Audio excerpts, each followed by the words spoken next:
Hello there, you spectacular specimens of humankind, you happy-go-lucky scamps of individuals. Let me get some background ambience in here. A little bit of fire, a little bit of storm happening. After all, we are going to be building atmosphere. All of the atmosphere today, friends. Yes. Tinks, thank you very much for the 15 months. Give me 2 seconds while I just set some stuff up, and then because I thought I'd sorted all this stuff out, but apparently I haven't done that, so I'm just doing it now. It's all good. It's all right. It's okay. It's okay. We are back once again with the Renegade Master. Okay. Oh. Tinks, I shall now inscribe your name on the mirror vein. We're streaming on a Friday evening tonight, friends, which is not a day that I normally stream. Not a day that I normally stream. However, we are doing it. Because that's what you've won. That is what you have run. The way I can say thank you to all of you for being unreasonably generous is by doing extra streams like this, which is an audiobook stream, but we'll talk about it in a moment. Tinks, I have inscribed your name upon the mirror vein. By having your name upon the mirror vein, it means you get access to my personal Snapchat. Not a bum, Snapchat, you cheeky devil. And of course, you get access to all those sexy little emotes, but the most important thing as well, you know, after 15 whole months, you'll roll over every morning, look in the mirror and go, God, do I look rough? And God damn, do I make rough look good? Ooh, sexy, oh yes, me, yeah. You know? You cheeky little devils. Yes, friends, we've gone for ambience today. A little bit of storm, a little bit of fire, because today, my friends, we will be reading from the Necronomicon, which is the weird, best of the weird tales from H.P Lovecraft. Yes, it's going to be wonderful. We're going to be doing all of the audiobook shenanigans, do you know what I mean?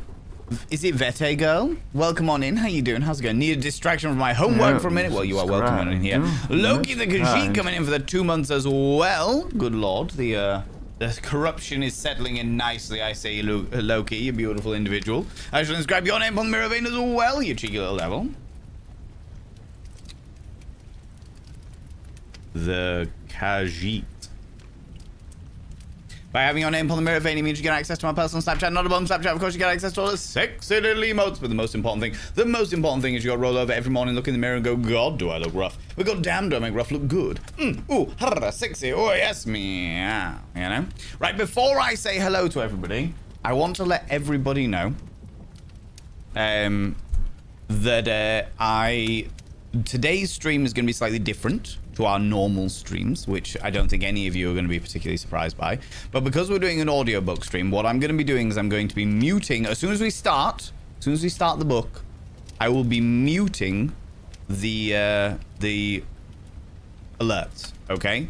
So they'll still pop up, so when somebody subscribes or somebody raids or bits and pieces, we'll be muting the alerts.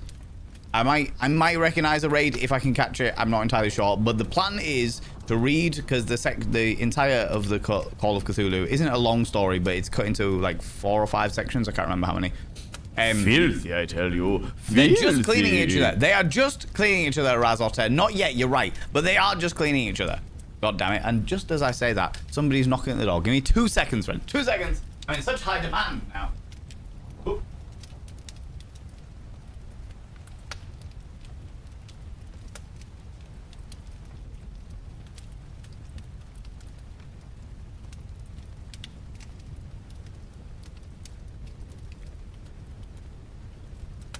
Another package for Classic Chunk.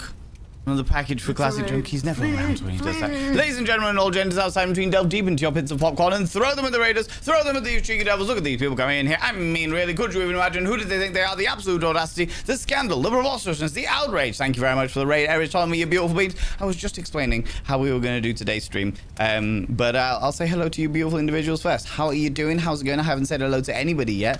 How was your stream, Aries? What did you get up to today? What are you playing, you cheeky devil? Thank you very much for bringing your beautiful people in here. Friends, if you're new here, 2 things you need to know about this channel. 1, you're not allowed to apologize. Instead of saying sorry, try saying thank you. Instead of saying sorry, I'm late, say thanks for waiting. Instead of saying sorry, I'm too burdened, so thanks for being there for me. It'll make you a much more positive individual. 2, if you're under the age of 18, I have to ask you to leave. I've got to ask you to leave, for I'm a colossal filth wizard and only corrupting the ears of the young. It's not what I'm about. No, no, no, no, no. Doing some Fallout 3. I hope you had a wonderful, wonderful time doing that. Tin of Ginge, come here, cheeky devil.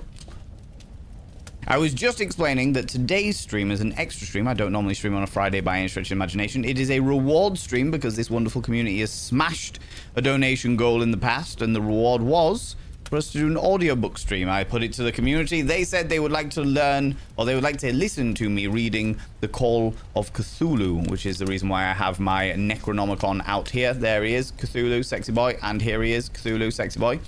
Make me airtight tentacle daddy.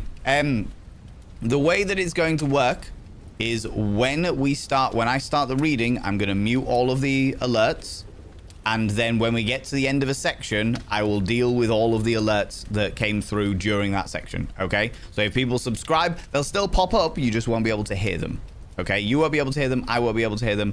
We'll just keep carrying on as we're carrying on. Okay? That is the plan of actions. But first, let me say hi to people. Tinks, how you doing? Kiara Strings, Cheeky Devil, Tia Aura, welcome on in. Long time no see. Hope you're doing well. Giles, you Cheeky Devil. Frax, welcome on in. Speaking of which, Bree, hello, you beautiful bean. How you doing? How's it going? Caro, you beautiful individual. Dino Cuties. Yeah, there are certainly a lot of Dino Cuties around for sure. Loki the Khajiit, welcome on in. Tigger, you beautiful individual. Hope you're doing well. Dreaming in disguise of all of the things that we could do. I've been having some really fucking weird dreams recently. Really fucking weird dreams recently. But it's all fun and games, right? It's all fun and games. Lady Lisa, welcome on in. How you doing? Greetings from across the pond. Greetings. Welcome into my humble and moody abode today. Let me try and catch up with what Eris was doing today. We're playing some Fallout 3 and hoping it didn't constantly crash. Oh, is it causing problems playing Fallout 3 at the moment? Is it Unoya? Unoya? Is that how you pronounce your name? Welcome on in. How you doing? How's it going? Our first official big attempt at it, because it all it used to do was crash on me. So far goes so good this time. I'm glad to hear it. Glad to hear it. As always, Eris, if you or your wonderful community needs to disappear off, please go do so. Please look after yourself. Please do what you need to do, you cheeky devils. Thank you so much for bringing your beautiful people over here. We will be doing audiobook shenanigans soon. Soon. I should probably also type out a thing being like, attention.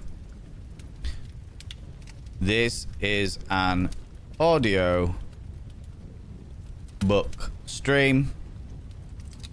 Alerts will be muted during Valen's pretentious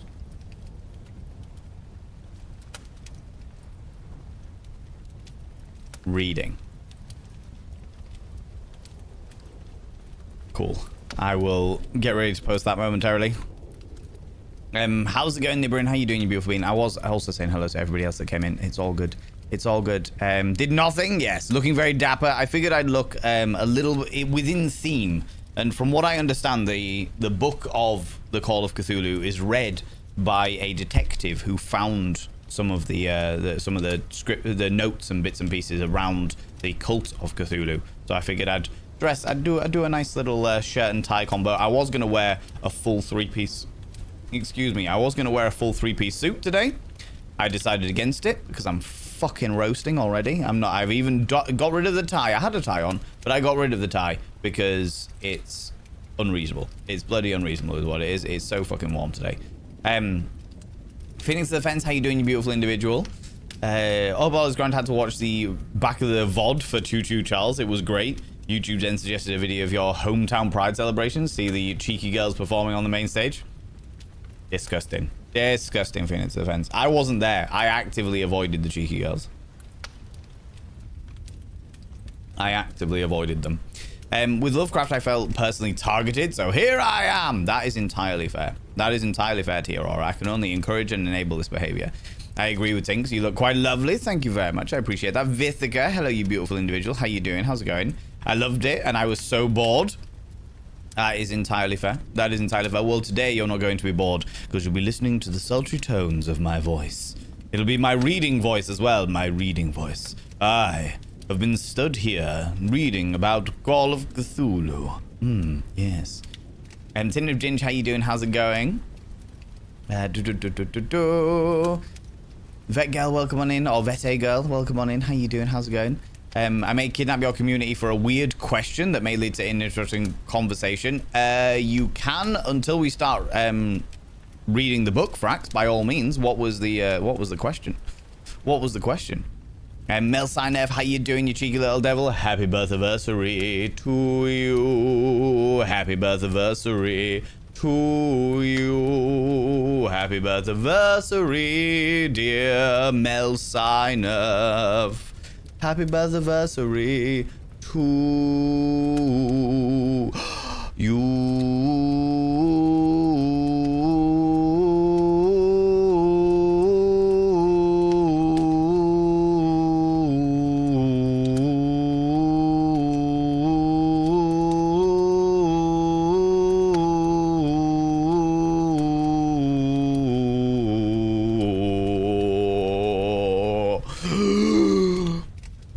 My breath control evidently isn't as good as it normally is on account, probably because of the heat more than anything else. But I hope you have a wonderful birthday, Mel, you beautiful bean. I hope you had a wonderful, wonderful day, you cheeky little devil. I saw that people had put it in the chat, so I was like, I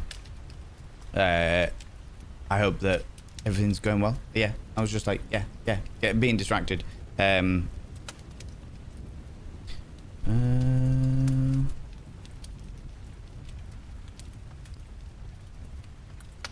That's cool. That's cool. Where was I? There we go. There we go. Razat, how you doing, you beautiful individual?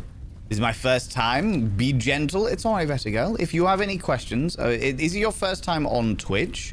Or is it your first time just in my channel? Like, because if you know about Twitch, then you don't have to worry too much. If you are new to Twitch, then you might have some questions. Both, okay, yeah, that's not a problem. In which case, if you do have any questions about the way that Twitch works or what have you, you are welcome to ask. I'm sure some of the community can also probably answer them as well, but you are very welcome here. Fear ye not. We're not a scary bunch, I don't think. Apart from, you know, my ego, that can be quite intimidating at times, you know. That can be quite intimidating. How you doing, Zabadi, and welcome on in, you cheeky little devil. How you doing? How you doing? Friends of Fallout 3. There we go. That's good. Love Fallout 3. I enjoyed Fallout 3. People said that New Vegas was better. But I preferred Fallout 3, the original. Personally. But that's just the way I happen to be. I liked the aesthetic of Fallout 3 better than I liked New Vegas, personally. You know? I don't think I can convince Valen it's my 18th birthday somehow, but I'm tempted to try. It's your 18th? I'm glad that you were lying, because of the fact that if that was the case, if you'd been here before your 18th birthday, we'd have to ban you for life, Mel Sinev. Alright? For the audacity of lying to us all of this time. Obviously, we just have to ban you for life, you know? Hand it to my ego. Hand it to it. Hand it to it. Historical fact. Today in 1703 Daniel Defoe was placed in a pillory for publishing a politically satirical pamphlet, but is pelted with flowers. Oh, well.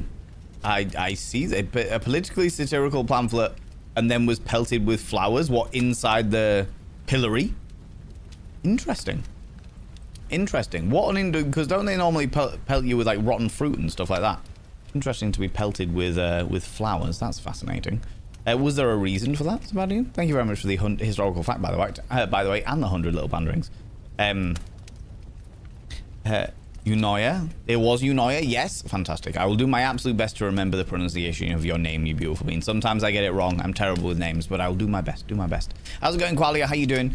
Hope you're in good voice for the next couple of streams. Reading and tentacles are hard on the throat. It's true. Well, we've got Call of Cthulhu today, and then tomorrow evening, we've got another extra stream where we're going to be doing the second chapter of the Labyrinth roleplay game, where the chat is the character and I am the Goblin King. All very interesting and fascinating. I'll do like a bit of a recap at the beginning of it. But yeah, I think we're doing all right. I think we're doing okay. I think I should be okay anyway. We'll find out. And if I'm not, I'll deal with it, you know? Nibbering, you beautiful individual. If it was, I'd be in trouble here. Been here since last Christmas. Exactly. You'd have a little spank on the old wrist there, you know?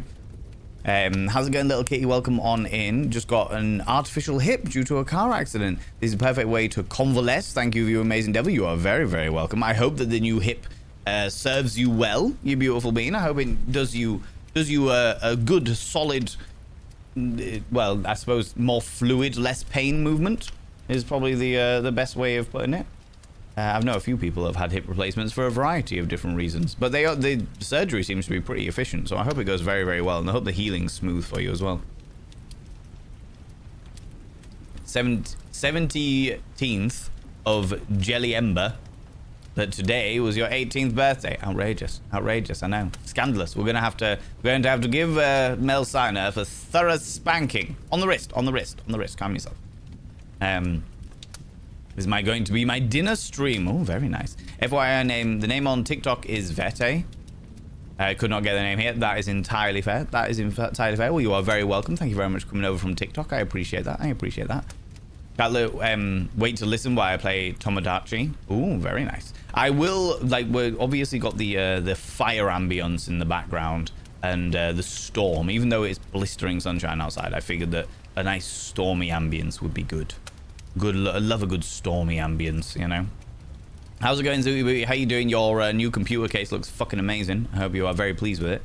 I'm good. Had some chicken sammies brought up to me, so I had my noms for story time. I love to hear it. Helena the Unicorn, welcome on in as well. I think you confused that with Dagon, no?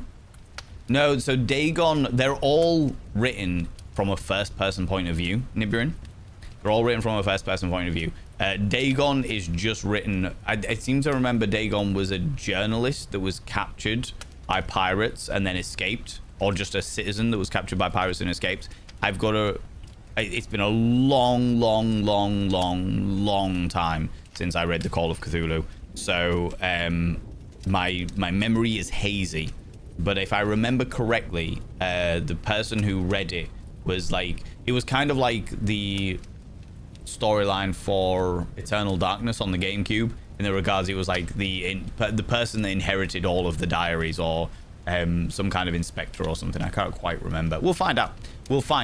Either way, I figured if we're going to be doing audiobook streams, which it seems that people are keen to do, we've already got an audiobook stream booked in to read the first little bit of Dracula, then I may as well dress in the theme of the book. Do you know what I mean? Which is lucky that we're not reading any smut on Twitch. Otherwise, I'd have to get out my mankini. Do you know what I mean? So it's kind of lucky in that regard, for the very least. Hotter than Satan's balls. Do you know what, things? It's been all right where I live. It's been relatively cool where I live. However, now it's heating up. The entire day has been really chill and really cool, and now that the sun is going down, it's like, oh yeah, I'm just gonna heat up a little bit. I was like, you little bastard. I don't want heat. I just want to be able. I want to be able to wear a 3-piece suit while I'm reading Call of Cthulhu, but I can't do that. You know what I mean? Moved to New York. Here, even in the north, we drip with AC. I can understand that. I will not be moving to New York, but I can understand the need for AC over there. This is the problem. We don't have any of that in the UK. We have open the door, open a window at the front of the house and a window at the back of the house, and then you get some kind of draft through the house. That's all we got. Do you know what I mean?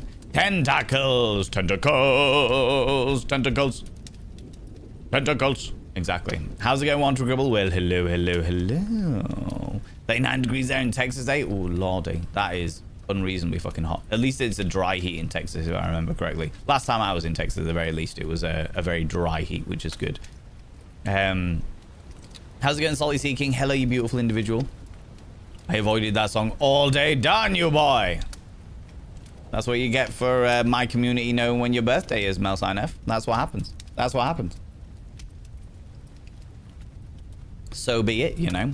Love you on TikTok. Oh, thank you very much. I appreciate that, Vete. That's really, really kind of you. I mean, I just do my thing. I just throw out the stuff that makes sense in my own brain, and hopefully it'll make sense in other people's, you know. And for the most part, it seems to.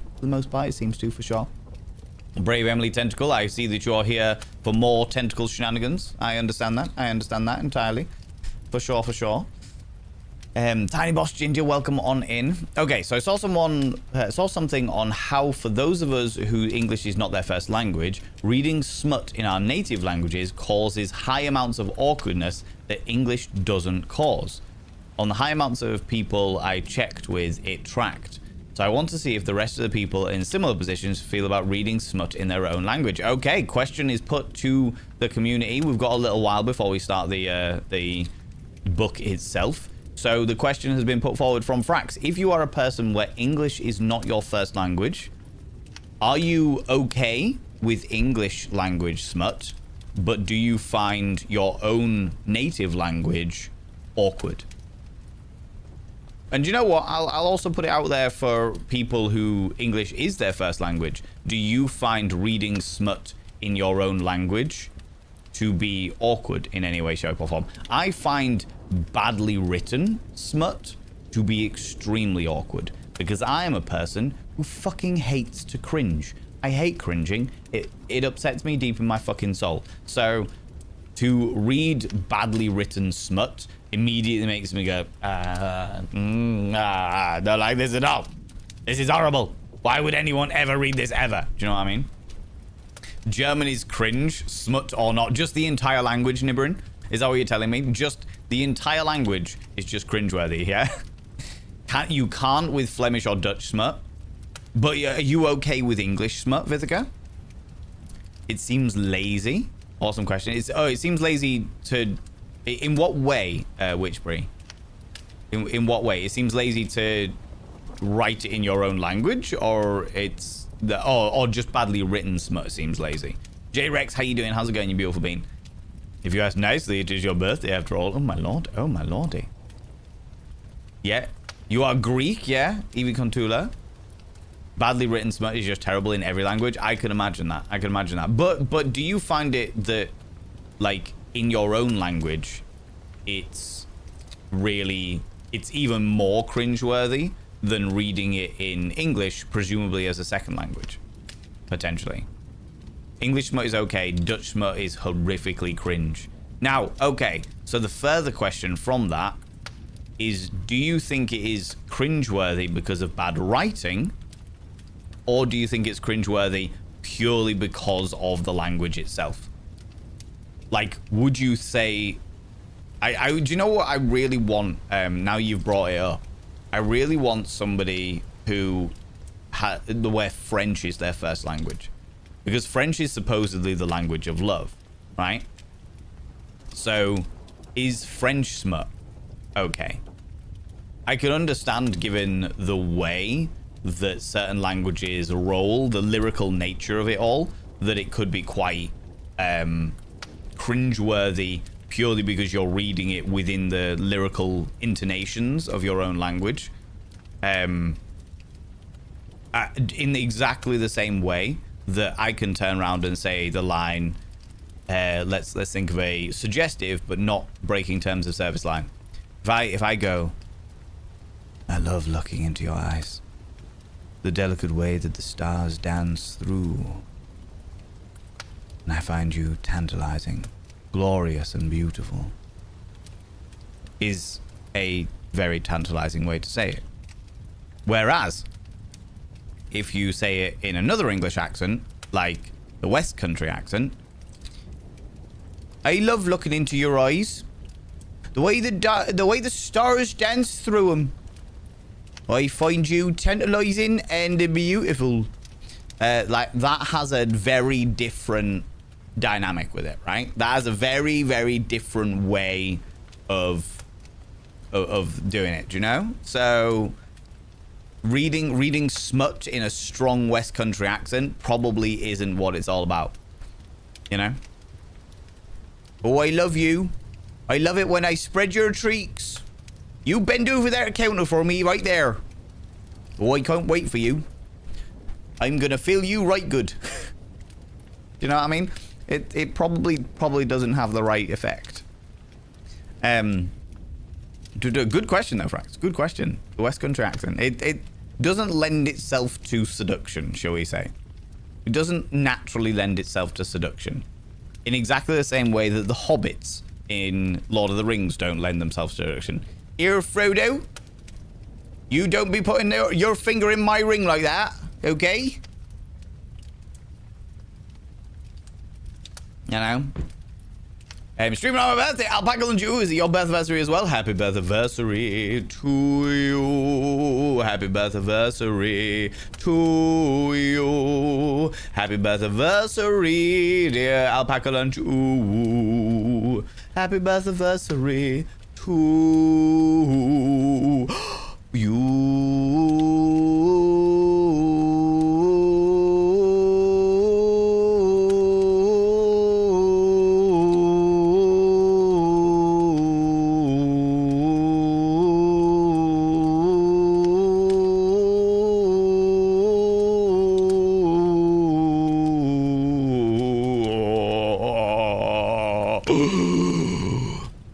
Happy birthday, Alpaca and Jew. I hope you have a wonderful, wonderful day, you beautiful being. Like Fallout 3 and 4 better than New Vegas and 76. I never really played 76. I couldn't speculate on that. Do you know what? I haven't played 4 either, so I'm not entirely sure about that one either. Call me bless you, beautiful being. How you doing? How's it going?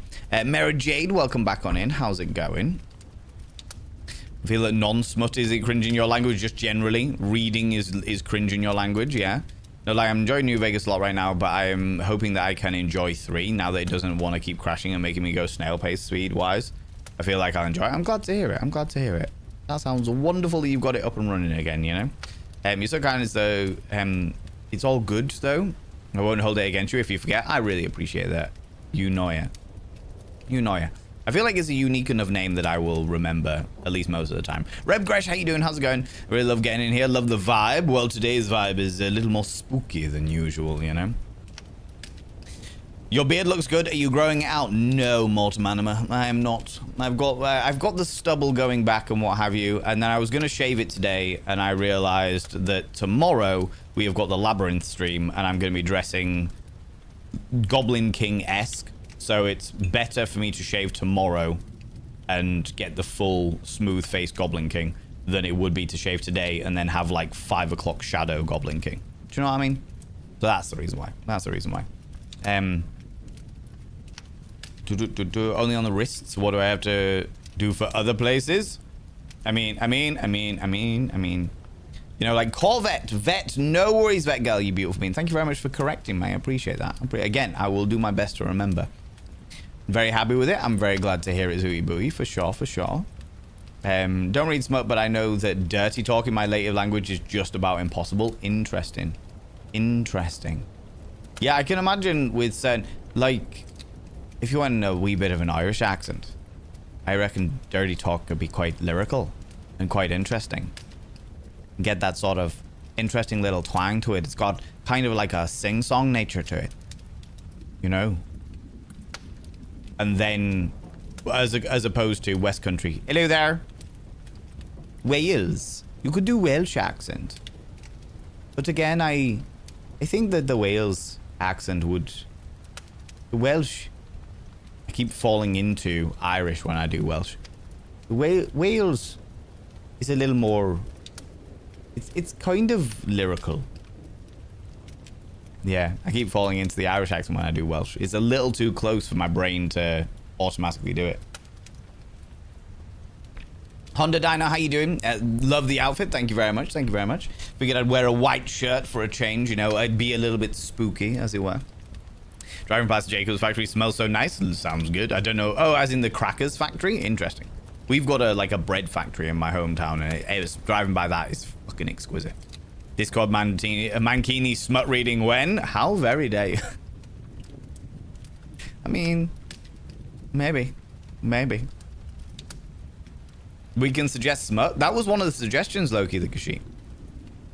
That was one of the suggestions that I did. I think it was about 2 or 3 donation goal reward votes that I did. I said I would read some smut in the Discord, and very few people voted for it. So I was like, cool, no worries. We'll do a stream instead, you know.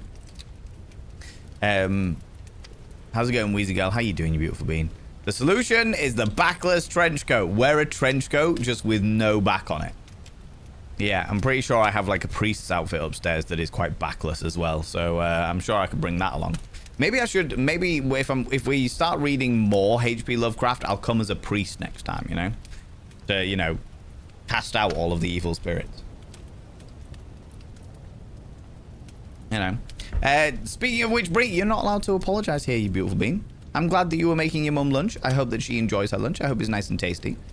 You got to do your thing. You got to do your thing, you beautiful bean. I appreciate you. Phantoms Andrea, welcome on in. How you doing? Anything Austin and Southwood is pretty moist in Texas, unfortunately. Oh, no, I'm gutted to hear that. Gutted to hear that. Texas. Now, Texas is an accent that either works really well or really bad when it comes to seduction. Like if you had one of these accents that was a little bit gravelly and still laced with an unreasonable amount of charisma, I feel like that could be thoroughly enjoyed, you know? Coming over here, enjoying yourself in my humble boudoir. Like, I feel like that could be quite tantalizing.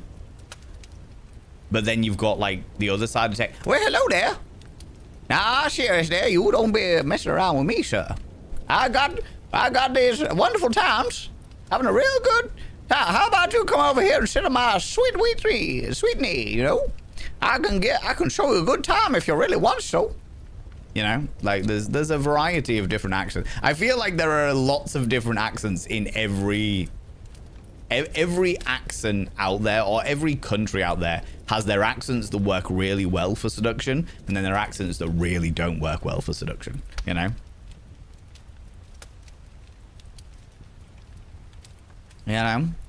Awesome question, yeah. Central Texas, and we get a mix. It's pretty dry right now. Oh, I'm glad to hear it. The dry heat is so much better than the moist heat, you know? I speak English, and smut for me is not awkward, but like weird sometimes. Is that just because of the writing of it, though, you know? Seems lazy, yeah. Just nice your birthday. Exactly. You are Greek. Evie Contula, you find Greek smut to be cringe-worthy? You're like, ooh, Badly written smut is terrible in every language. Completely agree. I'm late, but not sorry. Good to hear you, Luana. Got lost on the way. How you doing? How's it going? Don't think I'll understand that much of today, but I'll give it a try. That's all right. There's not a problem. Not a problem at all. Well, just sit back and listen to my dulcet tones, you know? English smut is okay. Dutch smut is horrifically cringe. I can imagine that pyramid. But that's because, again, the way that Dutch sounds is beautiful to me, but not seductive to me, if that makes sense. When I hear my Dutch friends speaking in their home tongue, I find it very, very lyrical, but I wouldn't call it naturally seductive. Though saying that, I don't think I've ever been hit on by a Dutch person. Certainly not in their own tongue. You know what I mean? Their own tongue might come later, but that's not the point. You know? Don't understand for everything. That's okay. That's all right. If it's badly written, I dislike it immensely. Yes. Badly written smut is the worst, for sure. German in smut would just sound violent. It seems like a harsh language. No, you see, this is the thing, Mortem Anima. It's stereotyped. German is stereotyped as a very harsh language, but actually it can be very soft.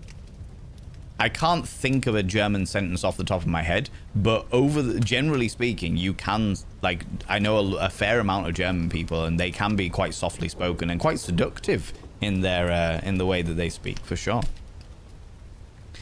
It does naturally stereotype as a very harsh language, though, for sure.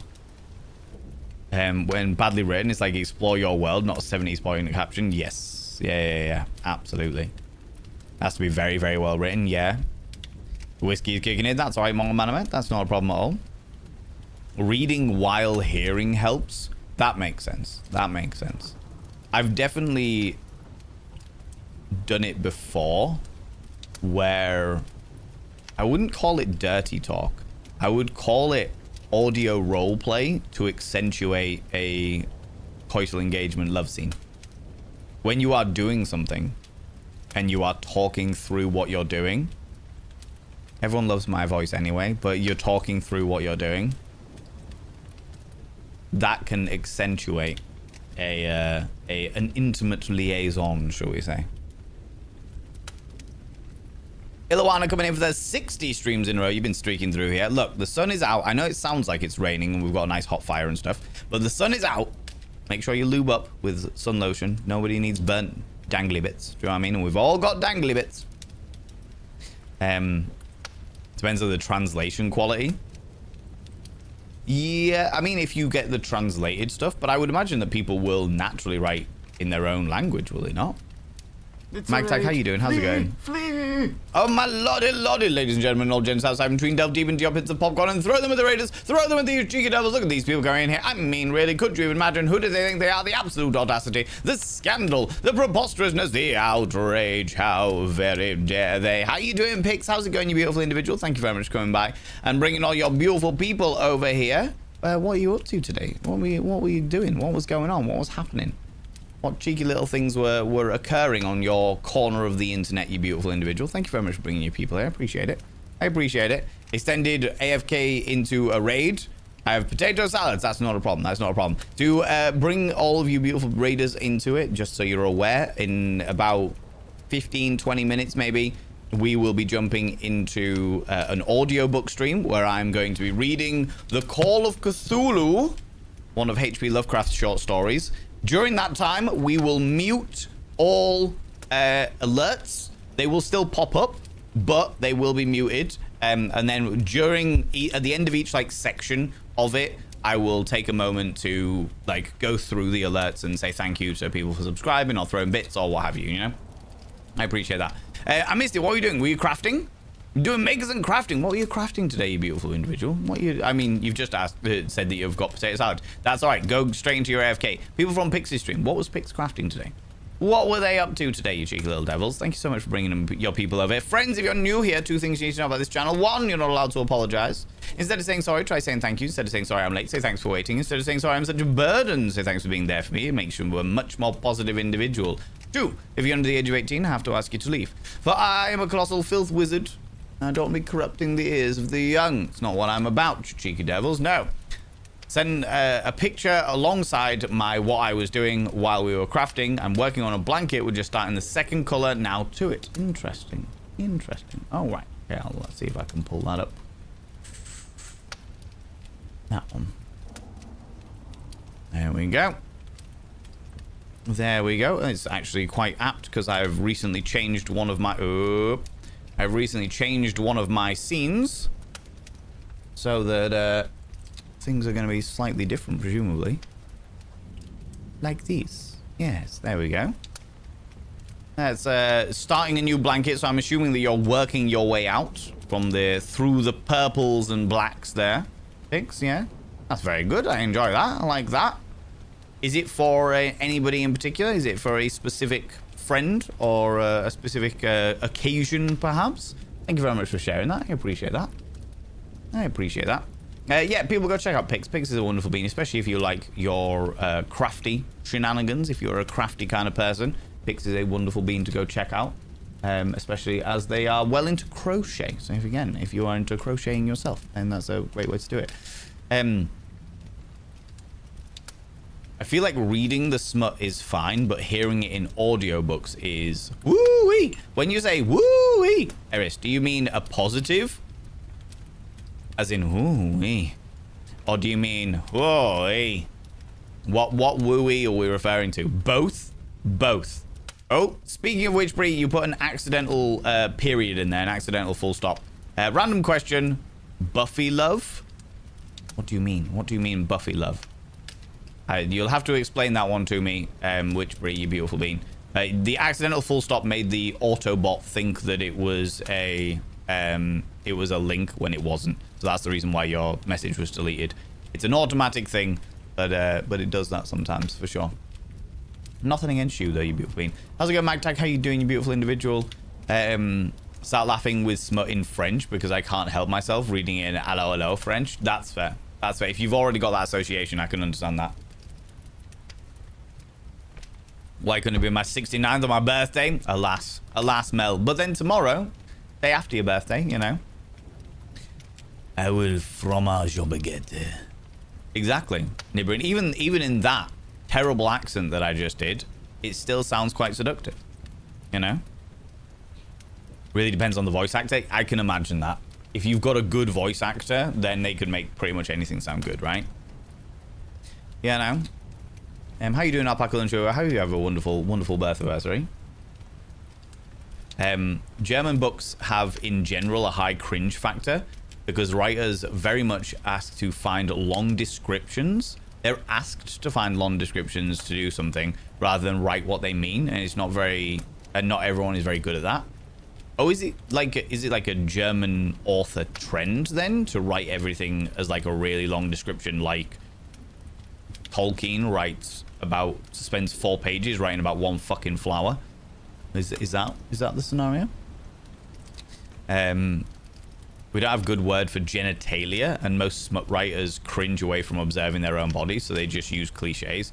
Yeah, I will say that a lot of words for genitalia tend to get really cringy really quickly.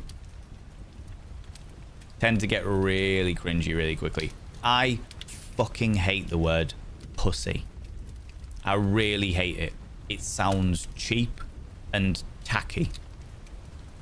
It sounds like the glittery curtain you get back at the back of a really, like, you remember in the fucking 90s in pubs where they put like the weird glittery curtain down the back that was made out of shitty bits of plastic? It feels like that. It feels like that. It's not a, I'm not a person I'm like, ooh, gonna ram it in your pussy. All right, you do you. That's, yeah, that you do you. That's great. That's great. The best you've kind of got is manhood. He dropped his trousers and displayed his manhood. And it's like, even that's a bit cringy. You know what I mean? His mighty cock. And it's like, really? And yeah, that is definitely a problem. There are no good words for genitalia anymore. That is true. That is true. We need to go back to like the 16 to 1800s worth, where it was like, where they would call them really interesting but poetic things. You know? Elephant Opera, how you doing? How's it going? I think that's quite wholesome, yeah? Hello there. Don't you worry about nothing. By the time I'm finished with you, you'll be dripping out of excitement. You think you find that wholesome? Yeah, Elephant Opera. My ex was from Argentina and was a translator. He showed me amazing writing and movies, but also the horrid translations that were so bad. Sausage in whole is crazy out of translation. Wow, okay. I don't have an egg anymore. What does that mean? Good question. Good question. Audiobooks could be cringy, but I suppose it depends on who's reading it. I think it does entirely, Unoya. It really depends on who is reading and what their voice is like and whether their voice appeals to you. Because some people's voices are great and everyone's like, oh my god, this is what an amazing voice you have. Loads of people love my voice, but there will be people out there that think I fucking sound like nails on a chalkboard, you know? Smut in Swedish is not something that I would read. No. Anlai Hug. I can't remember how to pronounce your name. Anne, you beautiful bean. Annalie, excuse me. One of these days I'll learn to read. I should really learn to read before we start the big fuck off book, shouldn't I, really? Robinson Crusoe, how you doing? Someone put Mr. Blubby in our Minecraft server. That is terrible. Burn it with fire. I think the only way to deal with that scenario, Robinson Crusoe, is to go full Wicker Man and burn Mr. Blobby. That is your only option. Okay? West Country smut. Exactly. Smut in Scouse. Scouse. Yeah. I again, Scouse is another one that I kind of start in Liverpudlian and then ease my way into Irish as time goes on, which is a whole thing. I also don't know whether I can get enough phlegm for it. TikTok have been giving me this wonderful Irishman in my godmel. I've never been more feral for a human in my life, aside from my husband. Sometimes the smut he reads is like, excuse me, sir, what are you reading? I mean, yeah, exactly. Does speak fluent French, but I've read some long sexting texts in French and still thought it was cringe. I think the problem is maybe that I just find it all cringe. That might be a scenario. That might be a scenario, Tint of Ginge. I think... Do you know what I've realized? A lot of things can be completely cringe until you get used to them. And the reason why is because your own uncomfortable nature manifests itself as cringe. This is something new to you, therefore you're uncomfortable, therefore it's cringeworthy. And this is something that I've had to think about quite a lot, because there's quite a lot of things over the years that I have found cringeworthy, and as time has gone on, I actually don't give a shit anymore. I used to hate listening to my own voice, as I'm sure many of you do if you do any kind of like recording work and stuff. Hate listening to your own voice, and nowadays it's like, yeah, it's fine, it's not a problem. I used to hate doing audio work and stuff like that. Nowadays, don't give a shit, that's fine. There's an awful lot of things that I think I used to find cringeworthy, but nowadays, because I'm so used to it, it just doesn't bother me anymore. You know? You know? Whereas if you just completely immerse yourself in it, then it becomes normalized. There's an awful lot of people in this community who do LARP, for example, live action roleplay. Now, I, for the longest period of time, found that extremely cringeworthy. And I haven't LARPed, but I now know enough LARPers that nowadays I'm like, okay, yeah, it's just a hobby that people have. It's not my cup of tea personally, but it's just a hobby that people have. But I used to be like, oh my god, really? You're into LARP? All right, okay. And that was because I was uncomfortable. I was uncomfortable with the scenario, and therefore it manifests itself in me being cringing, or me cringing at it. Do you know what I mean? If I was to have smut read to me in an Irish accent, I'd definitely go gooey. Glad to hear it. Glad to hear it. I'm not reading smut today, friends. Remember. Remember. Do you know what I mean? After a climax, yeah. Now I want to find badly written smut for Valen to read with a West Country accent. Oh my god. Could you imagine? Julie Andrews voice lessons. Just learning how to speak properly. Do you know what's more important than learning how to speak properly, especially when it comes to like audio work, and especially when it comes to smut, is knowing when to pause. Knowing when to pause and how to pace your voice. That shit is far more important. Far more important than getting every single elocution properly. Do you know what I mean? Van, please try the accents with the same voice that you usually use for science. Well, this is my normal voice. This is the way that I speak when I'm presenting, shall we say. And then, in what context, Tentavision? Do you, like, a line? I see you shiver with anticipation. I see you shiver with anticipation. I see you shiver with anticipation. I see you shiver with anticipation.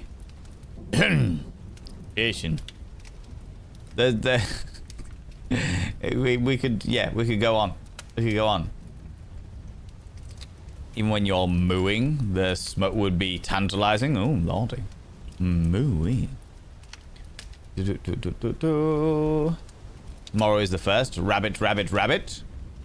I am not familiar with that tradition, I'm afraid, Witchbury. Rabbit, rabbit, rabbit. Huh? Always attention for detail for the sake of Jareth. I will wait for the shave. Yes. Yeah. I personally prefer to have a clean-shaven face. I know that I look all right with a beard. I know I look all right with stubble. In fact, I would even go so far as to say I look good with both of them. However, I prefer to have a clean-shaven face. Dirty talk in Spanish can be very nice. I can imagine that. I can imagine that for sure. I also feel like Italian would be a good one for good dirty talk. Cheesy's Life, welcome on in. How you doing? Having a fantastic day today. Stay hydrated. Can't stay too long as I have a long and rubbish day. Well, I hope that the day goes as quickly as humanly possible, Cheesy's Life, you beautiful being. And you are able to rest at the end of it, you know? Bend over, my lover. The way I'm going to give you a good seeing to is going to give you climaxing to Mount Olympus. Yeah, absolutely. Way too many T's in that for Irish. Not with that specific area of Ireland that I'm talking about. The island's a relatively big place. There are lots of different accents there. The Irish accent that I naturally go to is a lot more of a Northern Irish accent. What you talking about, you? Seriously? You know. Essie, how you doing, you beautiful bean? I don't want to learn the Welsh language. It's so important. The Welsh language is dying out, so yeah, absolutely. Although saying that, there's been a big resurgence of people speaking Welsh these days. As someone who speaks both American, English, and Spanish, I love learning dirty talk in different languages. I can fully understand that for sure. It's yummy with a southern twang. Like I said, it depends on the dynamic of that southern twang, you know? In exactly the same way that you could get like a Yorkshire accent, for example, where you're like, aye, something about the way you look at me gets me all quivering in me soul. And the other way, aye, something about the way you look at me gets me all quivering in me soul. It's like, okay. All right, what? Irish accents are good until you have a really thick Irish accent. I think it's good as long as you understand it. There's an awful lot of people out there that have got really thick Irish accents that I understand because I grew up with an Irish family that a lot of other people don't understand, you know? What's everyone's hometown product? What do you mean, Witchbury? As in, what things is your hometown famous for? For me, it's chip spice, which is MSG, paprika, salt, and tomato powder, basically. Stick it on your fries, and it's like God's jizz in powdered form. It's amazing stuff. I reckon the Brummie accent will work well with Smurt. Be like Tommy Shelby. Tommy Shelby. It depends whereabouts in Birmingham, because there's a place called Dudley that's got a bit more of a lazy accent. And when I say lazy, I don't mean everyone from Dudley is lazy. I'm just saying that the accent is lazy. It's got a bit more of a tone shift to it. I can't imagine this being all erotic and what have you. Here now, there's something about you that makes me all quiver in me quim. You know? Again, Witchbury, you an accidental full stop there has deleted your message, but I can see it here. South the Boston popular opinion in the UK now. Do you realize there is like 20 accents like you beautiful people? Oh, I was about to say that there are an awful lot of different accents. And this is the thing, is a lot of people don't realize that there are a lot of different accents. This is one of the things that, like, one of the big things that people that actually, do you know what is a perfect example of it? The original film of Conan the Barbarian with Arnold Schwarzenegger. So, in the original movie, they filmed it and they had him speak a very few amount of lines in English, and he had an Austrian accent. But when they moved it out to Germany, even though Arnold Schwarzenegger could speak German, because he's from Austria and he could speak fluent German, they had to dub him over because and this was from an article, so I'm going to quote this directly. I'm not like I am not offending anybody here.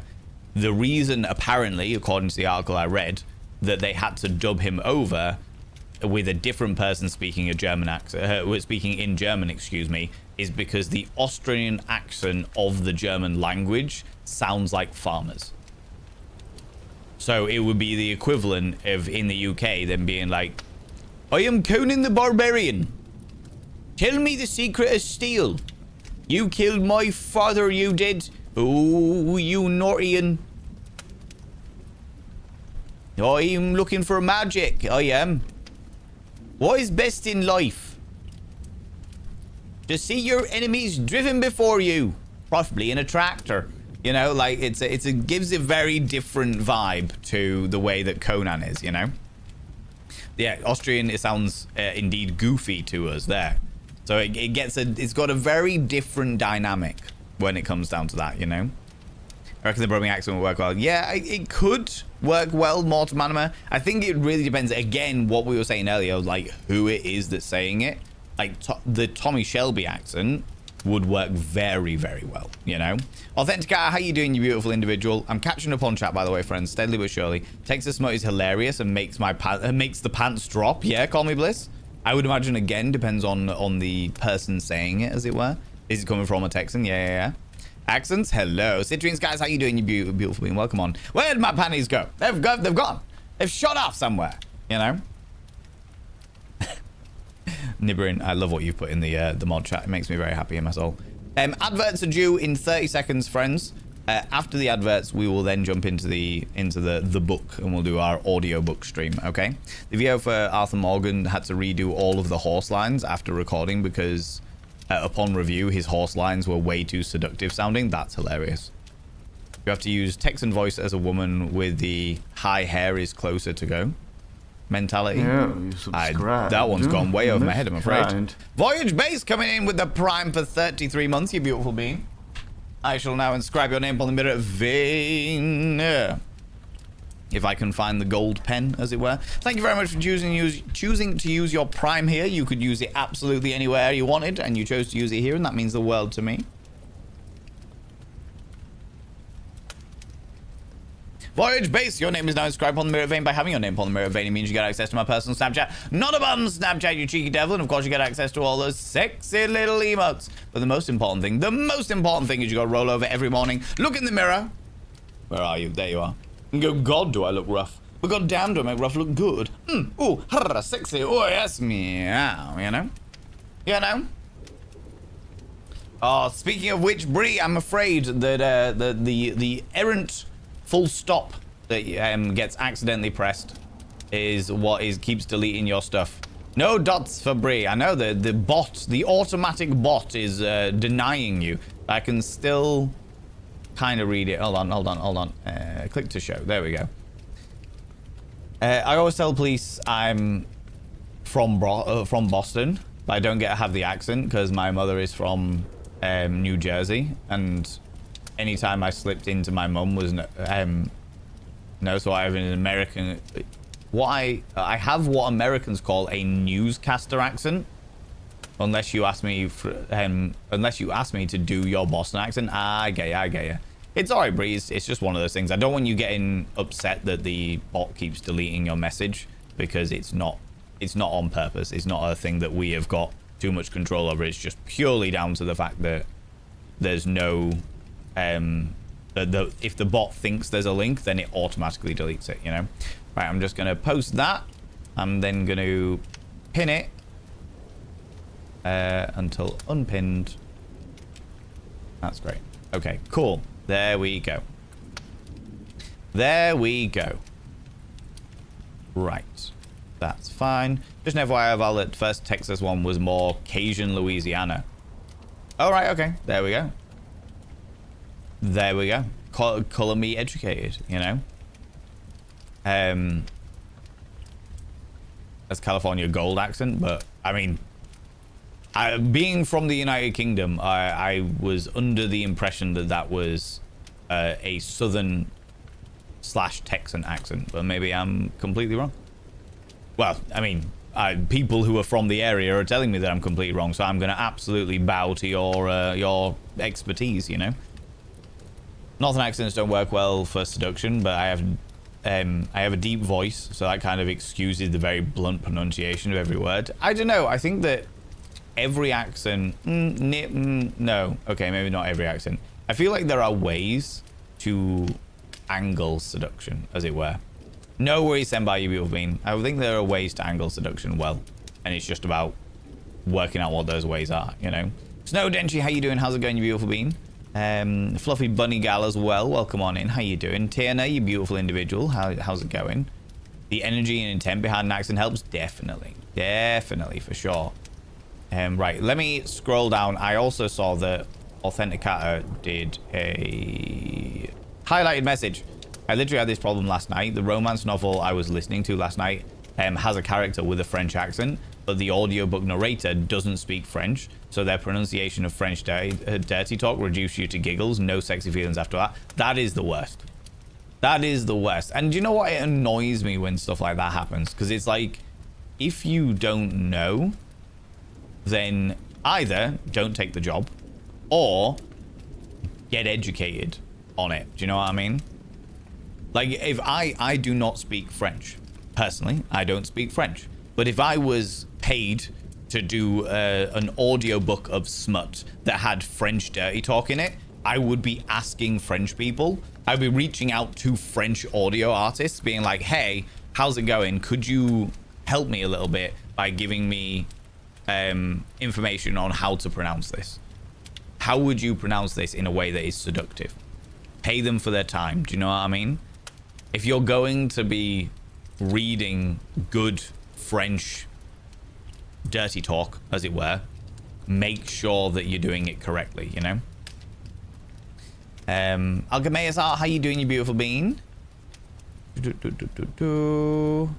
Right, I'm gonna scroll down to the bottom because I'm way behind doing bits and pieces, and we need to jump into the book.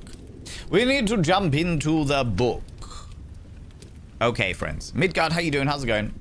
Right, friends.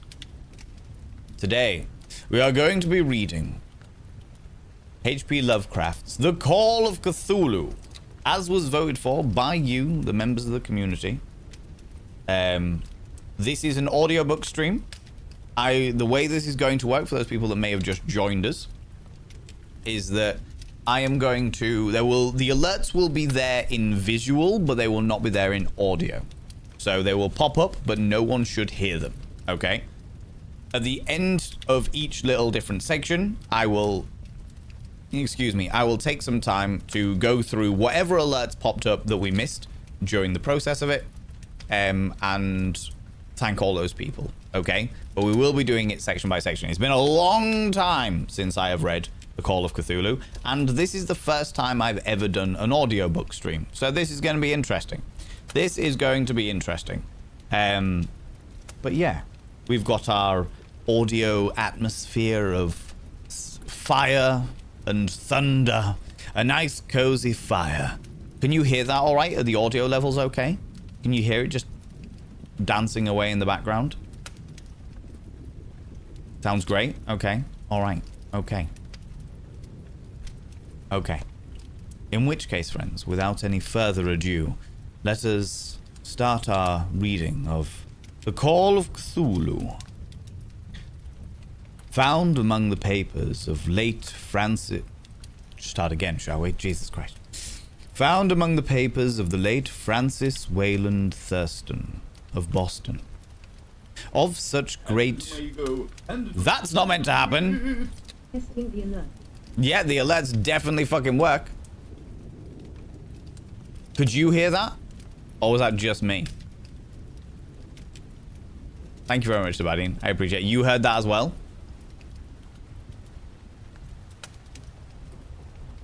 Fuck. Came through my mic? Thank you very much, Sabadine. I actually genuinely appreciate that. Otherwise, it wouldn't have gone through. Went through the mic, not OBS. That's cool. In which case, now that I have muted a second channel, because it shouldn't have come through that channel, but apparently it did anyway. It should now be okay. It should now be okay. Can I repeat that? In fact, you know what? I can do a tester. Sure. Okay. That's a tester. Thank you very much. Testing it again. Zabadi and you beautiful being. Thank you very much for giving those 100 little... Thank you very much for sacrificing 200 little panderings purely for the sake of the alerts. I genuinely really appreciate it. That's very, very kind of you. Okay. Anyway, the silence is upon us. Now, found among the papers of the late Francis Wayland Thurston of Boston. Of such great powers or beings, there may be conceivably a survival of a hugely remote period when consciousness was manifested. Perhaps in shapes and forms long since withdrawn before the tide of advancing humanity. Forms of which poetry and legend alone have caught a flying memory and called them gods, monsters, mythical beings of all sorts and kind. Algernon Blackwood. Chapter 1. The Horror in clay.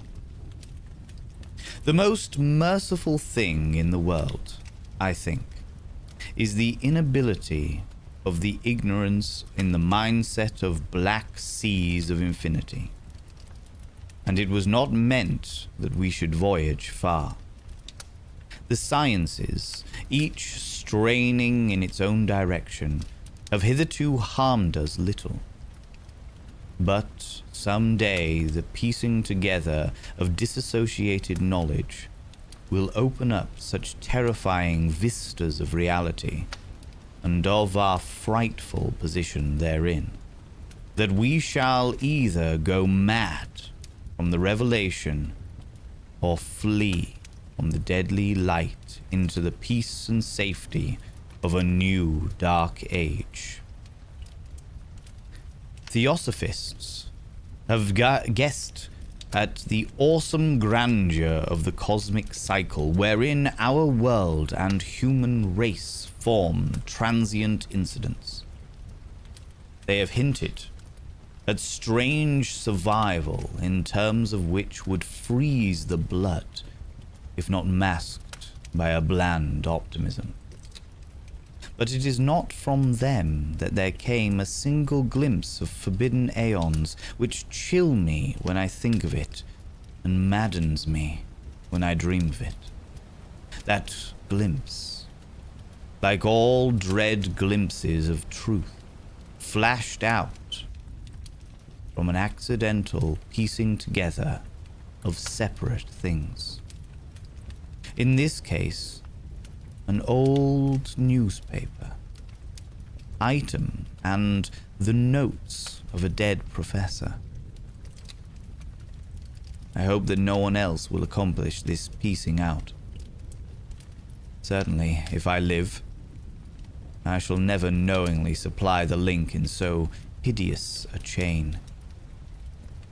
I think that the professor, too, intended to keep silent regarding the part he knew, and that he would have destroyed his notes had not sudden death seized him. My knowledge of the thing began in the winter of 1926-27, with the death of my great-uncle, George Gamel Angle, Professor Emeritus of Semitic Languages in Brown University, Providence, Rhode Island. Professor Angle was widely known as an authority on ancient inscriptions, and had frequently been resorted to by the heads of prominent museums, so that his passing at the age of 92 may be recalled by many.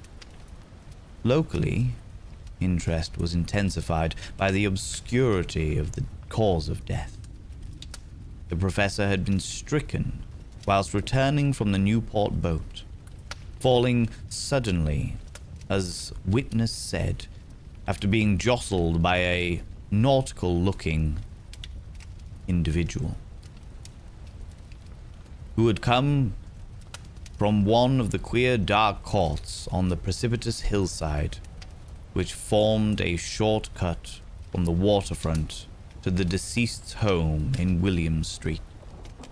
Physicians were unable to find any visible disorder, but concluded after perplexed debate that some obscure lesion of the heart, induced by the brisk ascent of so steep a hill by so elderly a man, was responsible for the end. At the time I saw no reason to distend from this dictum, but latterly I am inclined to wonder, and more than wonder.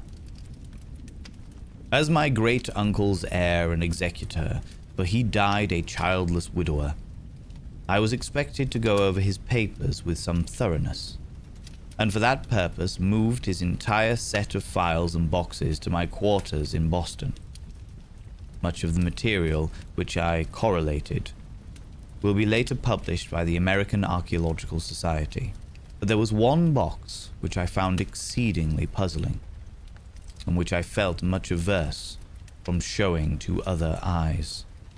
It had been locked, and I did not find the key till it occurred to me to examine the personal ring which the professor carried always in his pocket. Then, indeed, I succeeded in opening it. But when I did so, it seemed only to be confronted by a greater and more closely locked barrier. For what could be the meaning of the queer clay bas-relief and the disjointed jottings, ramblings, and cuttings which I found? Had my uncle in his latter years become credulous of the most superficial impostures? I resolved to search out the eccentric sculptor responsible for this apparent disturbance of an old man's peace of mind. The bas-relief was a rough rectangle, less than an inch thick and about 5 by 6 inches in area, obviously of most modern origin. Its designs, however, were far from modern in atmosphere and suggestion. For although the vagaries of cubism and futurism are many and wild, they do not often reproduce that cryptic regularity which lurks in the prehistoric writing. And writing of some kind, the bulk of these designs seemed certain to be. Though my memory, despite much familiarity with the papers and collections of my uncle, failed in any way to identify this particular species, or even hint at its remotest affiliation. Above these apparent hieroglyphics was a figure of evidently pictorial intent, though its impressionistic execution forbade a very clear idea of its nature. It seemed to be a sort of monster, or symbol representing a monster, of a form which only a diseased fancy could conceive. If I say that my somewhat extravagant imagination yielded simultaneous pictures of an octopus, a dragon, and a human caricature, I shall not be unfaithful to the spirit of the thing. A pulpy, tentacled head surmounted a grotesque and scaly body with rudimentary wings, but it was the general outline of the whole which made it most shockingly frightful. Behind the figure was a vague suggestion of Cyclopean architectural background. The writing accompanying this oddity was, aside from a stack of press cuttings, in Professor Angle's most recent hand, and made no pretension to literary style. What seemed to be the main document was headed Cthulhu Cult, in characters painstakingly printed to avoid the erroneous reading of a word so unheard of.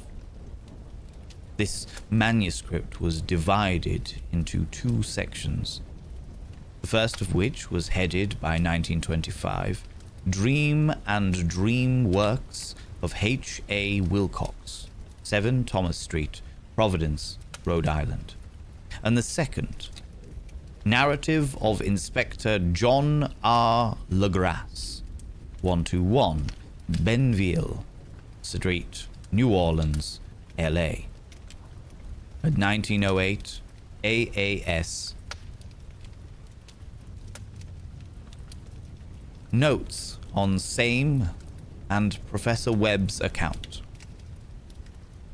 Other manuscript papers were all brief notes, some of them accounts of queer dreams of different persons, some of them citations from theosophical books and magazines, notably W. Scott Eliot's Atlantis and the Lost Lemuria, and the rest comments on long-surviving secret societies and hidden cults, with references to passages in such mythological and anthropological sourcebooks as Fraser's Golden Bough and Miss Murray's Witch Cult in Western Europe.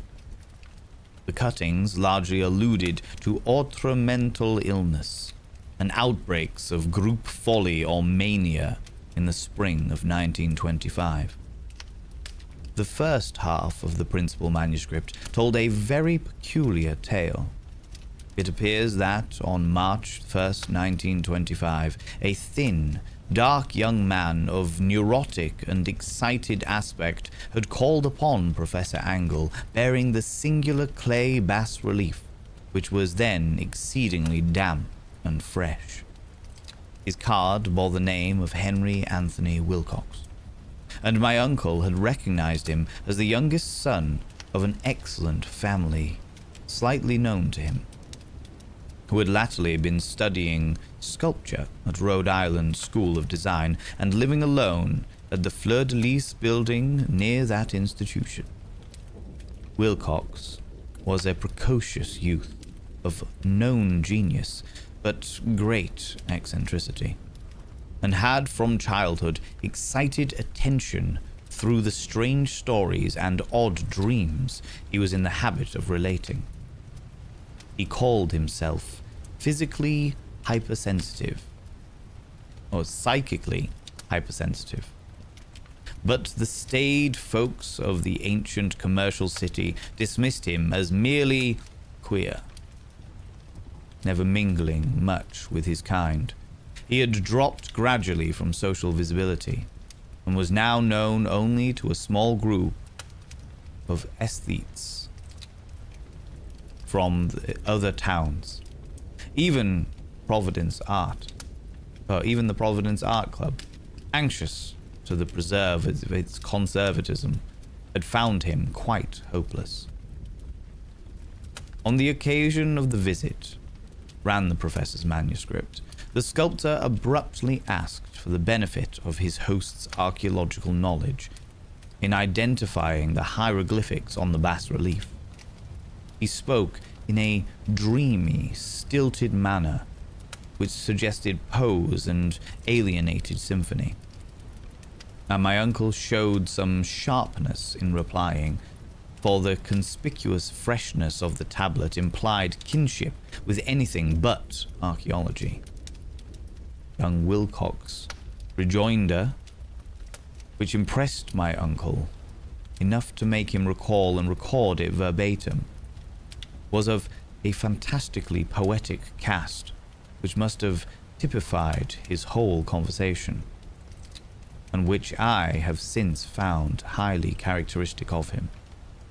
Said, "It is new, indeed, for I made it last night in a dream of strange cities, and dreams are older than brooding Tyre, or the contemplative Sphinx, or garden-girdled Babylon." It was then that he began that rambling tale which suddenly played upon a sleeping memory and won the fevered interest of my uncle. There had been a slight earthquake tremor the night before, the most considerable felt in New England for some years, and Wilcox's imagination had been keenly affected. Upon retiring, he had an unprecedented dream of great cyclopean cities, of Titan blocks and sky-flung monoliths, all dripping with green ooze and sinister with latent horror.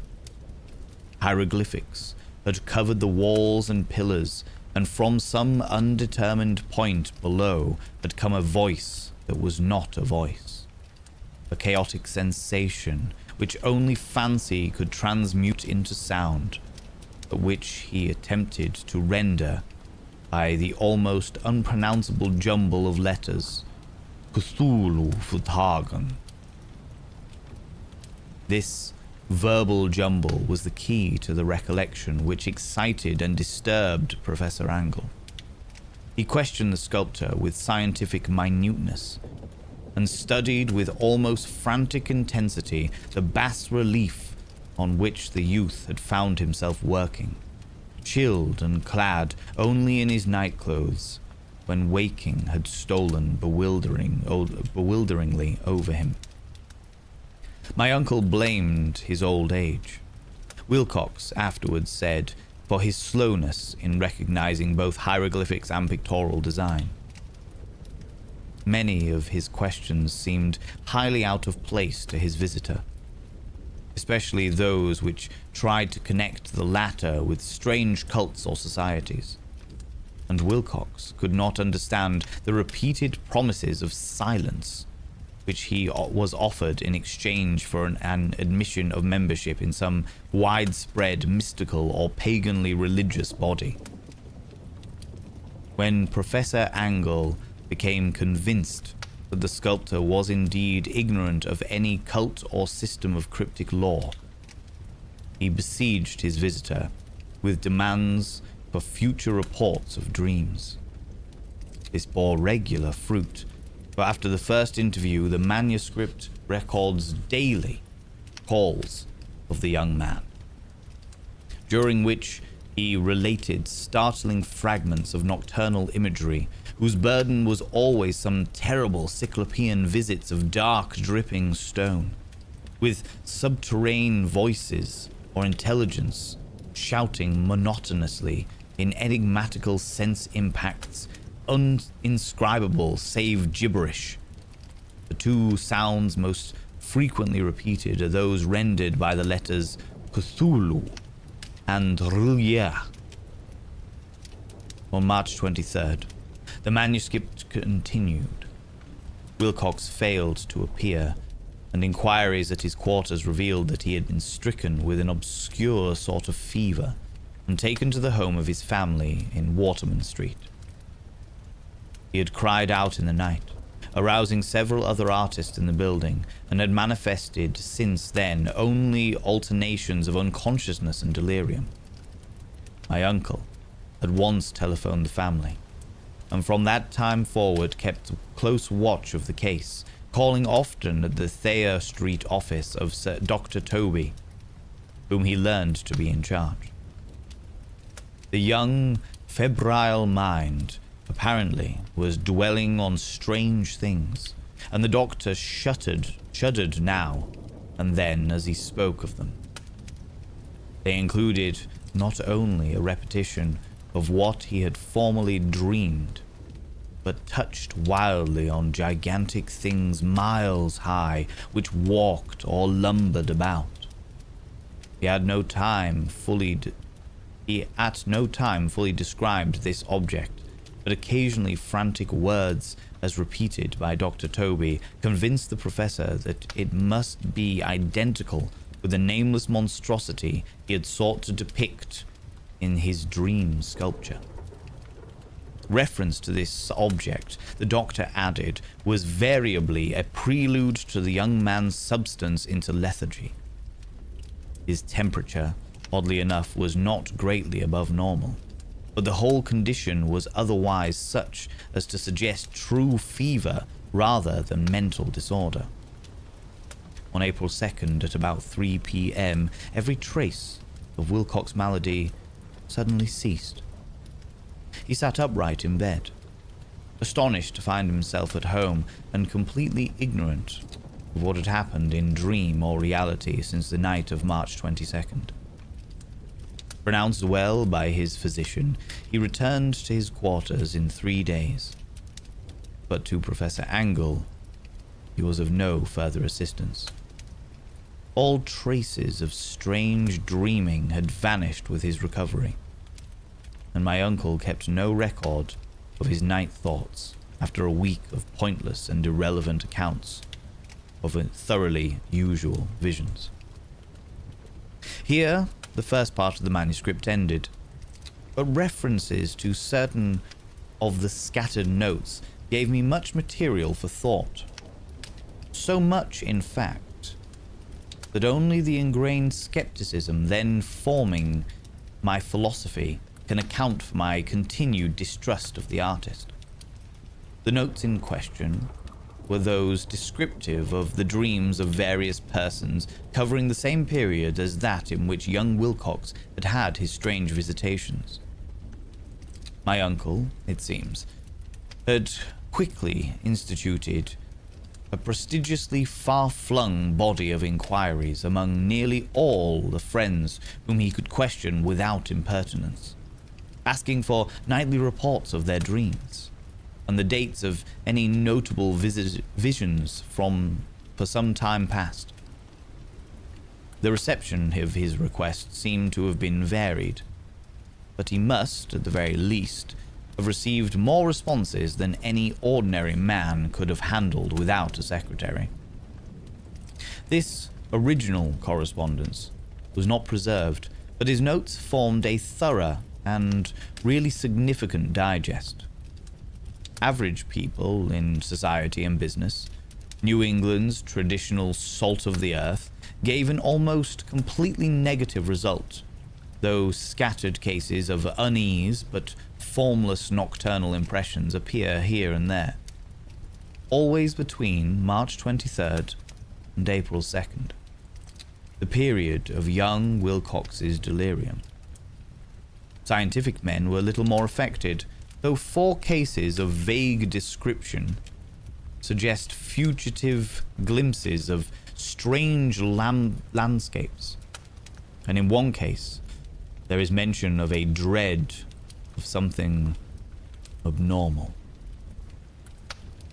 It was from the artists and the poets that the pertinent answers came, and I know that panic would have broken loose had they been able to compare notes.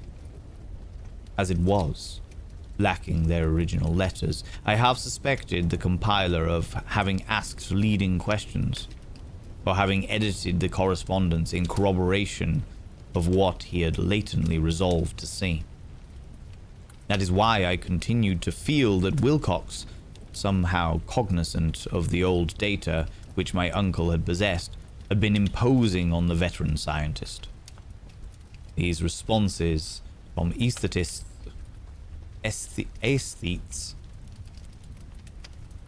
told a disturbing tale.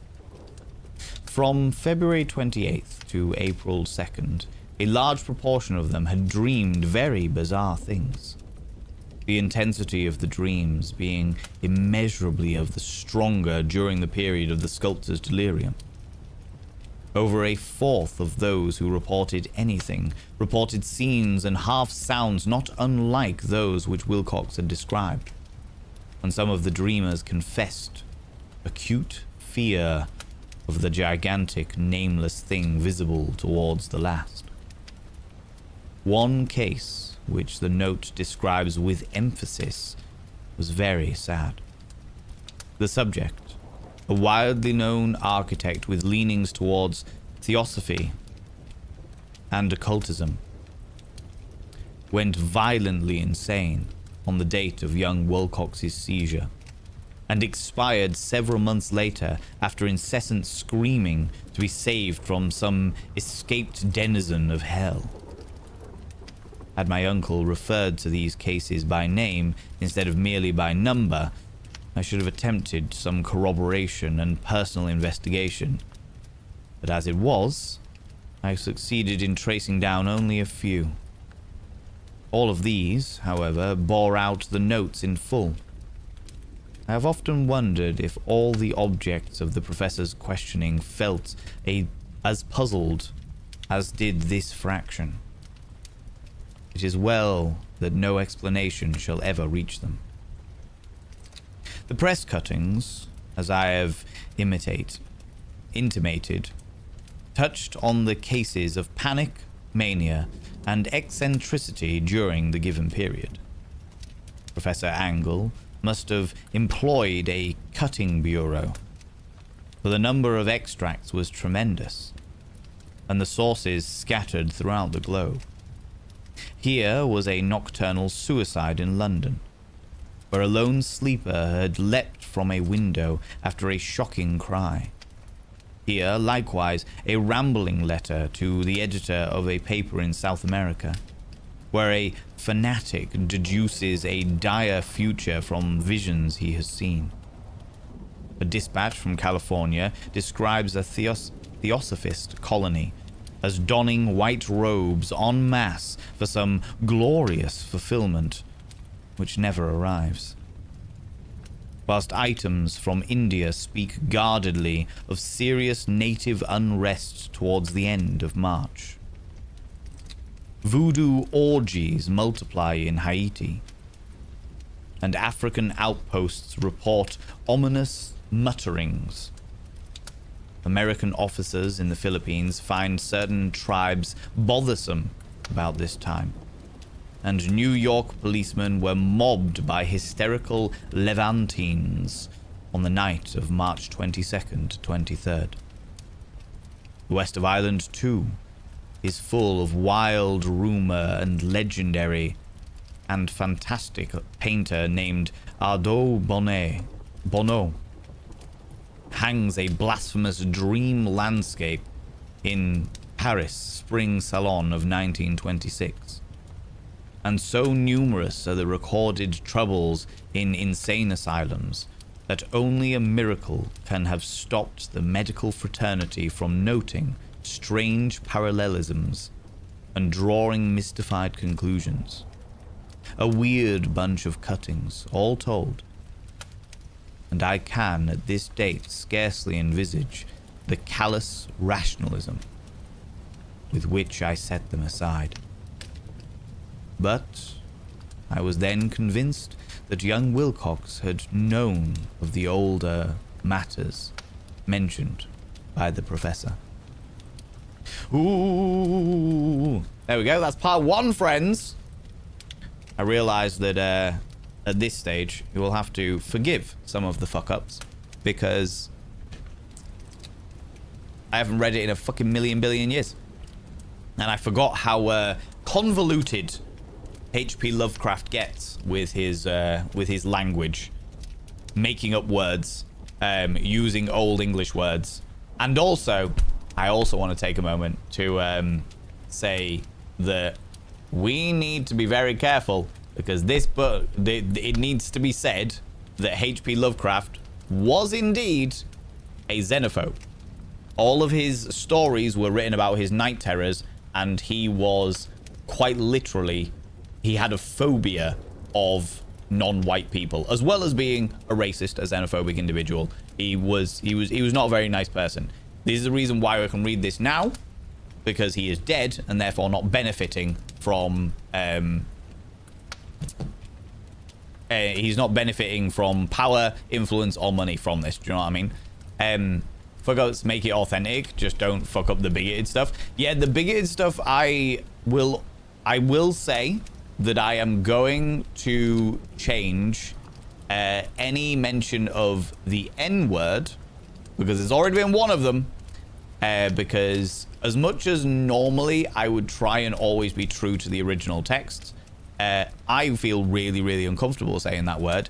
And secondly, I would get banned permanently off Twitch. So I'm not going to say the N-word. That isn't going to be a thing, okay?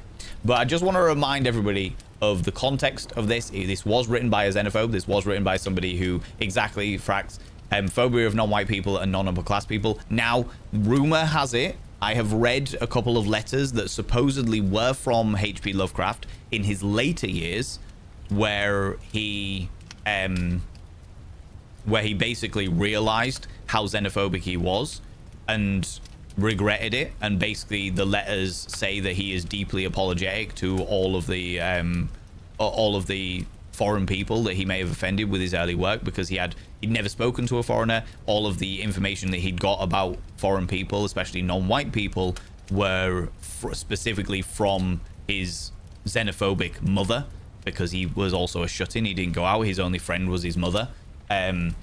So there is rumor that he did apologize. He did genuinely regret his early racism, but I don't know how true that is. I've read the piece of paper, and they do read like they should be written by H.P. Lovecraft, but I never managed to find any specific authentication to prove that they were actually from H.P. Lovecraft. Okay. Noodles could be good replacement. Ionia, I'll probably just say individuals.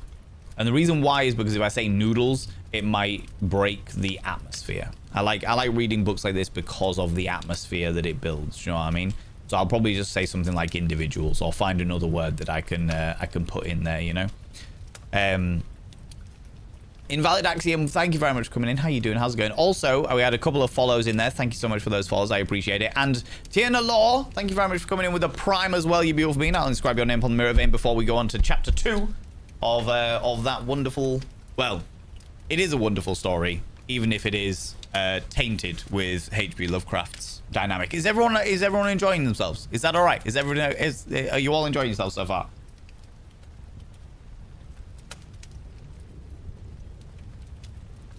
Tiana Law, I've inscribed your name upon the mirror vein. By having your name upon the mirror vein, it means you get access to my personal Snapchat. Not a bum Snapchat, you cheeky devil. And of course, you get access to all the sexy little emotes. But the most important thing is you got to roll over every morning, look in the mirror, and go, God, do I look rough? Or go, damn, do I make rough look good?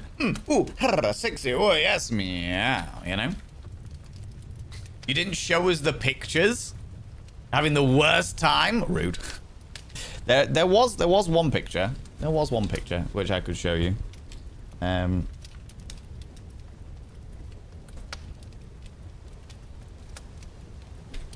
Which was that one. Oh, cheeky. Which is like the bas relief of Cthulhu, but we have a bas relief here. This is what it supposedly looked like, though that is in pewter, not in clay. You know? Do I spot a signed copy? That's like the Streets of Arkham. It's signed by somebody Wilson, who I think drew the thingy, but this isn't. It wasn't signed by H.P Lovecraft. This was printed way after he died. Way after he died. Very much enjoying this. I'm glad to hear it. Tentacles, tentacles, tentacles. Exactly, Claudia says. Exactly. That statuette is stunning. Yes, this was a gift from the community. Thank you very much, Tigger. I've had this a couple of years now, but this was a gift from the community, which I'm very, very pleased to have available. You know. You know. Peaches and plumes and whales. Exactly. Exactly. Right. Shall we continue? Shall we get on with the next one? On with the next bits and pieces, you know? You just double check. Had to sanitize my chambers reading as well. Yeah. Yeah, I absolutely, because I also don't think it changes much. Like me saying individual, like the guy who came off the dock, he was a dock working individual as opposed to a dock working N-word. Like, it doesn't change much other than the fact that you don't get the racism. Do you know what I mean? If I can in that moment think of a different word in order to change it and keep the atmosphere, then I will do. You know. Use hedonistic instead, it'll make it funny. That's the problem, One True Gribble. I don't want to make it funny. I want to build the atmosphere. The tantalizing nature of deep atmosphere. Exactly. Quite a lot of research into it. I don't have the sources myself, but I think it's a common opinion now. Oh, really, Tiara? So, yeah, the common opinion is that H.P. Lovecraft realizes how much of a horrible xenophobia was in the early days, realized how his mother corrupted his mind, and was genuinely apologetic at the end of, towards the end of his life, because he realized what damage he'd done. I genuinely hope so. Because I do really love the universe that H.P. Lovecraft has created, even if it was tainted by his xenophobia, you know. They do have letters in Providence, Rhode Island, where he does write his remorse later in life. Ah, fantastic. Thank you very much. So is that confirmed? Confirmed by our wonderful community members there. Thank you very much. Lived in Mark Twain's county. He was fierce, anti-racist, anti-slavery man. However, his books contain a lot of the N-word and slavery because he wrote it in the time in which he lived. Oh, yeah, absolutely, Lady Lisa. And I fully get that. Absolutely, because in the time when he lived, it wasn't a frowned upon word, even by folks who were anti-slavery, anti-racism. That being said, I do not want to say the word, because as time has gone on, we have understood the context. We have changed our belief and understanding of it. Not to mention the fact that, like, even if it wasn't against terms of service, I still wouldn't feel comfortable saying it, you know? Could see someone reading Lovecraft on Twitch. I try my best. This is actually a community reward in Invalid Axiom. This, we hit donation goals. I don't normally stream on a Friday, but the community hit a donation goal. I asked them what they wanted. They said an audiobook stream. I gave them options for the audiobooks they wanted, and they said the Call of Cthulhu. So we're doing this one now. Tomorrow we've got a Labyrinth roleplay stream, which is from the Labyrinth adventure game book. And we actually are reading some Dracula sometime next week. I think it might be next Friday. I can't remember. One of the days next week, we're going to be reading, starting to read Dracula. Again, all as rewards for the community smashing donation goals. Oh, okay. Interesting. Dracula say, yes, I do, yes. Thanks, mods.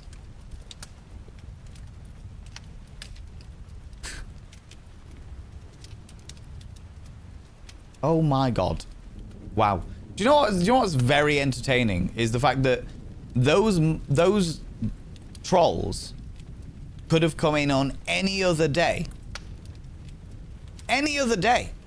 And I would have absolutely toyed with them. I would have sat here and I would have given them every inch. Every tiny little ingrown pube of my indulgence. But they came in on the one day where I'm trying to build atmosphere. Good lot. Good lot. Thank you very much, mods. I appreciate you. Technically using individual, just because you have to do that. We get the racism, but we get through modern critical lens. We don't have to offend or only improvement, in my opinion. Yeah, I agree with that in Invalid Axiom. Absolutely. How's it going, Midge Jiggle? How you doing? Still my platform. Absolutely. Absolutely.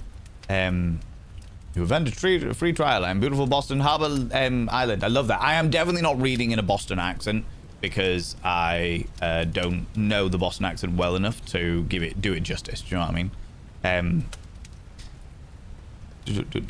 Oh, to be honest with you, Invalid Axiom, we always get trolls in here. Normally they're pretty shit because I like to play with the trolls. I genuinely like to play with the trolls. I have a lot of fun playing with them, but you can't help some people. Do you know what I mean? Chandria, thank you very much for the 80 stream streaks, you cheeky little devil. Running around all naked while we're trying to read a book. Scandalous, I tell you. Scandalous. Van, your reading was so wonderful, even if you don't understand everything. I just say yourself, you just let yourself go in such an incredible way. I try my best. Thank you so much for that, Iloana. Some of it is, you've got to realize about H.P Lovecraft, just before I jump back into it. You've got to realize about H.P Lovecraft is that a lot of it he didn't understand. For his time, he was not a very good author. He was not a very good writer at all. How you doing, Finley? How's it going? Can I get a shout out for Finley Short Stuff before we start our next little bit? Yeah, for his time, he was not a good author. He kept making up words. Theosophy, for example. Theosophy is meant to be a mix of philosophy and theology. And to my knowledge, it was made up by authors of the time because they didn't have a word for it. Cyclopean, as in something like a cyclops.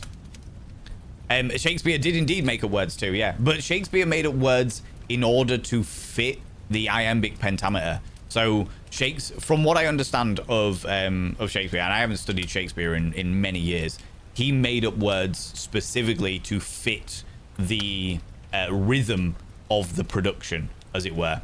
That's why I put, yeah, there you go. Whereas, yeah, like, cyclopean is not a word.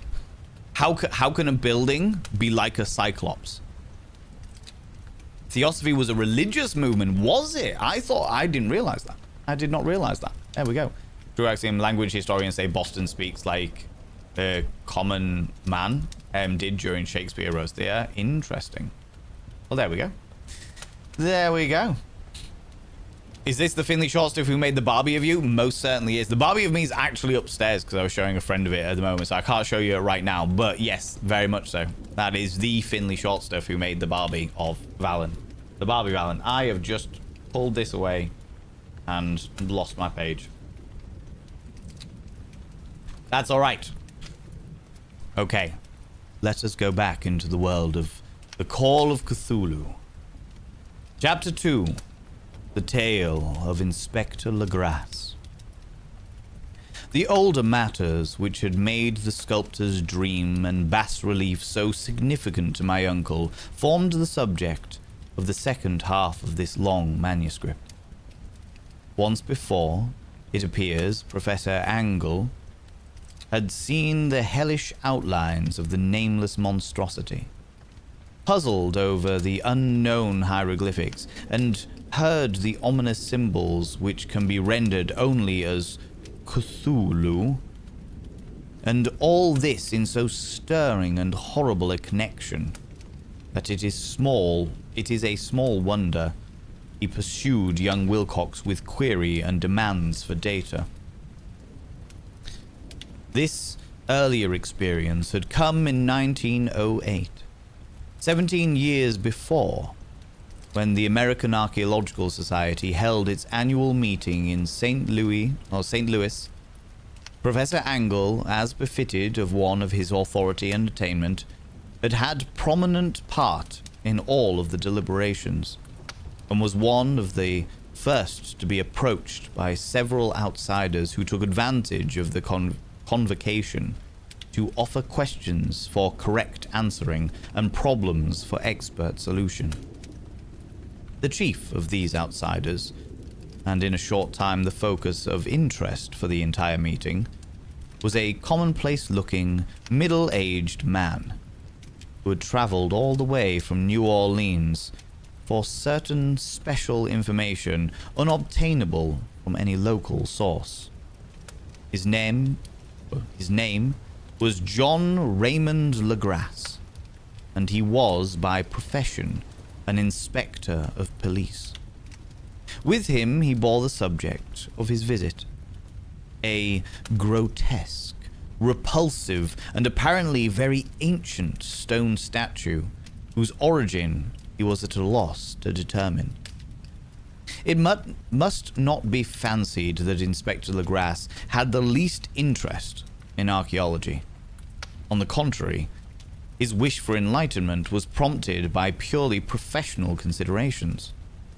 The statuette, idol, fetish, or whatever it was, had been captured some months before in the wooded swamps south of New Orleans, during a raid on a supposed voodoo meeting. And so singular and hideous were the rites connected with it, that the police could not but realize that they had stumbled on a dark cult of totally unknown to them, and infinitely more diabolic than even the blackest of the African voodoo circles. Of its origin, apart from the erratic and unbelievable tales extorted from the captured members, absolutely nothing was to be discovered. Hence the anxiety of the police for any antiquarian lore which might help them to place the frightful symbol, and through it track down the cult to its fountainhead. Inspector Legrasse was scarcely prepared for the sensation which his offering created.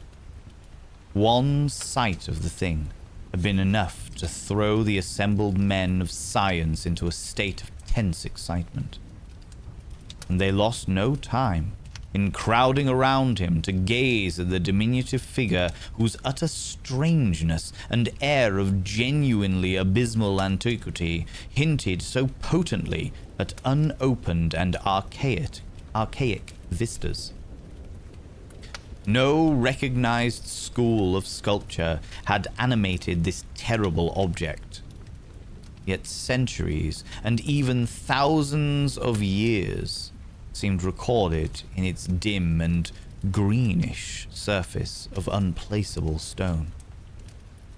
The figure, which was finally passed slowly from man to man for close and careful study, was between 7 and 8 inches in height, and of exquisitely artistic workmanship. It presented a monster of vaguely anthropoid outline, but with an octopus-like head, whose face was a mass of feelers, a scaly, rubbery-looking body, prestigious claws on hind and fore feet, and long, narrow wings behind. This thing, which seemed instinct with a fearsome and unnatural malignancy, was of a somewhat bloated corpulence, and squatted evilly on a rectangular block or pedestal covered with undecipherable characters. The tip of the wings touched the back edge of the block.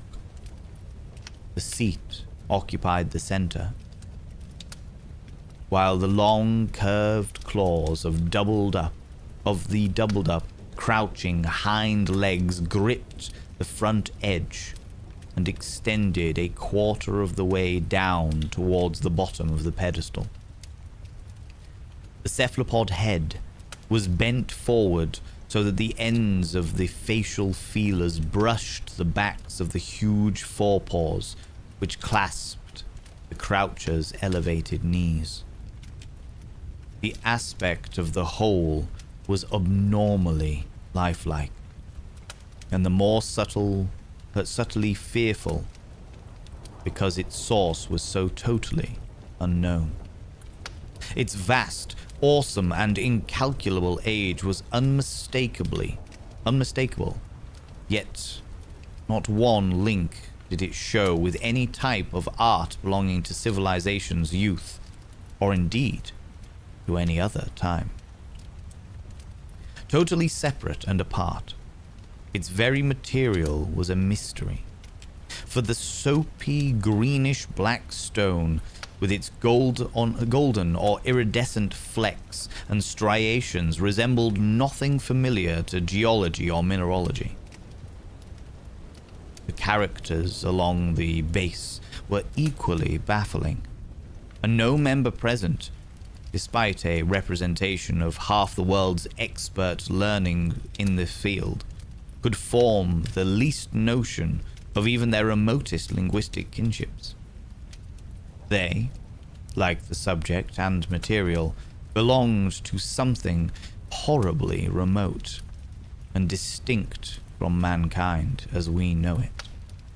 Something frightfully suggestive of old and unhallowed cycles of life in which our world and our conceptions have no part. And yet, as the members severally severely shook their heads and confessed defeat at the inspector's problem, there was one man at the gathering who suspected a touch of bizarre familiarity in the monstrous shape and writing, and who presently told with some diffidence of the odd trifle that he knew. This person was the late William Channing Webb, professor of anthropology in Princeton University and explorer of no slight note. Professor Webb had been engaged 48 years before in a tour of Greenland and Iceland in search of some runic inscriptions which he failed to unearth. And whilst high up on the West Greenland coast, had encountered a singular tribe or cult of degenerate Eskimos, whose religion, a curious form of devil worship, chilled him with its deliberate bloodthirstiness and repulsiveness. It was a faith of which other Eskimos knew little, which they mentioned with only with shudders, saying that it had come down from horribly ancient eons before ever the world was made. Besides nameless rites and human sacrifices, there were certain queer hereditary rituals addressed to Supreme Elder Devil or Tornasuk. And of this, Professor Webb had taken a careful phonetic copy from an aged Angakok, or wizard priest, expressing the sounds in Roman letters as best he knew how. But just now, of prime significance, was the fetish which this cult had cherished, and around which they danced when the aura leapt high over the icy cliffs. It was, the professor stated, a very crude bas-relief of stone, comprising a hideous picture and some cryptic writings. And, as far as he could tell, it was a rough parallel in all essential features of the bestial thing now lying before the meeting. These data, received with suspense and astonishment by the assembled members, proved doubly exciting to Inspector Legrasse, and he began at once to ply his informant with questions. Having noted and copied an oral ritual among the swamp cult worshippers his men had arrested, he besought the professor to remember as best he might the syllables taken down amongst the diabolist Eskimos. There, then, followed an exhaustive comparison of details, and a moment of really awed silence, when both detective and scientist agreed on the virtual identity of the phrase common to the two hellish rituals so many worlds of distance apart. What, in substance, both the Eskimo wizards and the Louisiana swamp priests had chanted to their kindred idols was something very like this, the word divisions being guessed at from traditional breaks in the phrase as chanted aloud. Finglui Miglunaf Cthulhu Rilya Wagarnal Patagan. Legrasse had at one point in advance of Professor Webb for several among his mongrel prisoners had repeated to him what older celebrants had told them the words had meant. This text, as given, ran something like this. In his house at Rillier, dead Cthulhu waits, dreaming. And now, in response to a general, urgent demand, Inspector Legrasse related as fully as possible his experience with the swamp worshippers, telling a story to which I could see my uncle attached profound significance. It savored of the wildest dreams of mythmaker and theosophist, and disclosed an astonishing degree of cosmic imagination among such people and pariahs as might be expected to possess it. On November 1st, 1907, there had come to New Orleans police a frantic summons from the swamp and lagoon country to the south. The squatters there, mostly primitive but good-natured descendants of Lafitte's men, were in the grip of stark terror from an unknown thing which had stolen upon them in the night. It was voodoo, apparently, but voodoo of a more terrible sort than they had ever known, and some of their women and children had disappeared since the malevolent tom-tom had begun its incessant beating far within the black-haunted woods where no dweller ventured. There were insane shouts and harrowing screams, soul-chilling chants and dancing devil flames. And, frightened messenger added, the people could stand it no more.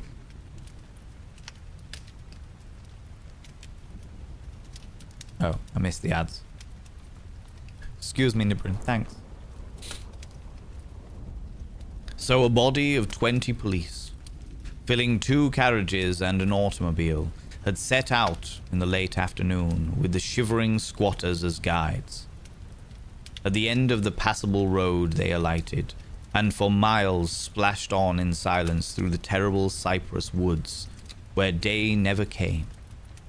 Ugly roots and malignant hanging nooses of Spanish moss beset them, and now and then, in a pile of dank stone or fragments of rotting wall, was intensified by its hint of morbid habitation, a depression which every malformed tree and every fungus islet combined to create. At length, the squatter settlement, a miserable huddle of huts, hove in sight, and hysterical dwellers ran out to cluster around the group of bobbing lanterns. The muffled beat of tom-toms was now faintly audible far, far ahead, and a curdling shriek came at infrequent intervals when the wind shifted. A reddish glare, too, seemed to filter through the pale undergrowth beyond endless avenues of forest night, reluctant, even, to be left alone again. Each one of the cowed squatters refused point blank to advance another inch towards the scene of unholy worship.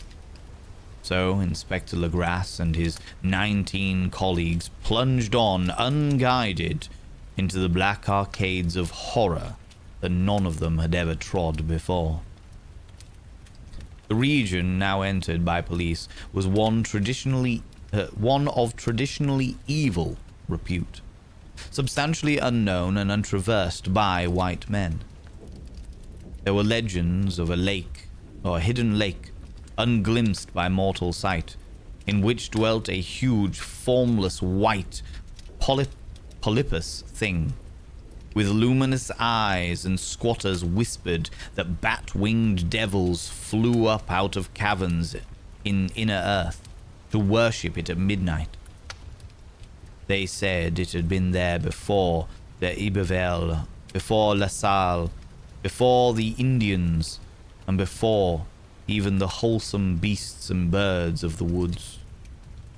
It was nightmare itself, and to see it was to die. But it made men dream, and so they knew enough to keep away. The present voodoo orgy was indeed on the merest fringe of this abhorrent area, but that location was bad enough. Hence, perhaps, the very place of the worship had terrified the squatters more than the shocking sounds and incidents. Only poetry or madness could do justice to the noises heard by Legrasse's men as they ploughed through the black morass towards the red glare and the muffled tom-toms. There are vocal qualities peculiar to men and vocal qualities peculiar to beasts, and it is terrible to hear one when the source should yield the other. Animal fury, an orgiastic license here whipped themselves into demonic heights by howling and squawking ecstasies that tore and reverberated through those nighted woods like pestilential tempests from the Gulf of Hell. Now and then the less organized undulations would cease, and from what seemed a well-drilled chorus of hoarse voices would rise in sing-song chant that hideous phrase or ritual. Fungli Muglawanaf Cthulhu Rilya Guanagal Fatagan. Then the men, having reached a spot where the trees were thinner, came suddenly in sight of the spectacle itself. 4 of them reeled, 1 fainted, and 2 were shaken into a frantic cry, which the mad cacophony of the orgy fortunately deadened. Legrasse dashed swamp water on the face of the fainting man, and all stood trembling in nearly hypnotized with horror. In a natural glade of the swamp stood a grassy island of perhaps an acre, cleared of trees and tolerably dry. On this now leaped and twisted a more indescribable horde of human abnormality than any but a Sime or an Angarola could paint. Void of clothing, this hybrid spawn were bellowing and writhing about a monstrous ring-shaped bonfire, in the center of which, revealed by occasional rifts in the curtain of flame, stood a great granite monolith, some 8 feet in height, on top of which, incongruous in its diminutiveness, rested the noxious carven statuette. From a wide circle of 10 scaffolds set up at regular intervals with the flame-girt monolith as its center, hung head downward the oddly marred bodies of the helpless squatters who had disappeared. It was inside this circle that the ring of worshippers jumped and roared, and the general direction of the mass motion from being left to right in endless bacchanal between the ring of bodies and the ring of fire. It may have been only imagination, and it may have been only echoes which induced one of the men, an excitable Spaniard, to fancy he heard antiphonal responses to the ritual from some far and unilluminated spot deeper within the wood of ancient legendary horror. This man, Joseph D. Galvez, I later met and questioned, and he proved distractingly imaginative. He indeed went so far as to hint of faint beatings of great wings, and of a glimpse of shining eyes and a mountainous white bulk beyond the remotest trees. But I suppose he had been hearing too much native superstition. Actually, the horrified pause of the men was of comparatively brief duration. Duty came first. And although there must have been nearly 100 celebrants in the throng, the police relied on their firearms and plunged determinedly into the nauseous rout. For 5 minutes, the resultant din and chaos were beyond description. Wild blows were struck, shots were fired, and escapes were made. But in the end, Legras was able to count some 47 sullen prisoners, whom he forced to dress in haste and fall into line between 2 rows of policemen. 5 of the worshippers lay dead, and 2 severely wounded, ones were carried away on improvised stretchers by fellow prisoners. The image of the monolith, of course, was fully removed and carried back by Legras. Examined at headquarters after a trip of intense strain and weariness, the prisoners all proved to be men of very low and mentally aberrant type. Most were seamen. A sprinkling of individuals, largely West Indian or Brava Portuguese from Cape Verde Islands, gave a coloring of voodooism to the heterogeneous cult. But before many questions were asked, it became manifest that something far deeper and older than fetishism was involved. Degraded and ignorant as they were, the creatures held with surprising consistency to the central idea of their loathsome faith. They worshipped, so they said, the great old ones, who lived ages before there were any men, and who came to the young world out of the sky. These old ones were gone now, inside the earth and under the sea. The dead bodies had told their secrets in dreams to the first man, who formed a cult which never died. This was that cult, and the prisoners said it had always existed and always would exist, hidden in distant wastes and dark places all over the world until the time when the great priest Cthulhu, from his dark house in the mighty city of R'lyeh under the waters, should rise and bring Earth again beneath his sway. Some day he would call, when the stars were ready, and the secret cult would always be waiting to liberate him. Meanwhile, no more must be told. There was a secret which even torture could not extract. Mankind was not absolutely alone among the conscious things of Earth, for shapes came out of the dark to visit the faithful few. But these were not the great old ones. No man had ever seen the old ones. The carven idol was great Cthulhu, but none might say whether or not the others were precisely like him. No one could read the old writings now, but things were told by word of mouth. The chanted rituals was not the secret. That was never spoken aloud, only whispered.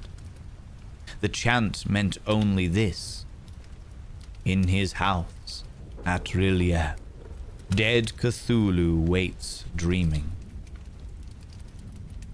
Only 2 of the prisoners were found sane enough to be hanged, and the rest were committed to various institutions.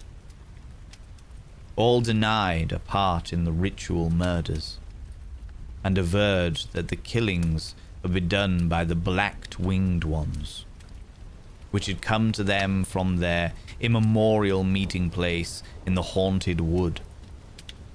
But of those mysterious allies, no coherent account could ever be gained. What the police did extract came mainly from an immensely aged individual named Castro, who claimed to have sailed to strange ports and talked with undying leaders of the cult in the mountains of China. Old Castro remembered bits of hideous legend that paled the speculations of theosophists and made man and the world seem recent and transient indeed. There had been aeons when other things ruled on Earth, and they had great cities. Remains of them, he said, the deathless Chinamen had told him, were still to be found as cyclopean stones on islands in the Pacific. They all died vast epochs of time before man came, but there were arts which could revive them when the stars had come around again to the right positions in the cycle of eternity. They had, indeed, come themselves from the stars and brought their image with them. These great old ones, Castro continued, were not composed altogether of flesh and blood. They had shape, or did not this star-fashioned image prove it? But that shape was not made of matter. When the stars were right, they could plunge from world to world through the sky. But when the stars were wrong, they could not live. But although they no longer lived, they would never really die. They all lay in stone houses, their great city of R'lyeh, preserved by the spells of mighty Cthulhu for a glorious resurrection when the stars and the earth might once more be ready for them. But at that time, some force from outside must serve to liberate their bodies. The spells that preserved them intact likewise prevented them from making any initial move, and they could only lie awake in the dark and think whilst uncounted millions of years rolled by. They knew all that was occurring in the universe, for their mode of speech was transmitted thought. Even now they talked in their tombs. When, after infinities of chaos, the first men came, the great old ones spoke to the sensitive among them, by molding their dreams. For only thus could their language reach the fleshy minds of mammals. Then, whispered Castro, those first men formed the cult around small idols which the great old ones showed them. Idols brought in dim eras from dark stars. That cult would never die till the stars came right again, and the secret priests would take the great Cthulhu from his tomb to revive his subjects and resume his rule of Earth. The time would be easy to know, for then mankind would have become as the great old ones, free and wild and beyond good and evil, with laws and morals thrown aside, and all men shouting and killing and reveling in joy. Then the liberated old ones would teach them new ways to shout and kill and revel and enjoy themselves, and all the earth would flame with holocaust of ecstasy and freedom. Meanwhile, the cult, by appropriate rites, must keep alive the memory of those ancient ways and shadow forth the prophecy of their return. In the elder times, chosen men had talked with the entombed old ones in dreams. But then something happened. The great stone city of R'lyeh, with its monoliths and sepulchres, had sunk beneath the waves, and the deep waters, full of the one primal mystery through which not even thought can pass, had cut off the spectral intercourse. But memory never died, and high priests said that the city would rise again when the stars were right. Then came out of the earth the black spirits of earth, mouldy and shadowy and full of dim rumors picked up in caverns beneath forgotten sea bottoms. But of them old Castro dare not speak much. He cut himself off hurriedly, and no amount of persuasion or subtlety could elicit more in this direction. The size of the old ones, too, he curiously declined to mention. Of the cult, he said that he had thought the center lay amid the pathless deserts of Arabia, where Iram, the city of pillars, dreams hidden and untouched. It was not allied to the European witch cult, and was virtually unknown beyond its members. No book had ever really hinted of it, though the deathless men of China said that there were double meanings in the Necronomicon of the mad Arab Abdul al-Hazared, which the initiated might read as they chose, especially the much-discussed couplet. That is not dead which can eternal lie, and with strange aeons even death may die. Legrasse, deeply impressed and not a little bewildered, had inquired in vain concerning the historic affiliation of the cult. Castro, apparently, had told the truth when he said that it was wholly secret. The authorities at Tulane University could shed no light upon either cult or image. And now the detective had come to the highest authorities in the country and met with no more than the Greenland tale of Professor Webb. The feverish interest aroused at the meeting by Legras's tale, corroborated as it was by the statuette, is echoed in the subsequent correspondence of those who attended, though scant mention occurs in the formal publications of the society. Caution is the first care of those accustomed to face the occasional charlatanry and imposture. Legras for some time lent the image to Professor Webb, but at the latter's death it was returned to him and remains in his possession, where I viewed it not long ago. It is truly a terrible thing, and unmistakably akin to the dream sculpture of young Wilcox. That my uncle was excited by the tale of the sculptor, I did not wonder.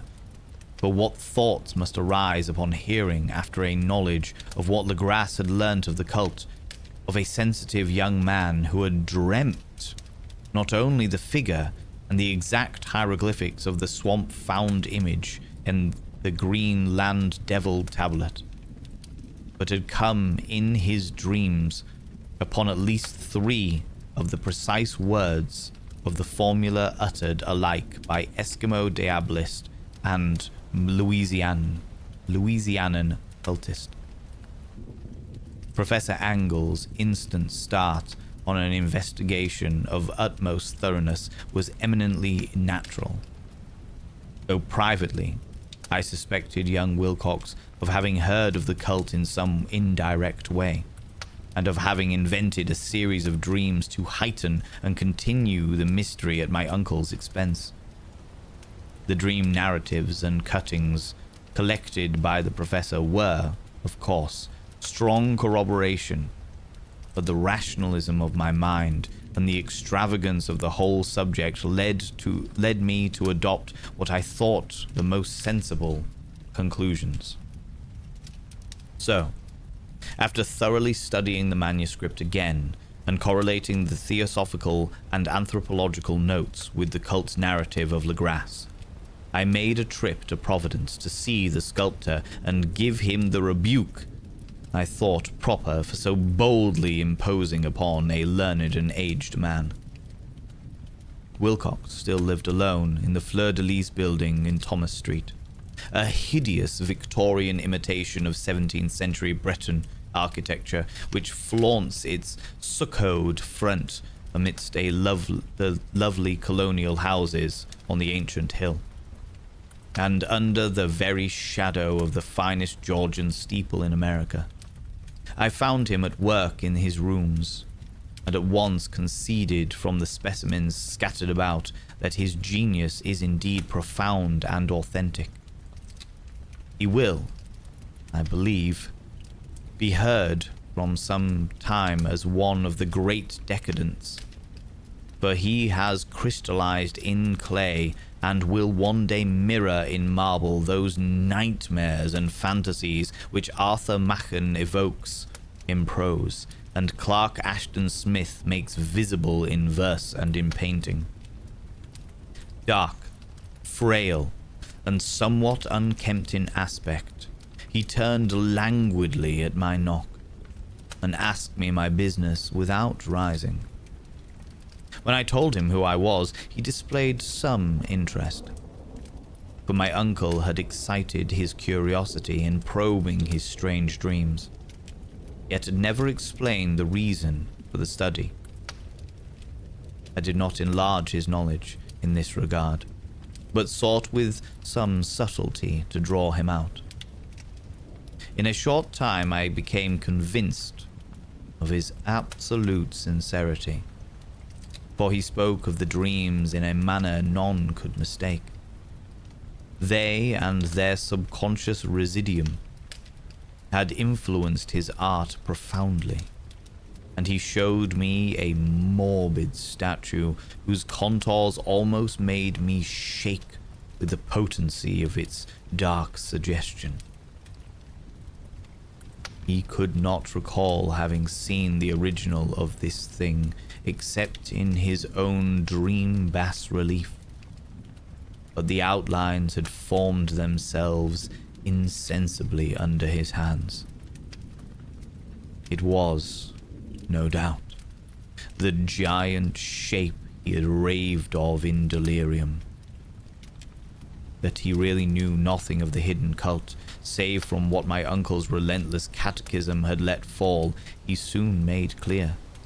And again I strove to think of some way in which he could possibly have received the weird impressions. He talked of his dreams in a strangely poetic fashion, making me see with terrible vividness the damp cyclopean city of slimy green stone, whose geometry, he oddly said, was all wrong. And here, with frightened expectancy and ceaseless half-mental callings from underground, Cthulhu vertagen, Cthulhu vertagen. These words had formed part of that dread ritual, which told of dead Cthulhu's dream vigil in his stone vault at Rillier, and I felt deeply moved despite my rational beliefs. Wilcox, I was sure, had heard of the cult in some casual way and had soon forgotten it amidst the mass of his equally weird reading and imagining. Later, by virtue of its sheer impressiveness, it had found subconscious expression in dreams, in the bas-relief, and in the terrible statue I now beheld. So that his imposture upon my uncle had been very innocent one. The youth was of a type, at once slightly affected and slightly ill-mannered, which I could never like. But I was willing enough now to admit both his genius and his honesty. I took leave of him amicably, and wish him all the success his talents promised. The matter of the cult still remained to fascinate me, and at times I had visions of personal fame from researches into its origins and connections. I visited New Orleans, talked with Legrasse and others of that old-time raiding party, and saw the frightful image. Even questioned such of the prisoners that still survived. Old Castro, unfortunately, had been dead for some years. What I now heard so graphically at first hand, though it was really no more than a detailed confirmation of what my uncle had written, excited me afresh. For I felt sure that I was on the track of a very real, very secret, and very ancient religion, whose discovery would make me an anthropologist of note. My attitude was still one of absolute materialism, as I wish it still were, and I discounted with a most inexplicable perversity the coincidence of the dream notes and the odd-cutting collection by Professor Angle. One thing which I began to suspect, and which I now fear I know, is that my uncle's death was far from natural. He fell on a narrow hill, street leading up from an ancient waterfront swarming with foreign people, after a careless push from a sailor. I did not forget the nature and the marine pursuits of the cult members in Louisiana.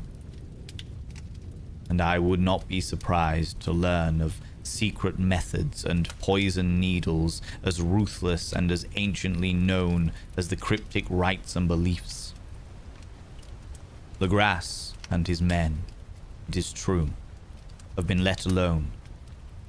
But in Norway, a certain seaman who saw things is dead.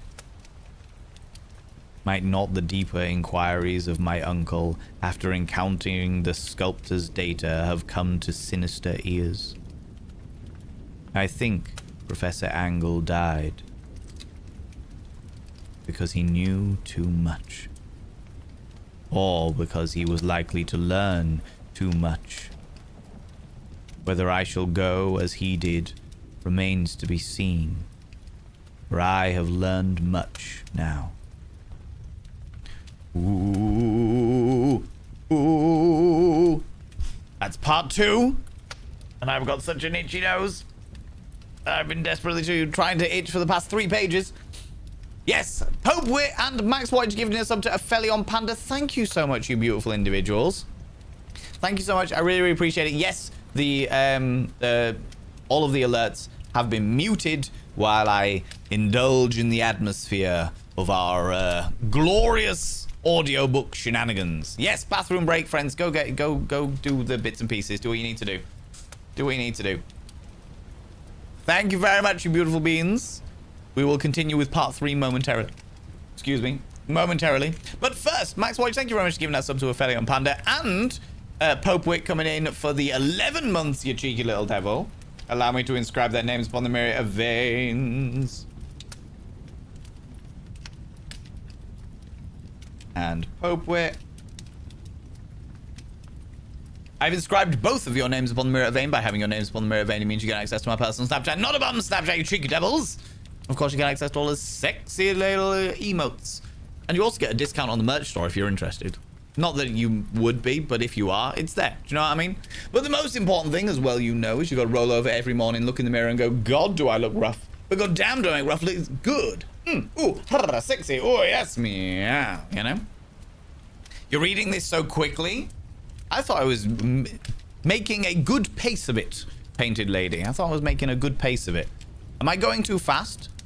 How do we get on the mirror? So in order to be on the mirror, you've got to subscribe. So if you have an Amazon account, if you have like Amazon Prime, you can link your Amazon account to your Twitch account, and that will give you 1 free subscription every month.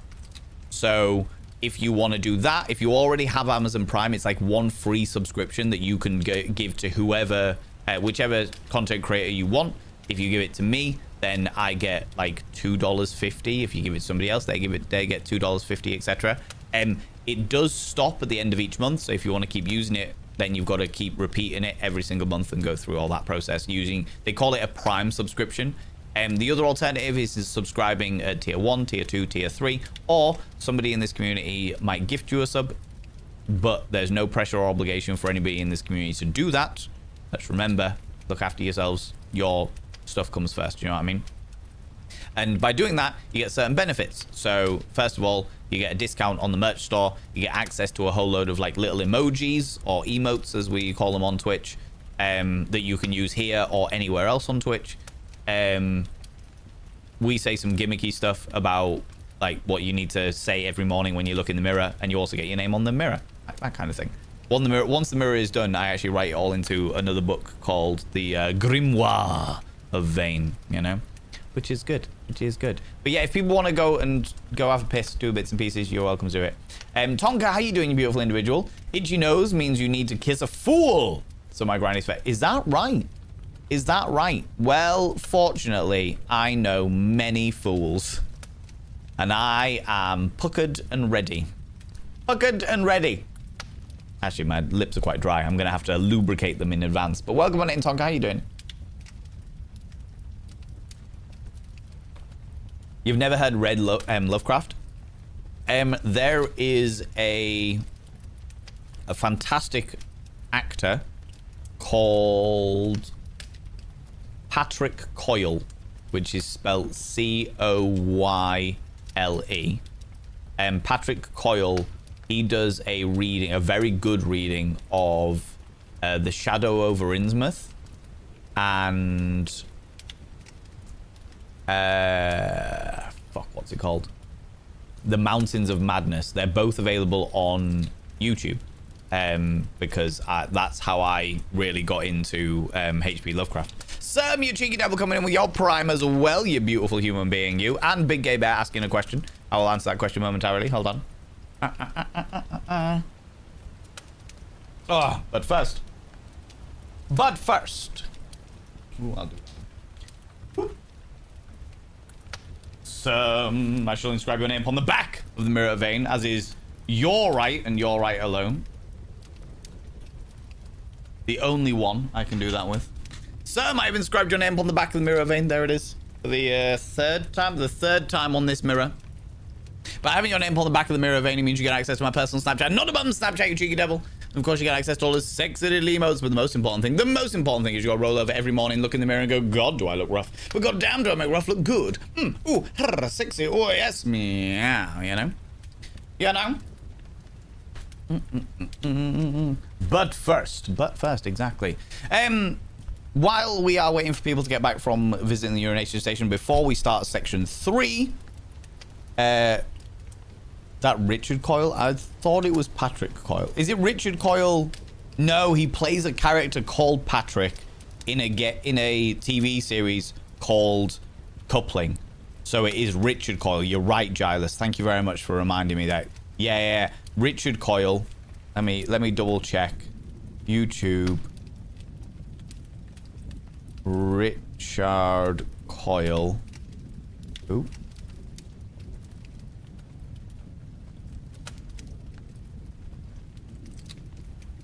Yeah, it is Richard Coyle. Shadow over Innsmouth. View the full playlist. There we go. If I stick that in the chat, then you've got access to it. There we go. Yeah, looking Patrick Coyle confused. He plays a character called Patrick, which was where I was getting confused. But yeah, Richard Coyle, a BBC production of The Shadow over Innsmouth. It's a good production, in my personal opinion. I'm sure he does The Mountains of Madness as well.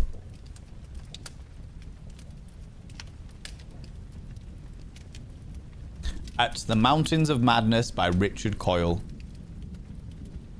Yeah. This is the second one. There we go. So if you're interested in more audiobooks, obviously they are like professionally produced, so you're not going to get the mispronunciations of things. You're also going to definitely get all of the original languages. I have cut out words like mongrel. I've cut out the N-word. I have changed some of the dynamics in regards to how things are pronunciated. Wolfex as well, you beautiful individual. Thank you very much, Nibberin. Yeah, I'm hard to do it without fucking the alerts. The alerts are confusing me because they're all muted while we do audiobook stuff. Thank you very much, Nibberin. So I've kind of censored. I don't like censoring things, generally speaking, but I can't say the N-word. I am doing my absolute best to make this as non-racist as possible, because H.P. Lovecraft, certainly in his early days, was a xenophobic individual. We understand that. We also, as I've had confirmed by the community today, that he did later on in life realize the error of his ways and write letters about how unbelievably sad he was and apologetic he was about being such a massive xenophobic prick, which is good that he learned at some stage, but it doesn't help the fact that his early work is very much laced with racism. However, we understand that for the context that it was placed in. We also understand that he is dead now and therefore cannot benefit from the art or any of the cannot benefit via power, money, or influence from his art. So even if he didn't regret any of it, which from the sounds of things he did, we can still indulge in his content. Do you know what I mean? You've been to his grave, have you? Oh, cool. He was also in a film based in practice. Yeah, he was in. Richard Coyle was in Going Postal, if I remember correctly. Stefano, welcome on in, you beautiful individual. How you doing, you cheeky devil? Right, Wolfex UK. I shall now inscribe your name upon the mirror vein. 20 months! Good lord. Good lord, you cheeky devil. That's such an unreasonable amount of time. You beautiful individual, you.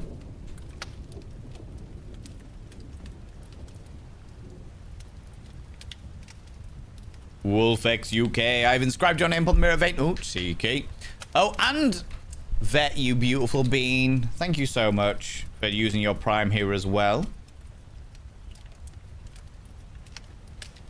That's very, very kind of you, beautiful bean. When it comes round again, so in a month's time, at the end of August, presumably, it'll come round again, and then you'll be able to use that wherever you want. All right, so you can use it here, or you can use it in another channel if you find that you start really enjoying like live streams on Twitch and stuff like that. You can use it in another channel and stuff like that, and that basically gives whichever streamer you want the equivalent of $2.50, $3 there or thereabouts. Okay, you work it. Thank you so much. I really appreciate it. The other benefit that it does give you, Vet, as well, by being a subscriber, even with your Prime and stuff, is the fact that it means that you're not going to get adverts. So every hour we have like 3 minutes of adverts, because it gets rid of pre-rolls. There's a whole thing. We did an experiment as a community and we looked into it, but basically every hour there's 3 minutes of adverts.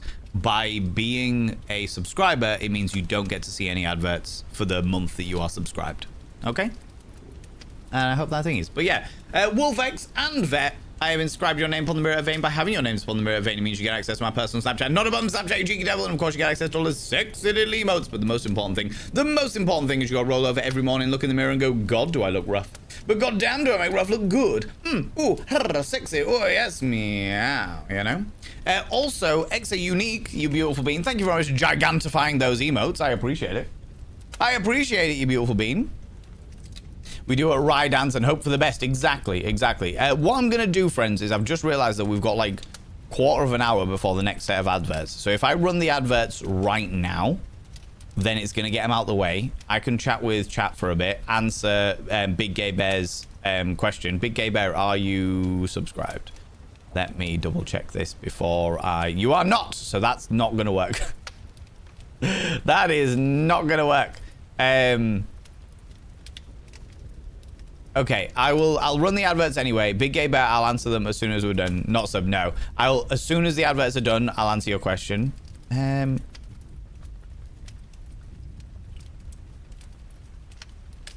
You are a bit subby. You are indeed. That's all right. That's all right. There's nothing wrong with that by any stretch of imagination. Yeah, I'll answer your question as soon as I've done the ads. All right. So I'll run. No, I won't. I'll tell you what I'll do. That answers that question. Wolfex UK, you beautiful bean. Thank you very much for giving a sub to Big Gay Bear and absorbing the entire scenario here and being like, no, this is how we're going to deal with it. Okay, love that. In which case, I will run 3 minutes of ads. Big Gay Bear, I will inscribe your name upon the mirror vein, courtesy of Wolfex UK.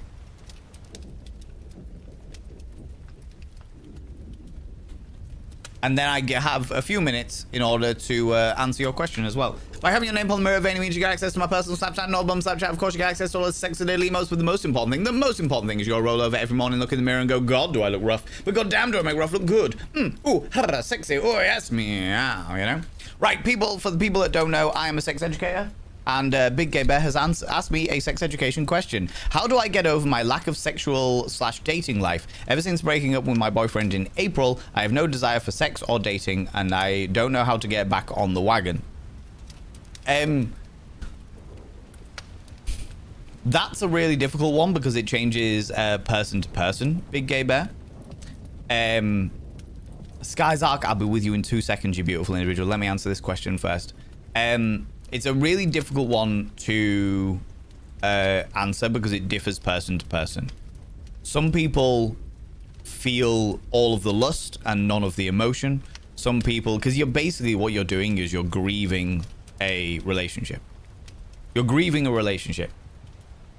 And realistically speaking, April was only what? April's the 4th, we're on the 7th. It was only 3 months ago.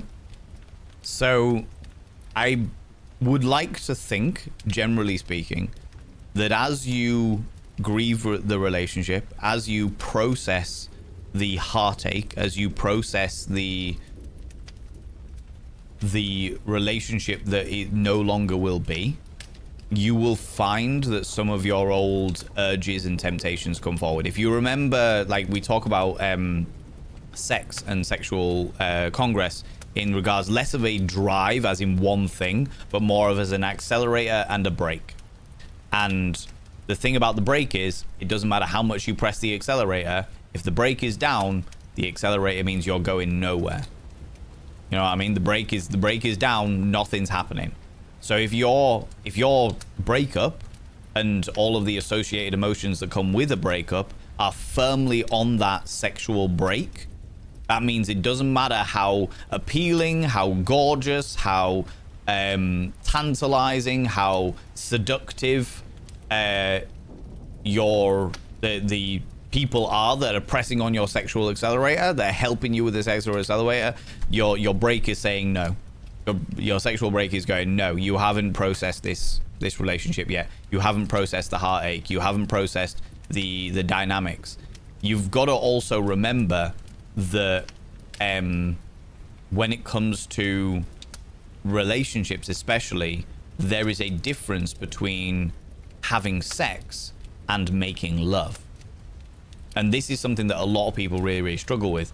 Like, if you have sex with people, you can have sex with loads and loads and loads of people, and it could just be a friends with benefits thing, it could be a one night stand, it could be any of those bits and pieces. But there is a difference between those feelings and the emotions and the feelings and emotions that it stirs up inside you when having those experiences versus making love, which is the next level up. You are having an intimate, close, physical experience that is causing all of the dopamine and the love chemicals in your brain with a person that you love in a deep level, you know? And when you split up with somebody that you genuinely have loved at a deep level, it can be very, very hard to even consider having sex with somebody else or even sexual interest, because that is just not going to compare to making love. It's just not going to compare, you know? So I think that part of it is going to be how quickly you process the relationship closing, and that can be any amount of time, and there is no shame in any amount of time that takes. You know, it could be a couple of months, it could be a year, and as frustrating as that might be, grief takes as long as it takes. You know, sometimes you've got to really push yourself to get into uncomfortable situations. Sometimes you got to push yourself out of your comfort zone. Sometimes you got to push yourself to actually fucking do something beyond the grief and not sit and just let the grief consume you and like overwhelm you. But grief, the processing of that grief, will take as long as it takes, you know? I see what you're saying. It's going to take a long time until I process it. Autism and ADHD don't help. Yes and no. Because as much as I completely understand where you're coming from, the autism and the ADHD are very good at honing a focus and finding distraction. The autism, honing a focus, ADHD hyperfocus, honing a focus, but ADHD also the distraction side of things and the push for dopamine. You might find that the ADHD side of you actually pushes you further towards having sex, even if it's not like I need a relationship, but in the dynamic of, okay, I'm now starting to feel attracted to people, because ADHD is like, hey, I really need the dopamine now. I'm up for dopamine. Dopamine is what I'm about. ADHD is all about dopamine regulation, right? Or certainly one aspect of it is about dopamine regulation. So it's like, okay, I need the dopamine I can't regulate my own dopamine. I need dopamine from something else. I need to go have a really fancy meal. I need to jump on a roller coaster. I need to go fuck somebody random. Do you know what I mean? It could be one of those dynamics. If you are hyper focusing on what you've lost and are not processing the grief, which can happen. People think they're processing, but they're not processing. What they're doing is obsessing over what they've lost. That means that it will take a very, very long time for you to process. And you don't have to completely process something in order to start moving on and stuff like that. You can be like, okay, I've processed enough of this situation now for me to feel comfortable finding a friend with benefits. Or even just, you know, like watching pornography, finding something that, like, reading some smut, even flirting with people, opening Grindr or what have you, you know? It could just be, that could just be the first stage of just being like, do you know what? I feel comfortable doing this now. And there's no obligation for you to go any further than that. You can just go, right, okay, I'm gonna start talking to people on Grindr or something like that. You know? You don't have to fully process an entire fucking relationship, which overtook your entire fucking life, in the process of a few months, in order to just start the flirting a little bit. Do you know what I mean? That kind of thing. That's all right. That's okay. You just need to take your time with it. Be forgiving of yourself for it. Don't let anybody try and pressure you into, like, processing quickly, because it doesn't fucking work like that. And when you start to feel things, two things when you start to feel things for, like, lust and stuff like that. First thing, it's okay.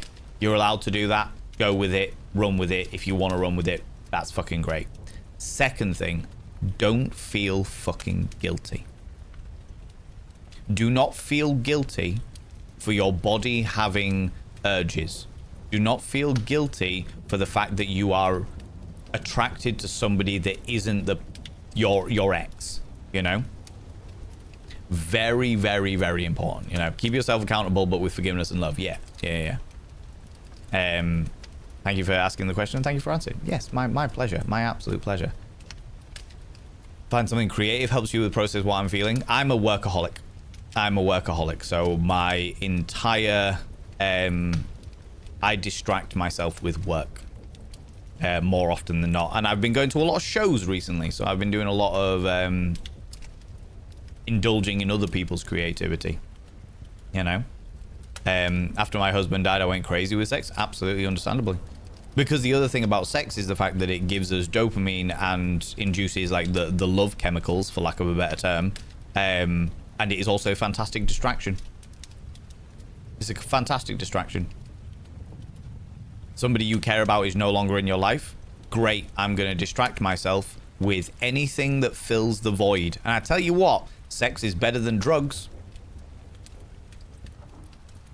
Because at least you can put sex down if it gets too much. Porn addiction, sex addiction are completely different things, but they're not chemically induced addiction. So, you know. Sex is better than alcoholism. Sex is better than fucking narcotics.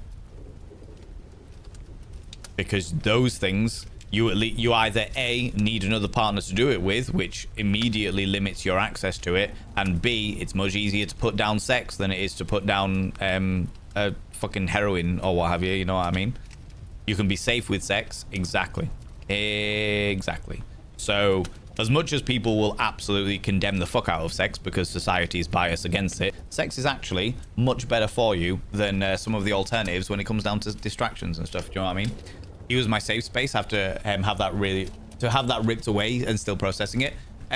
But this also could be a very good learning experience for you, Big Gay Bear, because it's good to have a partner as a safe space, but it's important that our partners are not our only safe space. There is an age-old gimmick where people talk about you need to love yourself before you can love somebody else, and part of that is the pressure and obligation you put on a partner if you don't love yourself, because you're saying, I can't love myself, so you need to love me as a partner, and also need to pick up the slack that I can't, because I can't love myself. You need to pick up all of the weight of the fact that I can't love myself, as well as the love that you are giving as a partner, you know? So this could be a really good opportunity for you to start to come to terms with yourself, start to work out how you can make your own environment a safe space. how you can grow as a person and love yourself as a human being. And like, a partner should never be your entire fucking life. They should be an amazing and glorious and spectacular addition to your life. That is what a partner should be. A partner should make you smile every fucking day because they make your life infinitely fucking better. But they are like the cake.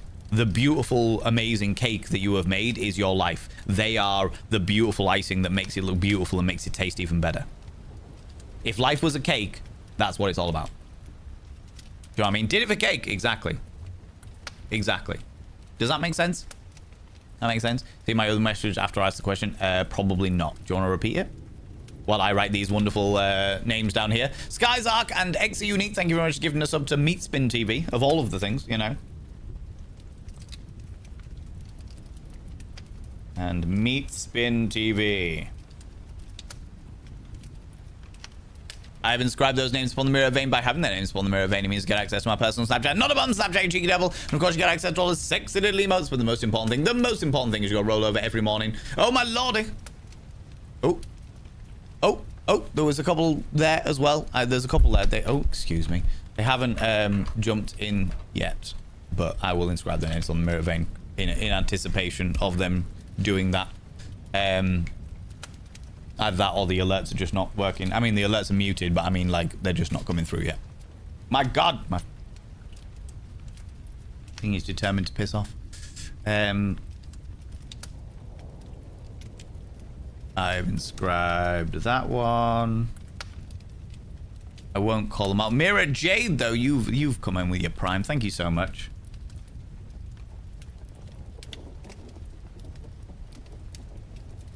And Mira Jade. I won't call the others out because I haven't seen you summon the notification. But I have inscribed your names upon the mirror vein. By having your names upon the mirror vein, it means you get access to my personal Snapchat, not bum Snapchat. Of course, you get access to all the sexy little emotes. But the most important thing is you gotta roll over every morning, look in the mirror and go, God, do I look rough? But goddamn, do I make rough look good? Ooh, sexy. Oh, yes, meow, you know? Also, don't forget you get a discount on the merch store. I keep forgetting, but you do get a discount on the merch store. There's no obligation to buy merch by any stretch of the imagination, but if it's if it's something you're gonna buy anyway, you may as well have a discount. Do you know what I mean? Joke on you to lighten the mood. 2 condoms walk past a gay bar. One turns to the other and says, "Do you fancy going in there?" And get shit-faced. Oh my God, big gay bear. God damn it. God damn it. Working on yourself is like learning something new every day. It's vital. It's not only vital, Witchbury, it's also really important.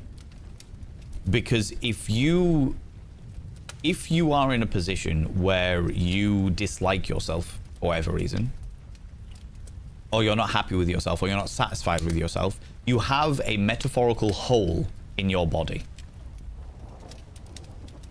When you get with a partner, you try and fill that hole with your partner. And that's really unfair on them. That's really unfair on them. Because it's like, hey, I feel like I'm empty, so you have to fill me now.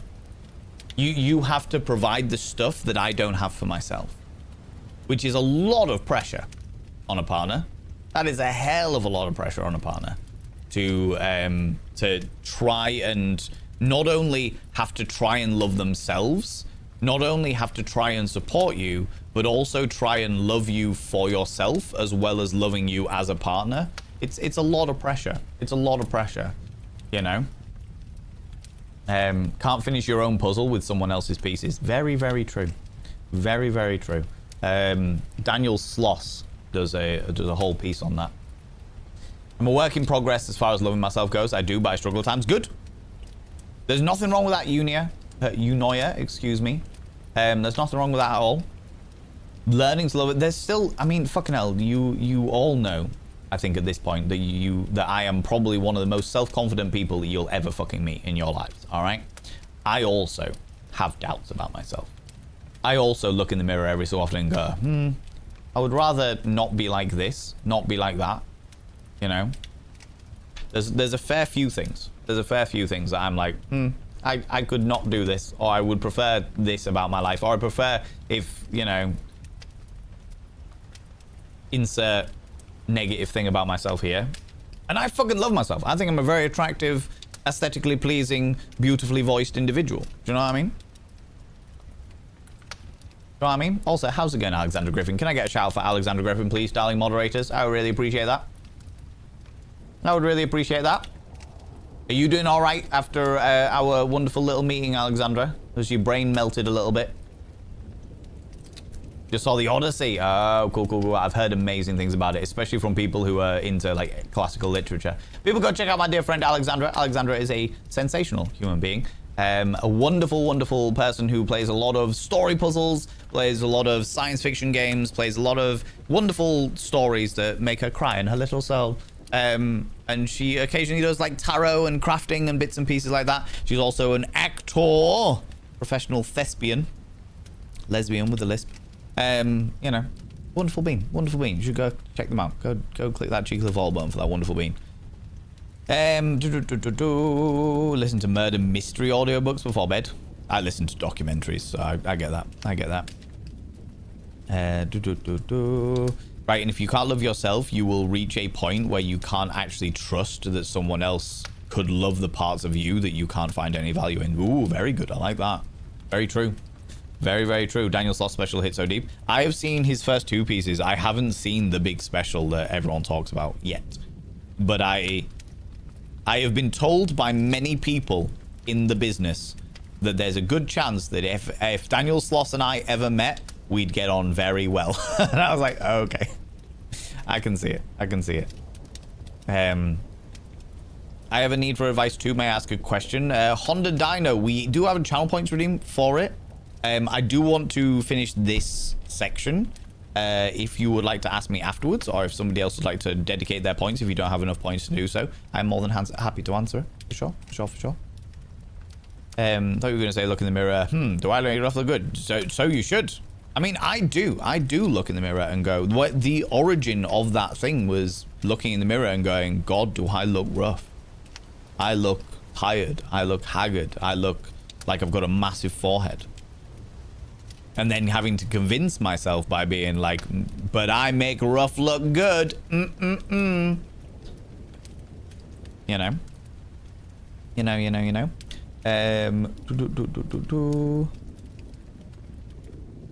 Oh, speaking of which, Bri, you were also going to ask a question. I tell you what, let's do the other piece, and then we'll open it back up again. All right? Because I think there's one. I'll tell you what. Let me have a look at how many more things there are.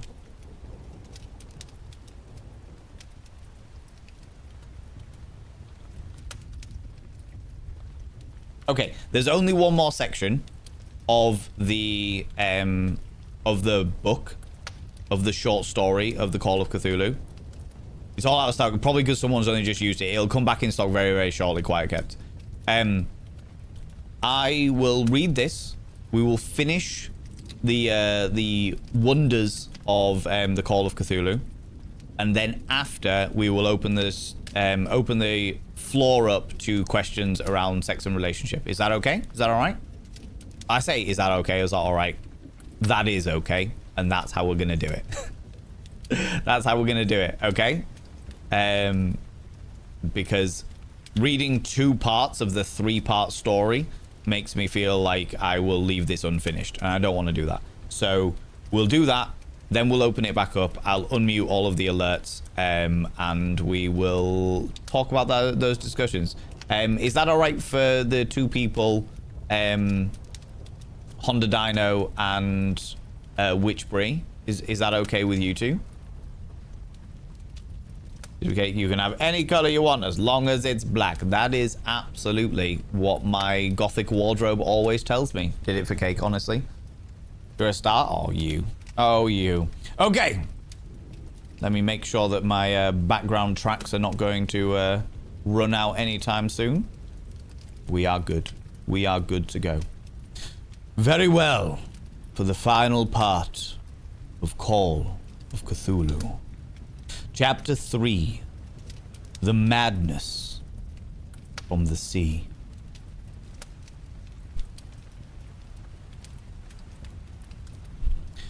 If heaven ever wishes to grant me a boon, it will be a total effacing of the results of a mere chance which fixed my eye on a certain stray piece of shelf paper. It was nothing on which I would naturally have stumbled in the course of my daily round, for it was an old number of an Australian journal, Sydney Bulletin, for April 18th, 1925. It had escaped even the cutting bureau, which had at the time of its issuance been avidly collecting material for my uncle's research. I had largely given over my inquiries into what Professor Angle called the Cthulhu cult, and was visiting a learned friend of Paterson, New Jersey, the curator of a local museum and mineralogist of note. Examining one day the reserve specimens roughly set on the storage shelves in a rear room of the museum, my eye was caught by an odd picture in one of the old papers spread beneath the stones. It was the Sydney Bulletin. I have mentioned for my friend as wide affiliations in all conceivable foreign parts, and the picture was a half-tone cut of a hideous stone image, almost identical with that which Legrasse had found in the swamp. Eagerly clearing the sheet of its precious contents, I scanned the items in the detail and was disappointed to find it only moderate length. What it suggested, however, was of portentous significance to my flagging quest, and I carefully tore it out for immediate action. It read as follows. But before we do that, ladies and gentlemen, all gens outside between, delve deep into your bits of popcorn and throw them at Raiders, throw them at these cheeky devils. Look at these people going in here. Oh my lord, are you doing some books? Last seen streaming books. What books? You were reading Moby Dick. I didn't even realize that books was a category. Every single time I have searched for multiple categories, Stacey the Linguist, to find out what would be good for my audiobook. And I was like, audiobooks, reading, things, and no, I even typed into the search engine audio story to see what other people were doing, and most people are doing it in just chatting, which is the reason why we are reading the Call of Cthulhu in just chatting. In which case, you are very, very welcome, you wonderful individuals. Thank you very much for coming over here. People from my stream, especially if you like audiobooks, go and see Stacey the Linguist. Stacey the Linguist is quite literally a linguist, a studier of language, and a very, very, very good friend of mine. So please, please, please, please, please go click that cheeky little follow button, especially as they are reading through Moby Dick currently. Not like that, you cheeky little devils, all right? But welcome on in, you beautiful individuals. Settle yourselves down. We are on the final part of the 3 parts of Call of Cthulhu.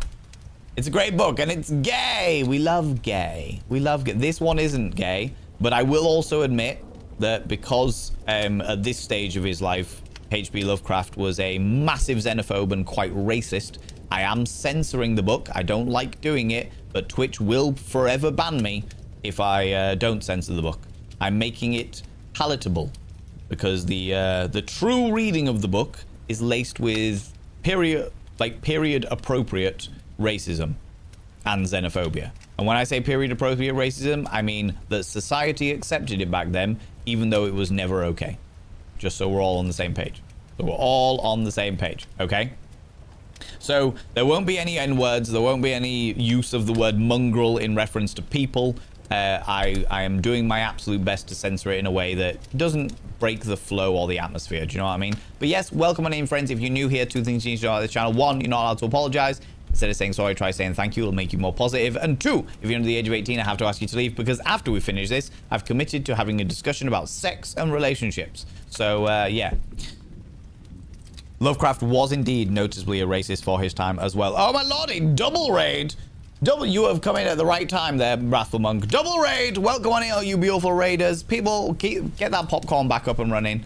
Get that popcorn going again, you cheeky little devils. because we've got the wonderful Wrathful Monk coming in here as well. How you doing? I appreciate your Wrathful Monk shenanigans and bits and pieces. All of the devoted monks. Absolutely, absolutely. I've been watching Cadfile recently. Wrathful Monk. There's some devoted monks for you. I hope you're doing well. What are you up to today, you cheeky devil? We are in the process of reading through the Call of Cthulhu. Censoring it so that it is not as xenophobic as it used to be. Or as it is written, shall we say. Helldivers, it's going to be a very big change of pace to all you beautiful raiders, but you are very, very welcome here. People from my stream, go and check out Wrathful Monk. Wrathful Monk plays a large variety of different games. A lot of puzzly games. Played a fair amount of tower defense games, sometimes community games with his friends and bits and pieces. But he's a wonderful, wonderful individual and deserves all your love and attention. As I've just said to all you beautiful raiders that came in with Stacy, I'll say to the wonderful raiders that came in with Wrathful Monk, 2 things you need to know about this channel. 1, you're not allowed to apologize. Instead of saying sorry, try saying thank you. Instead of saying sorry, I'm late, say thanks for waiting. Instead of saying sorry, I'm such a burden, say thanks for being there for me. I've got a very, very itchy nose. And we are reading through... Oh, number 2, you've got to be here. If you're here, you need to be over the age of 18 because because after this, we're going to be talking about sex and relationships because I've committed to it, all right? We are on the last bit of the Call of Cthulhu. So I will continue. The alerts are muted for all those beautiful people that are in here so that we don't interrupt the... I don't mind interrupting too much when it comes to a raid, but when it comes to like subs and follows and stuff like that, I will approach it and deal with them when we finish the chapter. So there isn't too many interruptions, you know? But welcome on. You're very, very welcome, you beautiful beings. I appreciate you. Wrathful Monk, as with Stacey the Linguist, if you need to disappear off, go grab some stuff. Yeah, no worries, Stacey. Please do so. Please look after yourself. We will indulge ourselves in the sounds of the fireside, the storm outside, and Call Cthulhu. It read as follows. Mystery derelict found at sea. Vigilant arrives with helpless armed New Zealand yacht in tow. 1 survivor and dead man found aboard. Tale of desperate battle and deaths at sea. Rescued seaman refuses particulars of strange experience. Odd idol found in his possession. Inquiry to follow. The Morrison Company's freighter Vigilant, bound from Valparaiso,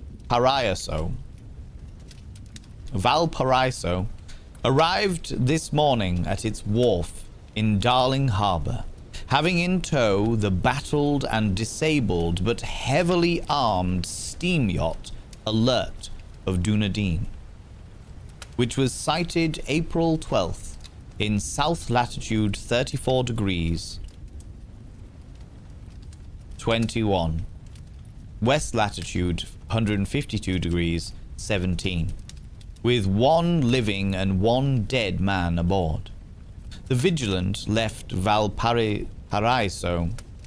March 25th, and on April 2nd was driven considerably south of her course by exceptionally heavy storms and monster waves. On April 12th, the derelict was sighted, and though apparently deserted, was found upon boarding to contain 1 survivor in a half-delirious condition, and 1 man who had evidently been dead for more than a week.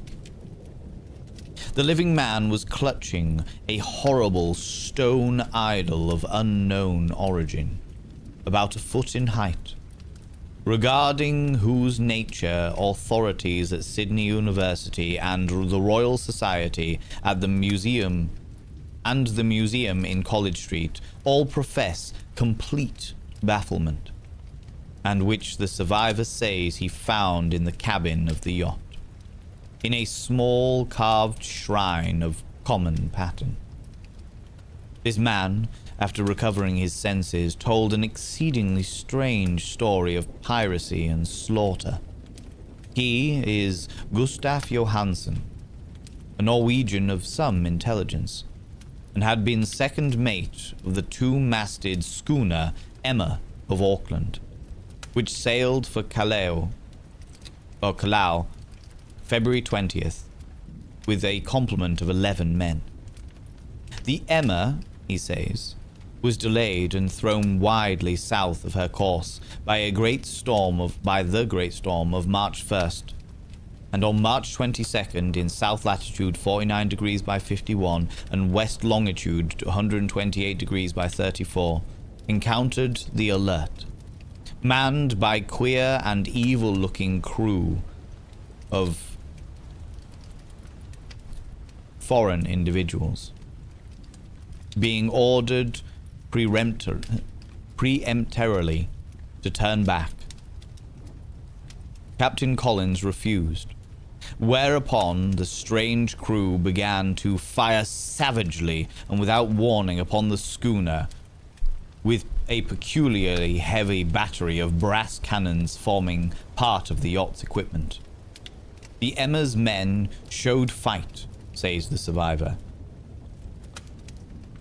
and though the schooner began to sink from shots beneath the waterline, they managed to heave alongside their enemy and board her, grappling with the savage crew on the yacht, and being forced to kill them all, the number being slightly superior because of their particularly abhorrent and desperate, though rather clumsy, mode of fighting.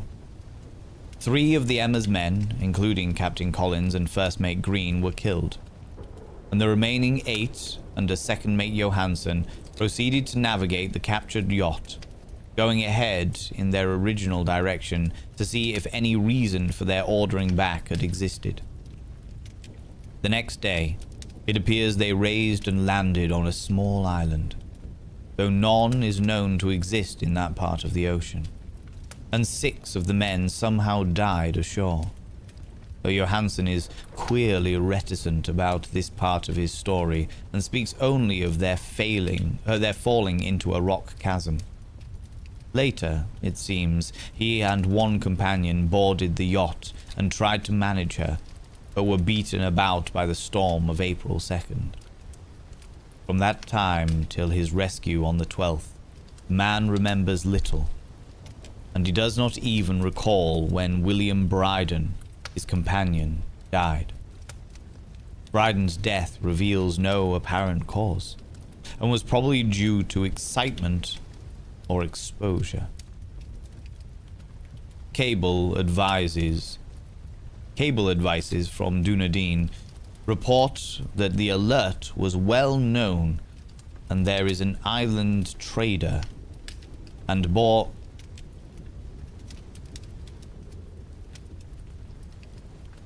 Cable advices from Dunedin report that the Alert was well known there as an island trader, and bore an evil reputation along the waterfront. It was owned by a curious group of individuals whose frequent meetings and night trips to the woods attracted no little curiosity. It had set sail in great haste just after the storm and earth tremors of March 1st. Our Auckland correspondence gives the Emma and her crew an excellent reputation, and Johansson is described as a sober and worthy man. The Admiralty will institute an inquiry on the whole matter beginning tomorrow, and which every effort will be made to induce Johansson to speak more freely than he has done hitherto. This was all, together with the picture of the hellish image, but what a train of ideas it started in my mind. Here were new treasuries of data on the Cthulhu cult, and evidence that it had strange interests at sea as well as on land. What motive prompted the crew to order back the Emma as they sailed about with their hideous idol?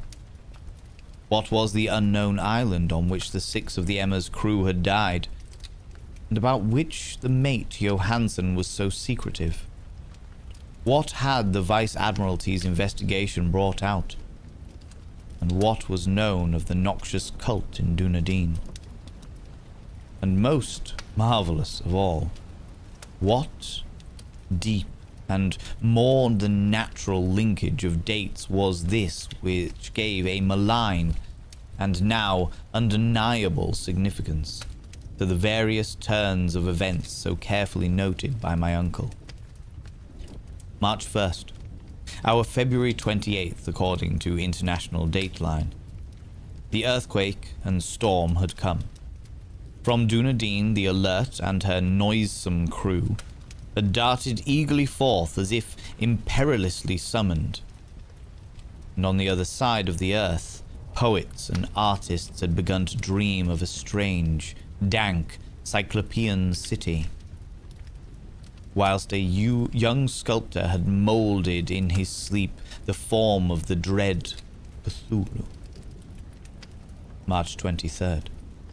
The crew of the Emma landed on an unknown island and left 6 men dead. And on that date, the dreams of sensitive men assumed a heightened vividness and darkened with dread of a giant monster's malign pursuit. Whilst an architect had gone mad and a sculptor had lapsed into suddenly into delirium. And what of this storm of April 2nd?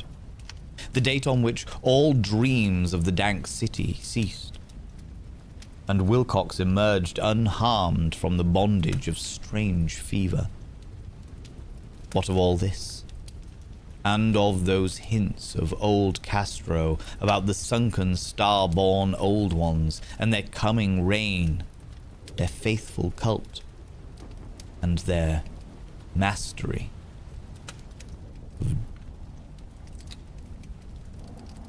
of dreams.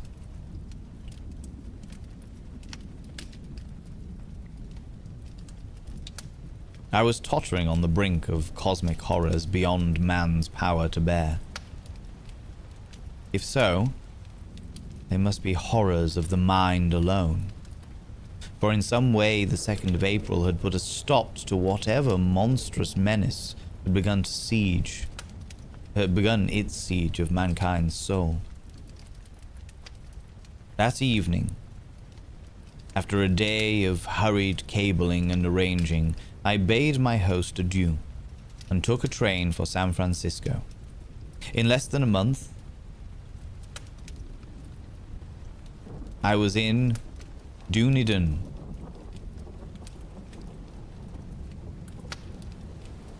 Where, however, I found that little was known of the strange cult members who had lingered in the old sea taverns. Waterfront scum was far too common for special mention, though there was vague talk about one inland trip these humans had made, during which faint drumming and red flame were noted on the distant hill. In Auckland, I learned that Johansson had returned with yellow hair turned white. After a perfunctory and inconclusive questioning at Sydney, and had thereafter sold his cottage in West Street and sailed with his wife to his old home in Oslo. Of his stirring experience he would tell his friends no more than he had told the Admiralty officials, and all they could do was give me his Oslo address. After that I went to Sydney and talked profitlessly with seamen and members of the Vice Admiralty Court. I saw the Alert, now sold and in commercial use at the Circular Quay in Sydney Cove, but gained nothing from its non-committal bulk. The crouching image with its cuttlefish head, dragon body, scaly wings and hieroglyphed pedestal was preserved in the museum at Hyde Park, and I studied it long and well, finding it a thing of balefully exquisite workmanship, and with the same utter mystery,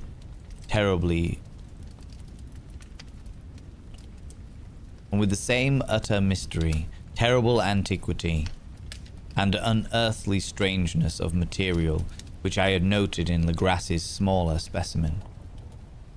Geologists, the curator told me, had found it a monstrous puzzle, for they vowed that the world held no rock like it. Then I thought with a shudder of what old Castro had told Legras about the primal Great Ones. They had come from the stars, and they had brought their image with them.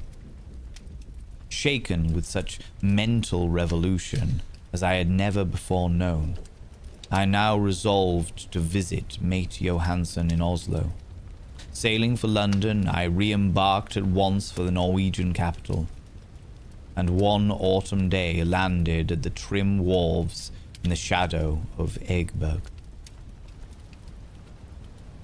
Johansson's address, I discovered, lay in the old town of King Harald Hardrada,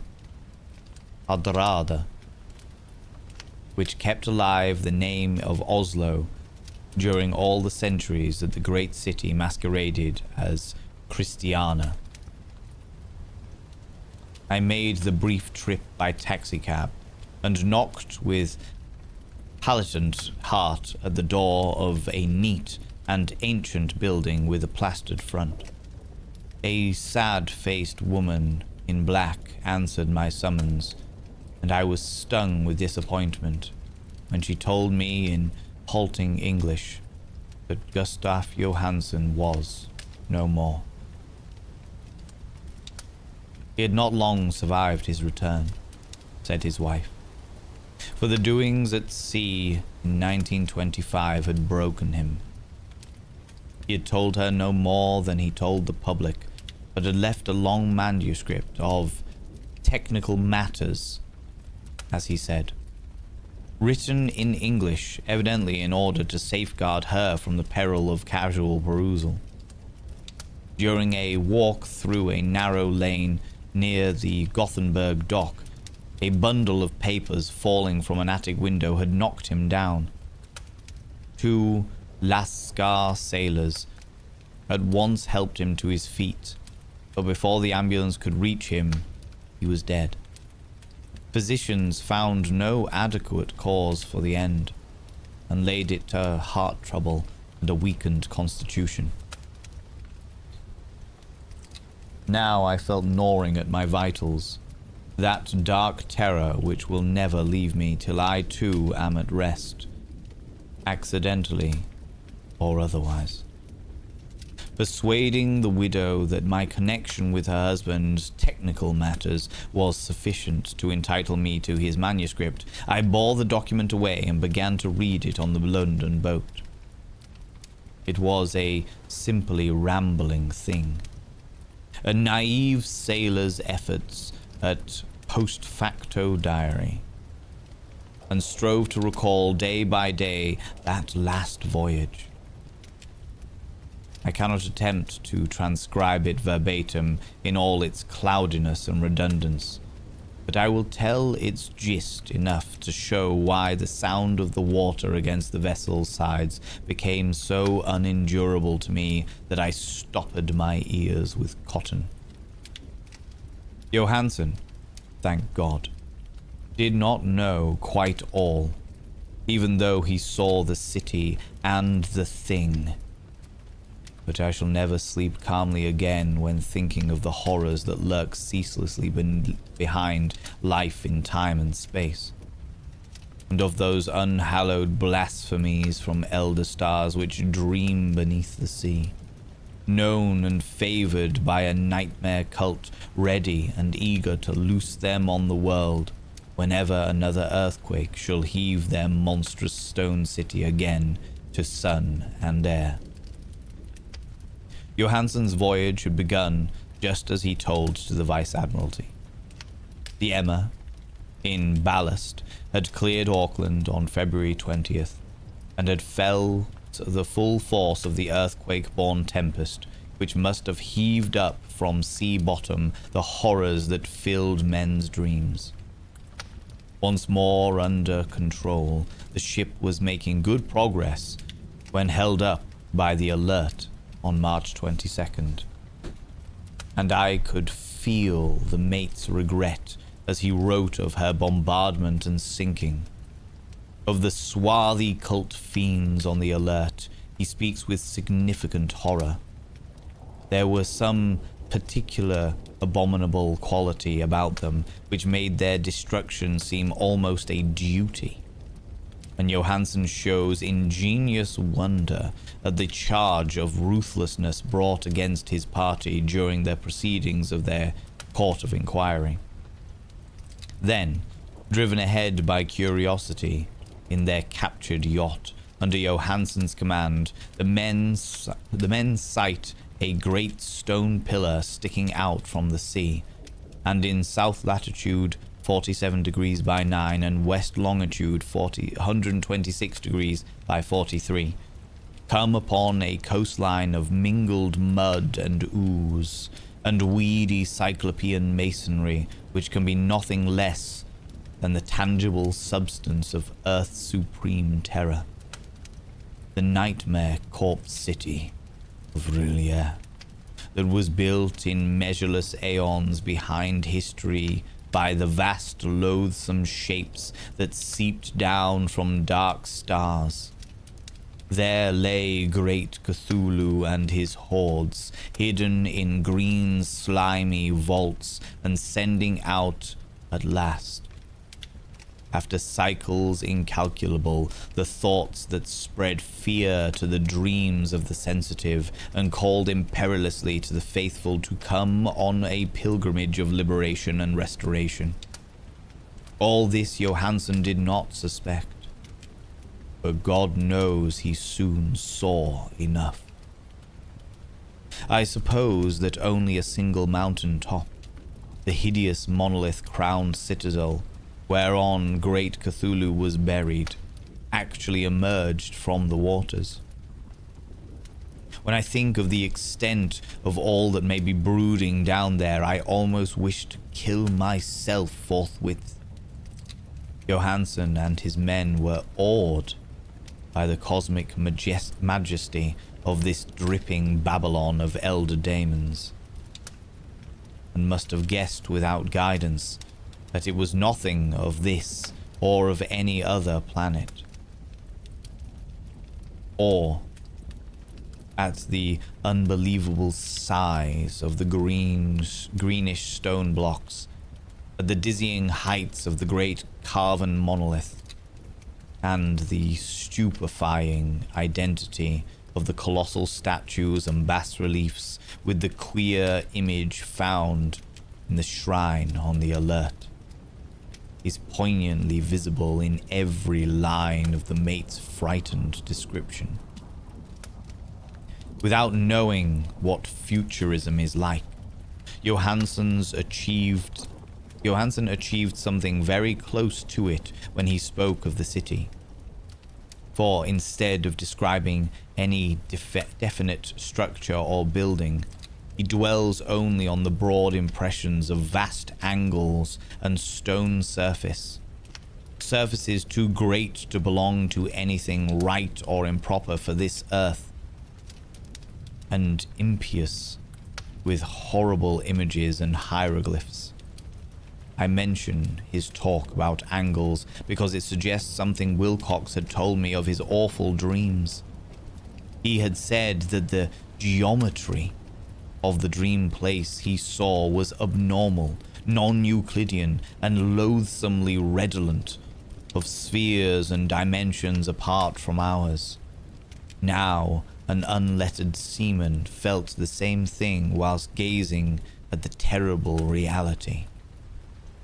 Johansson and his men landed at a slopping mud bank on this monstrous acropolis, and clambered slipperily up over the Titan oozing blocks, which could have been no mortal staircase.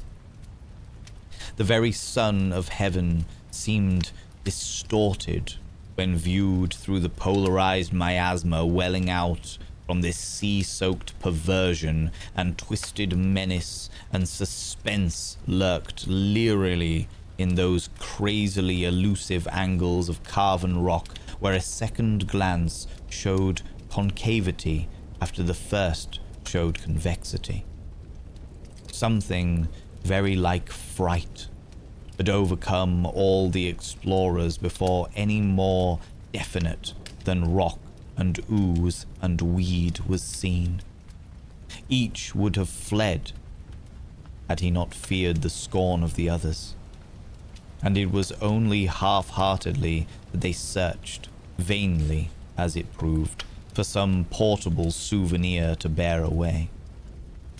It was Rodriguez, Portuguese, who climbed up the foot of the monolith and shouted of what he had found.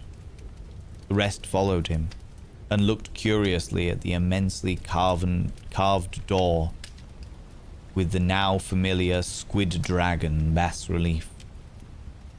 It was, Johansen said, like a great barn door, and they all felt that it was a door because of the ornate lintel threshold and jambs around it, though they could not decide whether it lay flat like a trapdoor or slantwise like an outside cellar door. As Wilcox would have said, the geometry of the place was all wrong. One could not be sure that the sea and the ground were horizontal. Hence, the relative position of everything else seemed phantasmally variable. Bryden pushed at the stone in several places without result. Then Donovan felt over it delicately around the edge, pressing each point separately as he went. He climbed indeterminably along the grotesque stone moulding. That is, one would call it climbing, if the thing were not, after all, horizontal. And the men wondered how any door in the universe could be so vast.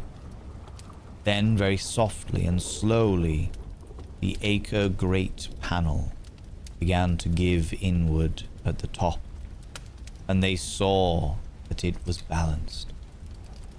Donovan slid or somehow propelled himself down or along the jamb and rejoined his fellows, and everyone watched the queer recession of the monstrously carved portal. In this fantasy of prismatic distortion, it moved anomalously in a diagonal way, so that all the rules of matter and perspective seemed upset. The aperture was black with darkness almost material. That tenebrousness was indeed a positive quality, for it obscured such parts of the inner wall as ought to have been revealed, and actually burst forth like smoke from its aeon-long imprisonment, visibly darkening the sun as it slunk away into the shrunken and gibbous sky on flapping, membranous wings. The odor arising from the newly opened depths was intolerable, and at length the quick-eared Hawkins thought he had heard a nasty, slopping sound down there. Everyone listened, and everyone was listening still when it lumbered slobberingly into sight and gropingly squeezed its gelatinous green immensity through the black doorway into the tainted outside air of that poisonous city of madness. Poor Johansen's handwriting almost gave out when he wrote of this. Of the 6 men who never reached the ship, he thinks 2 perished in pure fright in that accursed instant. The thing cannot be described. There is no language for such abysm of shrieking, immemorial lunacy, such eldritch contradictions of all matter, force, and cosmic order. A mountain walked or stumbled. God, what wonder that across the earth a great architect went mad, and poor old Wilcox raved with fever in that telepathic instant. The thing of the idols, the green, sticky spawn of the stars, had awakened to claim his own. The stars were right again. And what an age-old cult had failed to do by design, a band of innocent sailors had done by accident. After gigatillions of years, great Cthulhu was loose again and ravening for delight. 3 men were swept up by the flabby claws before anybody turned. God rest them, if there be rest in the universe. They were Donovan, Gutera, and Angstrom. Parker slipped as the other 3 were plunged frenzied over the endless vistas of green-crusted rock to the boat, and Johansen swears he was swallowed up by an angle of masonry which should not have been there.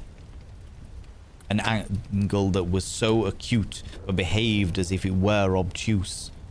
So only Bryden and Johansen reached the boat, and pulled desperately for the alert as the mountainous monstrosity flopped down the slimy stones and hesitated, floundering at the edge of the water.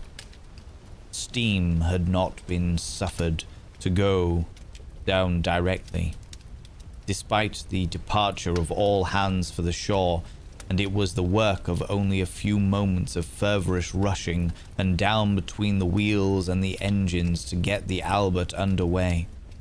Slowly, amidst the distorted horrors of that indescribable scene, she began to churn the lethal waters, whilst on the masonry of that carnal shore that was not of this earth, the Titan thing from the stars slavered and gibbered like Polypheme cursing the fleeing ship of Odysseus. Alephime cursing the fleeing ship of Odysseus. Then, bolder than the storied Cyclops, great Cthulhu slid greasily into the water and began to pursue the vast, wave-raising strokes of cosmic potency. Bryden looked back and went mad, laughing at intervals till death found him one night in the cabin, whilst Johansen was wandering deliriously. But Johansen had not given out yet. Knowing that the thing could surely overtake the Albert until steam was fully up, he resolved on a desperate chance, and setting the engine for full speed, ran lightning-like on the deck and reversed the wheel. There was a mighty eddying and foaming in the noisome brine, and the steam mounted higher and higher. The brave Norwegian drove his vessel head-on against the pursuing jelly, which rose above the unclean froth like the steam of a demon galleon. The awful squid head was with writhing feelers came nearly up to the bowsprit of the sturdy yacht, but Johansen drove on relentlessly. There was a bursting, as if an exploding bladder, a slushy nastiness, as of a cloven sunfish, a stench as of 1,000 open graves, and a sound that the chronicler would not put on paper. For an instant the ship was befouled by an acrid and blinding green cloud, and then there was only a venomous seething astern, where, God in heaven, the scattered plasticity of that nameless sky spawn was nebulously recombining in its hateful original form, whilst its distance widened every second as the alert gained impetuous from its mounting steam. That was all. After that, Johansen only brooded over the idol in the cabin, and attended to a few matters of food for himself and the laughing maniac by his side. He did not try to navigate after the first bold flight, for the reaction had taken something out of his soul. Then came the storm of April 2nd, and the gathering of the clouds about his consciousness. There is a sense of spectral whirling through liquid gulfs of infinity, of dizzying rides through reeling universes on a comet's tail, and of hysterical plunges from the pit to the moon, and from the moon back to the pit. All livened by a cachinnating chorus of the discorded, hilarious elder gods and the green bat-winged mock imp of Tartarus. Out of that dream came rescue. The Vigilant, the Vice Admiralty Court, the streets of Dunedin, and the long voyage back home to the old house by the Eggberg. He could not tell. They would think him mad. He would write of what he knew before death came, but his wife must not guess. Death would be a boon if only it could blot out the memories. That was the document I read. And now I have placed it in the tin box beside the bas-relief and the papers of Professor Angle.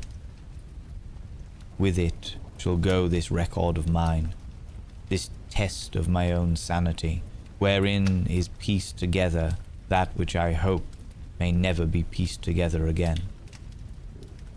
I have looked upon all that the universe has to hold of horror, and even the skies of spring and the flowers of summer must ever afterward be poison to me. But I do not think my life will be long. As my uncle went, as poor Johansen went, so I shall go. I know too much, and the cult still lives. Cthulhu still lives too, I suppose. Again at that chasm of stone which has shielded him since the sun was young. His accursed city is sunken once more, for the Vigilant sailed over the spot after the April storm. But his ministers on earth still bellow and prance and slay around idol-capped monoliths in lonely places. He must have been trapped by the sinking, whilst within his black abyss, or else the world would by now be screaming with fright and frenzy. Who knows the end? What has risen may sink. What has sunk may rise. Loathsomeness waits and dreams in the deep, and the decay spreads over tottering cities of men. A time will come, but I must not and cannot think. Let me pray that, if I do not survive this manuscript, my executors may put caution before audacity, and see that it meets no other eye. That was The Call of Cthulhu by H.P Lovecraft. Oh lordy, that is quite a read. And evidently my eyes are also getting tired because I was struggling with some of those descriptors. Good lord. Good lord. It was a whole thing, that. It was a whole thing. Enjoyed that. I'm glad to hear it. I'm glad to hear it. Dahlia, how you doing? How's it going? Yeah, gibbet. Exactly. Gibbet potency. He's really giving us all the adjectives. Yeah, this was the thing. So that was Call of Cthulhu was one of H.P. Lovecraft's early writings. I think it was like, I don't know, the third or maybe the fifth story that he came out with. And as a result, H.P. Lovecraft is well known for not being a good author of his time. He felt in order to prove himself that the best thing he could do was add as many adjectives as possible. Which meant that saying that the moon was gibbous and that the city was cyclopean in nature, and it's just like, what does that even mean? What does a cyclopean city mean? Nothing like a cyclops, which is what cyclopean is taken from. How is the moon gibbous? Why is it gibbous? What are you referring to? So yeah, he just bombarded with as many adjectives as humanly possible. Do you know what I mean? But yeah. It's not Lovecraft if you don't sprain your tongue with the descriptions. Yeah, I felt that way. Thank you for that, Vel. Great lurk. And your voice held out as well. Well, yeah. It's alright. It's okay. As long as it survives for tomorrow's Labyrinth stream as well, I'm alright. I'm alright. And then I've got a meeting on Sunday night with another member of this wonderful community. So as long as it can do those things, I'm fine. I'm fine. Then we're on to like the next week, and next week is a different one. But now we have finished the Call of Cthulhu. Thank you very much to everybody who donated to get us the audiobook reading of the Call of Cthulhu. I appreciate that. We do have, like I said, the extra one. We will now go into the questions that people were asking before of Witchbury and who was the individual who asked the other question? Dino something? Honda Dino. There we go. Ask your questions and I will get to them as quickly as I possibly can. Yeah, we have got another Dono Goal reward tomorrow when we are playing the Labyrinth roleplay game where chat is a character and I am the Goblin King. We're playing against each other. That is chapter 2 of 5. In fact, the next donation goal reward is another chapter of the Labyrinth roleplay game. So that could potentially, if people are up for it, could be 3 of 5. And then we also have an audiobook reading of... Oh, I can get up. Yeah, so we're going to be doing the Labyrinth adventure game tomorrow night. And then, I can't remember the date, but it's in my announcements. On August the 6th, we will be doing Dracula. So we'll be reading through the first few chapters of Dracula. Which will be very interesting because Dracula is written by form of a letter. There's lots of different letters, if I remember correctly. So we'll read the first few chapters of it, and then if people want more of it, then we can do more of it. If not, that's fine. I'm gonna limit myself because I can't read a book that thick in one stream. I can't do that. I can't do that. You know? Epistolary, thank you very much. Yes, it is. That was the fashion of the time, was to write everything as if it was letters, as it were. As you say, epistolary. But yes, thank you very much for being here, friends. What were the questions that people were asking about thingies? Honda Dino and Witchbury, you were asking questions. That's good. Getting to full. Gibbous moon is a lunar phase. Well, they are always gibbous in everything is always gibbous in H.P. Lovecraft's word. It's never a waning moon, do you know what I mean? It's always gibbous. Every single time. It's always gibbous. Great, love that. Thank you very much, Vet. I appreciate that.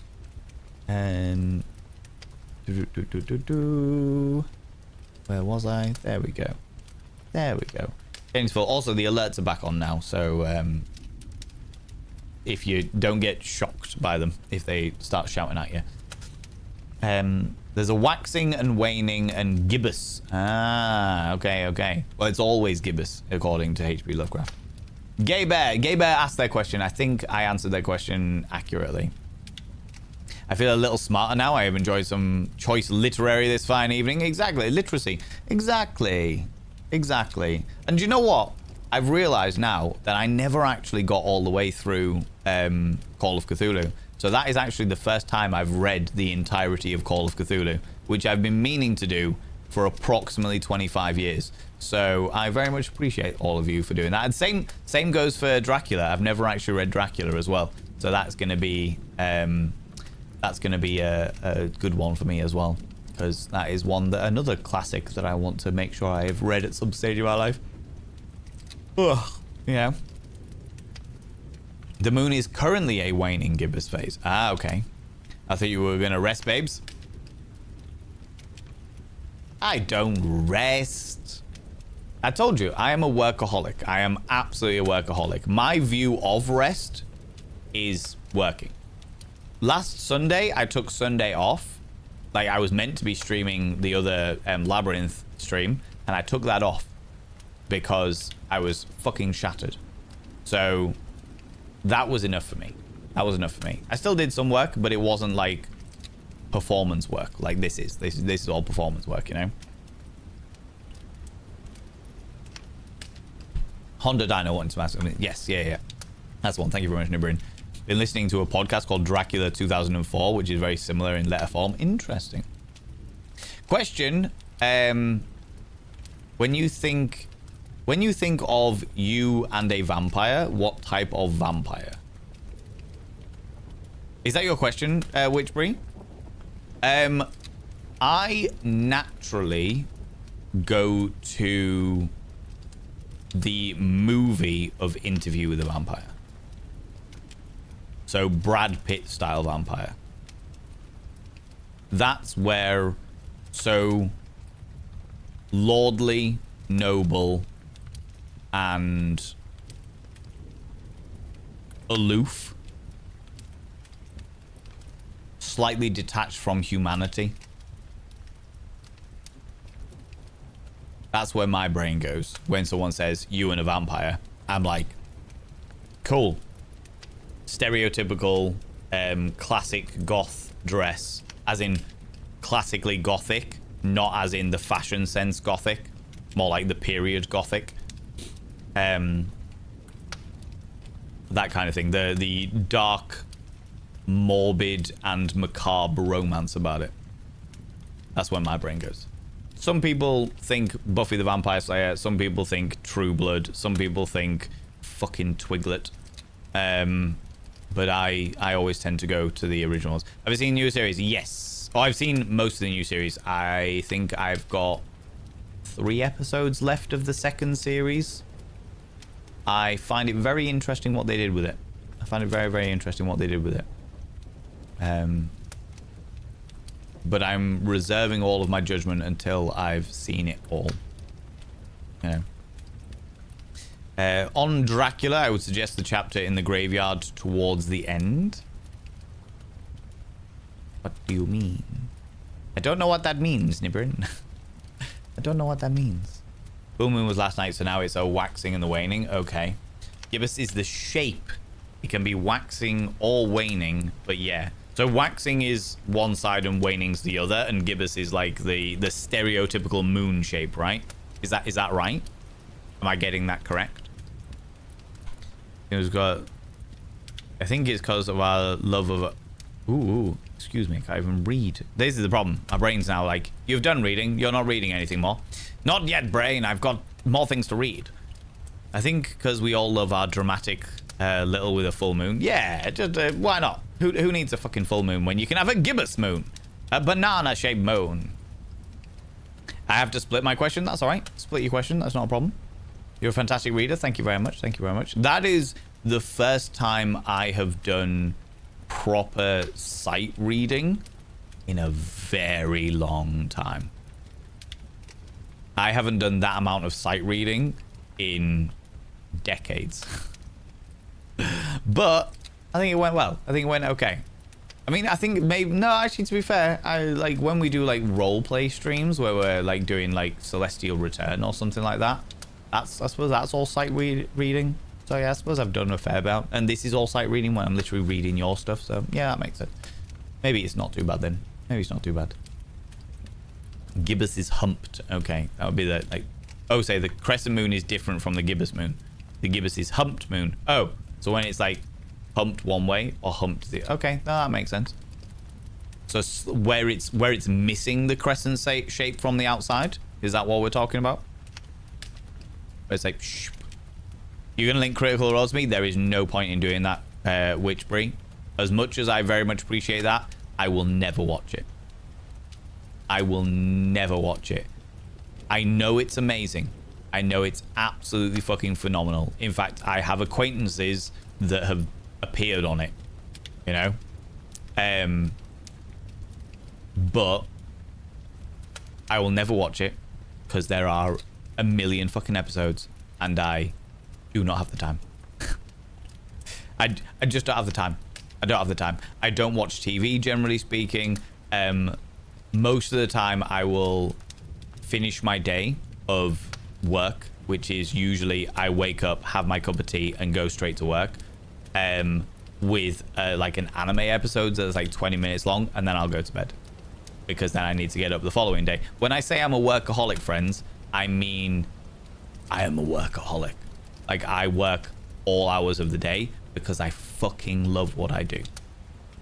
I love what I do. I love the content creation. I love the stuff that I'm currently doing on all of the platforms in regards to like all the short form content. I am loving the event stuff that I'm planning. I fucking love what I do. And when I don't do work, when I am not doing those bits and pieces, like I'm doing better because I'm going out and seeing shows and stuff and like hanging out with friends and bits and pieces. But when I'm not doing shows, I'm immediately like, I have got so much potential that is not being used. There are so many things that I want to do with my life that if I spend too much time indulging in certain media, I will not have the ability to do all the things that I want to do in my life. Do you know what I mean? Does that make sense? I have got a lot of things that I really want to get done. I really want to be able to do. I really want to see through to completion. And I can't do those things if I spend loads of time indulging in too much media, as it were, which is good because I'm like slowing down. Like I'm watching, when we watch like my friends, myself, Sway, Rachel, is often in the chat, and Lilia, who was a GM for us many moons ago when we played Vampire the Masquerade as a show called Legacy of Bulls, if you're ever interested. We go round and Lilia makes us cocktails and we watch 2 or 3 episodes of thingy. That's great because that's social time. It's chill. We all get to hang out, and I don't see it as like a waste of time. Don't get me wrong. I don't see any of these situations as a waste of time. That stuff really helps because it inspires me. It's great time where I can connect with friends and what have you. But like when I think about like Critical Role, for example, each episode is what, 2 to 3 hours, and there are 200 episodes because that's how long campaigns properly last for. I have no doubt that it's amazing, but I'm like, there's no point because I will watch the first 2 episodes and I will never watch anything more than that. I just won't. I love it. I love what they've done for the roleplay communities. I love that they are sensational performers. What I have seen of the clips have been fucking amazing, and I genuinely think it's fantastic. And I have deep love and respect for them and what they do. I just don't have time to partake in it. Do you know what I mean? I just don't have time to partake in it. You know, 12 years exactly. It's a lot of fucking content to consume, you know. Someday I might get into it, but most of that in the background probably. Yeah, I can see myself like getting to a ripe old age where I am physically unable to do shit and being like, right, I'm gonna sit down and pay attention and listen to all of the Critical Roles now. Do you know what I mean? Like, I can see that happening. I can see me getting to 98 and being like, okay, two years off 100. Let's see if we can get through Critical Role now. Do you know what I mean? Like I can see that happening. I can see that happening. But until then, until the point where my body doesn't allow me to keep doing all the shit. I've got too much stuff to do. Too much stuff to do. Too many events. Too many shows. Too many ideas. Just too much. Too much in my brain. I need to do it, you know? And I don't punish myself for not doing it. I just want to get as much done as I possibly can do it, you know? Right then, Honda Dino, you beautiful being. You have been very patient. Thank you very much. Me and my ex, he broke up with me last November, kept up the contact, had sex again, and then didn't. And after a while, we stopped seeing each other fully. That happens more often than you would be aware of. But it seems like there is no possibility for us staying away from each other. I know it sounds stupid, but the things we do and the decisions we make without talking about it or even seeing each other are the exact same and very, very often. A few days ago, we ended up in bed again and we spoke about it, and we both are involved with feelings. Okay. He even said that there is no one who understands him, touches him, and knows what he needs like I do. We both have mental struggles and or DHD. So, well, me and him, we both don't know what to do with all this. Okay. My first question on the Dino, if you are happy to share that information, is why did you split up? That's the first question. Now, while you're typing out that answer or telling me to mind my own fucking business, I also want to remind everybody that I am not a medical professional. I am not a psychological professional. I am not therapeutic in any way, shape, or form. All of the information that I give on this platform is based on my own understanding, knowledge, and experience. Because I have had a lot of it. I have had a fuck ton of life experience. I do a shitload of research around like sex education, relationship dynamics. All of that adds up, absolutely. But that doesn't mean that I am qualified. And I cannot be, any advice that I give is just purely my advice. It is not to be taken over medical professionals, health professionals, psychological professionals. Okay? That's, yeah, just love that reminder. I just want to make sure that people are aware of that, you know, for their own benefit, but also for legal benefit, you know. But yeah, my first question, Honda Dino, is why did you split up? Because that will tell me a lot. Pregnant banana. Very pregnant banana, if that's the case, you know.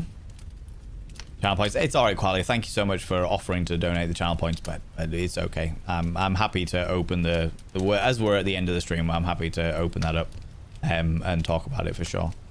For sure. There's also Castle Ravenloft Vampire Style. I don't know that one. Hewin, I don't know that one. No autocorrect, Twiglet. It's not Twilight, it's fucking Twiglet. Okay? It's fucking Twiglet.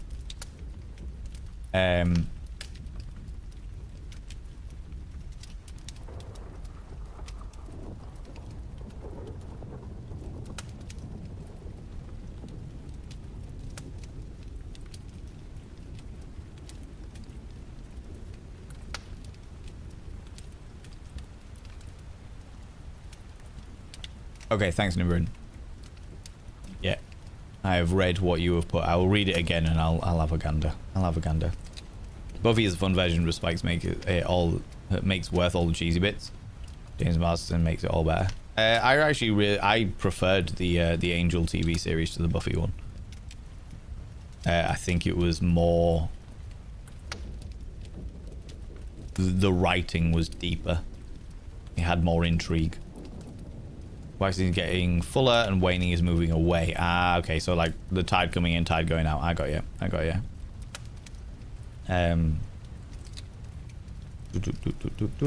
Got to try in that blind reading now. Oh, that's the one, invalid axiom. Now I need to open the book and close my eyes and just read. Absolutely. You can, yeah, you can think of gibbous as missing a crescent. I got you. I got you. Okay. That's cool. I'm just catching up with chat, and then I've just seen that Honda Dino has responded, so I'll do that. Oh, it's a lot. Yeah. Someday I might get into it. Yeah, exactly. Exactly. Cool. It's important to say that he broke up with me because he went through a lot of shit and didn't have capacity to be there for me as I was for him. Interesting.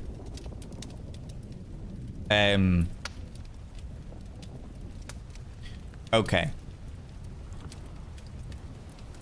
So, in regards to first of all, the pair of you having ADHD, and what was the other thing you said? You both have ADHD and you both have your own mental struggles. Yeah. Okay. The pair of you having ADHD and having your own mental struggles, and actually one more question, if I may, Honda Dino. How long were you together? That's the other question I'm going to ask before I get into it.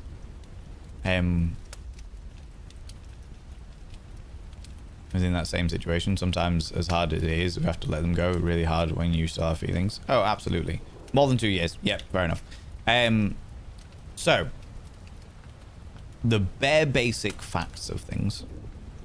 When you are with somebody for a prolonged period of time, especially if you spend a lot of time either talking together on the phone, hanging out online, or physically in each other's presences, you pick up a hell of a lot from each other, especially if you both have stuff like autism and ADHD together.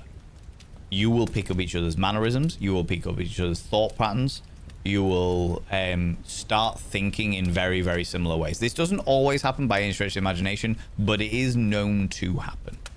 It is known to happen. If people have a lot of similarities, their the way that they think about things will align very, very closely. Okay? So the fact that you keep thinking in the same sort of ways, the fact that you keep having that sort of emotional connection, is completely understandable and completely normal.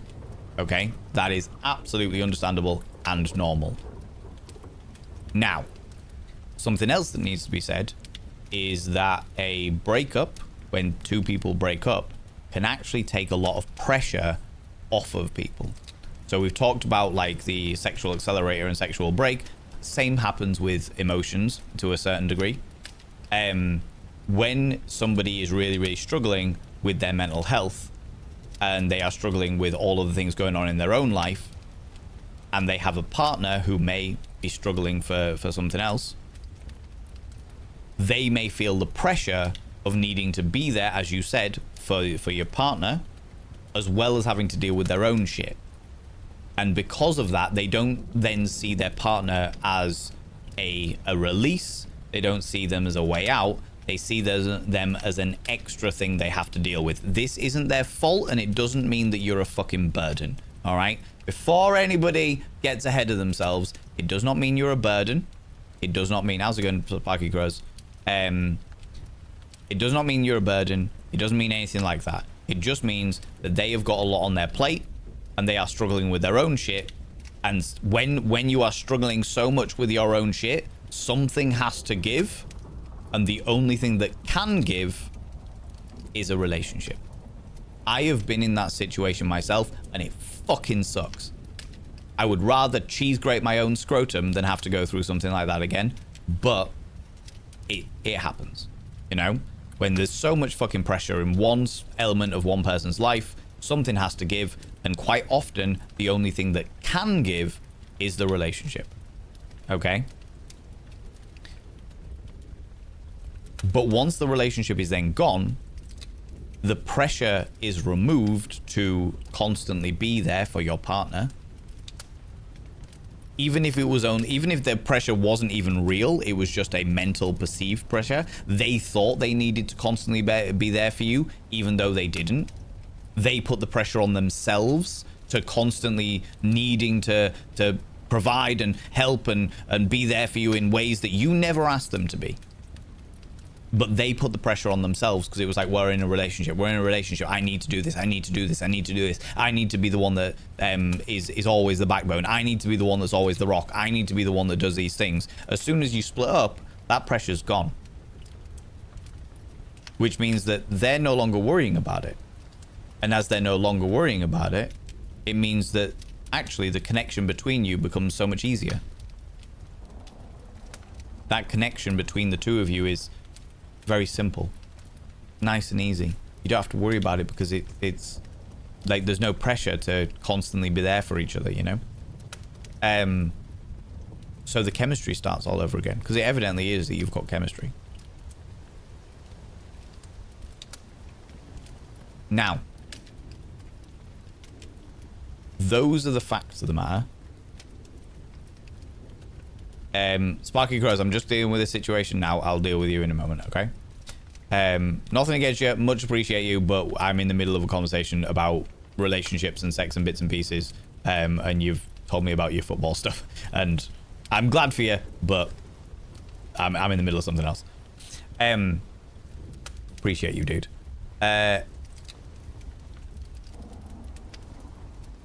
So those are the bare basic facts of it. The fact of the matter is that in regards to you two acting the same and coming to the same conclusions and ending up in the same sort of dynamics, that's completely understandable. You spent 2 years together. You've probably spent 2 years very much in love together. And if you got on very, very well, there's a good chance that I talk about how people change. Every day somebody changes. And if you're in a relationship, you either change together or you change apart. And by the sounds of things, you change together, and then your partner felt, or your ex-partner felt a lot of pressure, felt that they couldn't be there for you, gave you up, and then realized that all of the pressure was in their own head and was like, fuck, I've just given that person up, but we're still together, we're still doing all the bits and pieces. That's all of the facts of it. In regards to what you should do about it, there are 2 things I want to say, because I'm never going to tell you what you should or should not do. That is not the kind of person that I am. I am not that individual. I will give you advice as I see it, but I will never say what you should or should not do, because it's not my fucking decision. I'm not there. I'm not these people. I don't know who these people are. Like, I don't know whether you're involved, who's involved, who this other person is. I don't know anything about them. Do you know what I mean? There's too many things I don't know in order to tell people what they can and can't do. What I will say is there are things you should be aware of. First and foremost, how do I phrase this?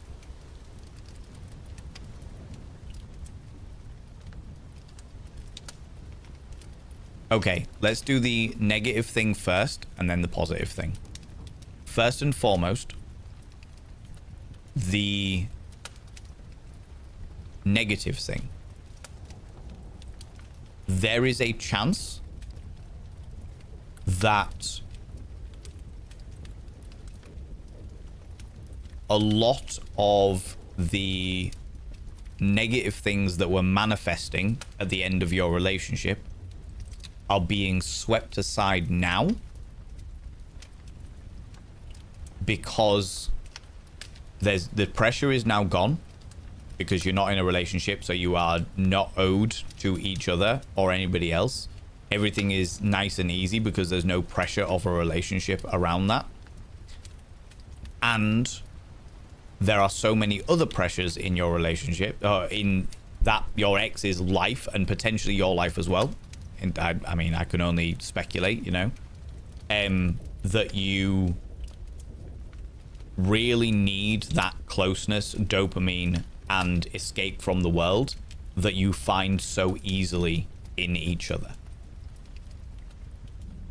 So there is potentially a little bit of rose-tinted glasses, because you're like, I fucking hate the world at the moment and everything else going on in my life, but this person gives me dopamine, they give me love, they give me attention. So I'm happy to look past all of the other shit. I'm happy to forget all of the stuff that was going on at the end of the relationship, because the pressure is gone because the relationship is over, and they give me a good escape in a way that feels right, in a way that they know me, they know my body, they know my boundaries. I don't have to re-explain everything. I don't have to re-educate them in how I work, because they already fucking know. And the same will be going for them as well. Do you know what I mean? The same will be going for them. They will be absolutely exactly the same scenario, putting on rose-tinted glasses, being like, I've got a shitload of stresses to deal with in my life, but my relationship isn't one of them because the relationship is now over, but I miss them. and everything seems so easy with them, but so I can escape all of that, but I also then forget all of the end of it. That kind of thing. Does that make sense? You don't have to train a new person. Exactly. So the fact that it works out so easily is because you've spent 2 years getting to know each other. That isn't... You might very well read each other very, very, very well. You may very well read each other fucking amazingly well, and therefore things come very, very naturally to each of you about the other person, 110%. However, you've also spent 2 years with each other, and therefore you've got 2 years worth of learning each other that won't happen with a new person. Do you know what I mean? It won't happen with a new person. Things will feel harder with a new person because you have to start teaching them about yourself and learning about them equally from scratch, you know? Now that's the negative side of things. So that is the worst case scenario is it's an interesting escape for the two of you and not necessarily a bad thing if you can keep your emotions in check. If the pair of you can keep your emotions in check.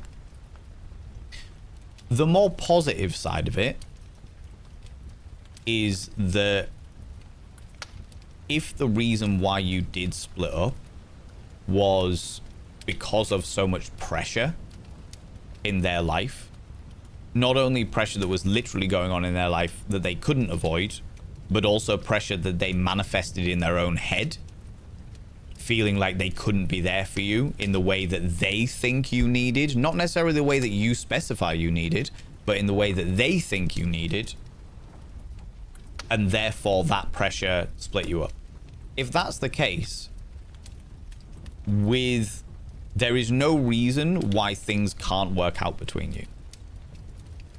Because that isn't you splitting up because one of you cheated. That isn't you splitting up because fucking work took you far away. That isn't you splitting up because you discovered that you have a completely different sexuality. There's not like specifically defining things that will fuck up your entire future that are in there. It is circumstance and pressure from external pressure has split us up because something had to go, and the only thing that could go was the relationship. I have been there. I fucking know this bit real well. So there's no reason why you can't get back together. But what I would say before you decide whether you want to get back together or not is that you sit down and very openly, I mean, you've both got ADHD and autism, so I am sure that this will be a very blunt conversation, but you will very bluntly and openly talk about where you are, where you stand with your own emotions, where you feel you stand with each other's emotions, and what you want the future to be like. And when I say where you are, I mean in regards to all of the stresses that are going on in your lives, where your mental health is at, how you think you can support each other if you do want to get back together. These discussions need to happen frankly, very, very bluntly. Not necessarily bluntly, you can be tactful about it, but just be really fucking honest about it. They need to be just as honest as you do about it. And it is also worth... You might even find it's easier depending on how your ADHD works with yourselves, because obviously it's different for everybody, but you might find it easier to have like regular check-ins where you're like, cool, let's check in every 2 months, or let's check in every 3 months, or let's check in every month. Even at the beginning you could be like, right, let's check in every 2 weeks to make sure that this is still what we want to do, and this is like let's just check in every week, make sure that we are still on the same page, that we're still feeling right, that we're still going all right. And also those check-ins will give you the ability to talk about what your needs are from each other and talk about accommodations for those needs. If somebody can't get their need in that moment because of X, Y, or Z, well, how are you going to get that need? Or how are you going to have something made up for that need? You know, where are the accommodations going to be made on both parts? But it cannot be a case of one person's sacrifice is all, because that's fucking bullshit. It needs to always be a middle ground, a toing and froing. What can somebody give? What can somebody not give? Is there something where you can touch base? Okay, you can't give me this immediately. Cool. Well, I need you to set time aside for me so that I know that I'm an important person in your life. You know? Does that make sense? Again, not a therapist, not a medical professional, just somebody who studies a lot and observes a lot and has had a very, very, very, very colourful life. You know what I mean? Sparky Cruz, you beautiful being. Thank you very much for coming in. It has been a while indeed. I'm glad that your football is going very, very well. Genuinely very, very glad. Football is one of my all-time hates in the world, but I am glad it's going well for you, because you obviously love it, you know? Like, sometimes they need to work on themselves and there's nothing that we can do. My boyfriend in college did this. We've been friends after about 6 years apart. Yeah, absolutely great. Without making this into a relationship advice stream, but you seem as a genuinely intelligent fella and you might be able to give some guidance on this. My friend and I have just got together / giving a relationship a try after meeting back up after 20 years last year. And she's now gone away for a week, pre-planned holiday. And I feel lost knowing that she's not close by, and I know what to do. I don't know what to do / how to keep my mind occupied and want to keep messaging her, but I know it will annoy her. First of all, great that you recognize it'll annoy you. It will annoy her. She is off on holiday. The last thing she wants to be doing is thinking about her pining partner at home. Not because you aren't important to her. You will be important to her. But if you are constantly messaging her, it's not even just going to fucking ruin a holiday. It'll ruin your entire relationship. Because she's out there having fun with friends or with family or whatever. And you're going, oh, I wish you were here. And this isn't you. This is me, you doing an example of somebody who pines after their partner when they're away and actually makes themselves a problem. All right?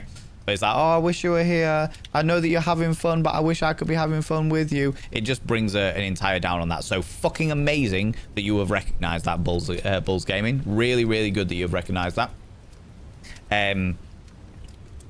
Honestly, if it was me, obviously, like, you've been friends for a very, very long time. I'm imagining that this is a relatively new relationship, and therefore you're still in that honeymoon period where you're like, the very thought of them gives you like little butterflies in the tummy and you're feeling all excited and what have you. What I'd do if I was in your position is, first of all, let them contact me, and then be like, and then when they contact you, you can like be like, I'm really happy that you're having a great time. I fucking think this is amazing. You're wonderful, wonderful scenario. I do miss you, of course I do, but it's more important that you have fun with friends / family, whatever, you know? And I would plan something exciting for their return. Because I'm also that kind of person that's like, God, I wish I was there, because A, FOMO. I am very much a fear of missing out kind of person. I always want to do all the things all the fucking time. And B, I am also quite dedicated to the people I fall in love with. Do you know what I mean? So I'm all about being like, cool, when you get back, we're gonna make up for lost time. I'm gonna get the fucking massage bars out. There's gonna be candles. Oh, the atmosphere. I'm gonna sit down and go through 400 songs in order to make a playlist that A, we both like, B, has a certain level of rhythm that can continue out, so that we're not getting, if we do end up doing rumpy pumpy bumping uglies, then it's not going to become jarring when a fucking a very fast song happens and then suddenly slow song. Like, that's the shit. If you can't get your mind off them, think about ways that you can look forward to them coming home. Do you know what I mean? That's what I would do in that circumstance. That is what I would do in that circumstance. Is being like, cool, this is amazing, let's do some in bits and pieces. Let me find a way to distract myself with the excitement of them coming home, as opposed to me pining for the fact that they're not here now, you know? I hope that makes sense. Make sense? Yeah, perfect. Great. Again, not a therapist, just life experience. I'm going to say it every single time because I know that people online have been sued for less. And I don't think any of you would do it, but somebody might. Somebody might. Do you know what I mean?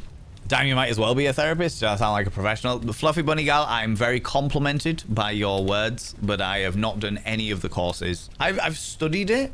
I've studied therapy. I've studied like sex therapy and relationship therapy. I read a lot about these things. I find articles and I find them quite fascinating, but I'm not, I haven't done any qualifications. And as I am not qualified, I have no right to give people therapy, which is the reason why I very, very clearly, preface it by saying that it is not therapy.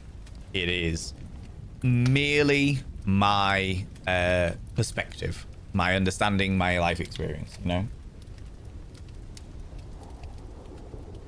Hookups are no pressure.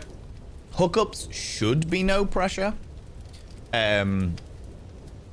But I have found in my life that they can be quite full of pressure depending on who the hookup is with and what kind of person they are. Let's get a bit more goth going on, shall we? Before I answer, I saw that Dino's responded again. Some purples and reds. That'll work very nicely. There we go. A training new person, exactly. I do notice you say he talks about what he can do for you, how you understand it, but you broke up because he was not there for you. The other way around. Yeah, he talks about what you do for him. Yeah. And he said that he can't be there for you, which I can understand in certain circumstances, but I also understand that an overthinking brain, which the majority of us have, a brain that overthinks is very, very good at imagining pressures that aren't necessarily there.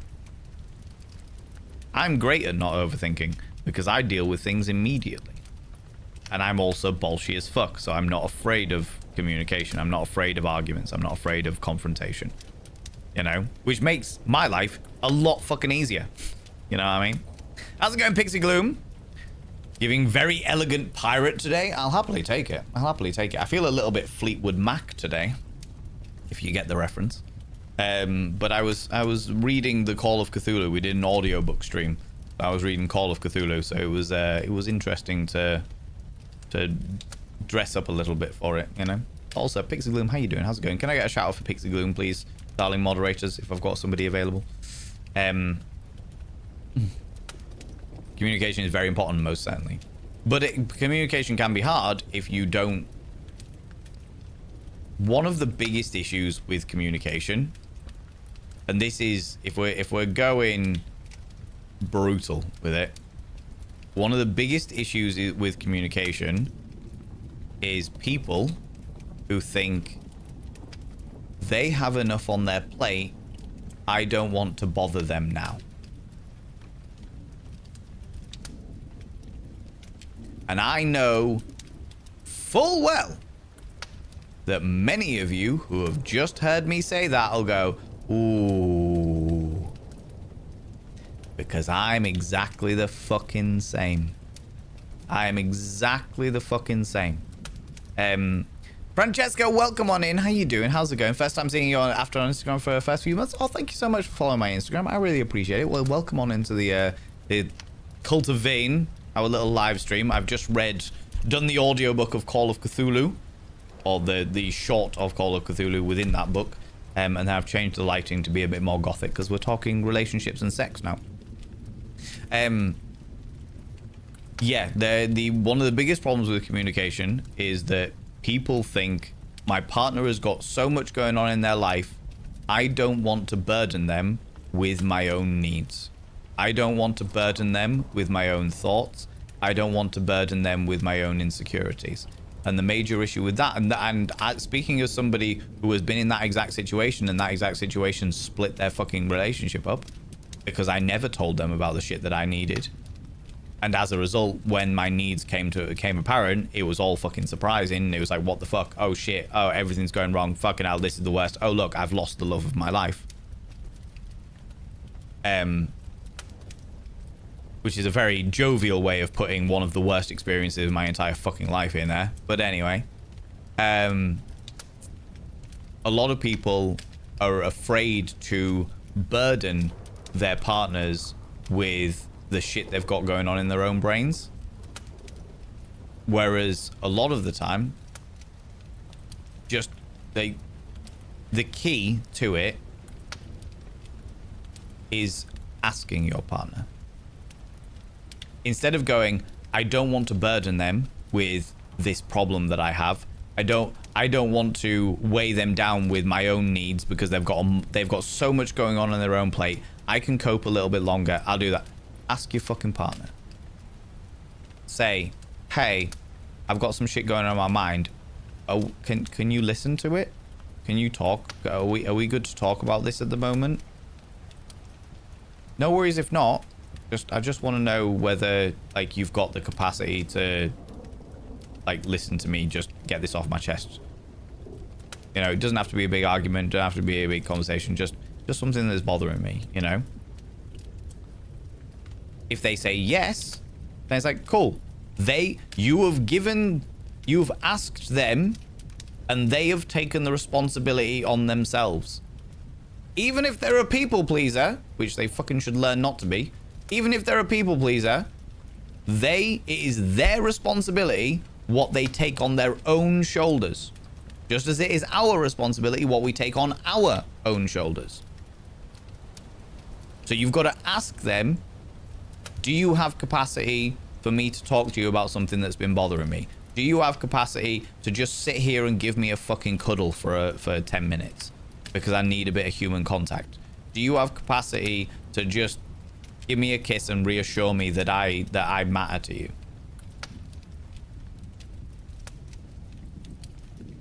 Are you able to do this for a moment, you know?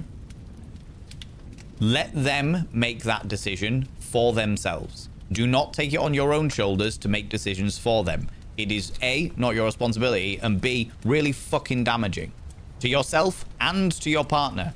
Give them the chance to show up for you. Abso-fucking-lutely. Give them the opportunity. Now, on top of that, also don't complain or feel bad or feel upset or feel guilty or feel burdensome if they say no.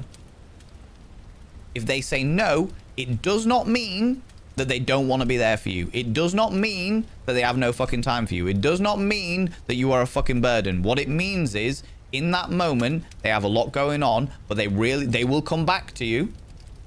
If they're a good partner, they'll be like, I know we couldn't talk about this earlier, but now I've got some time. Would you be up for talking about this?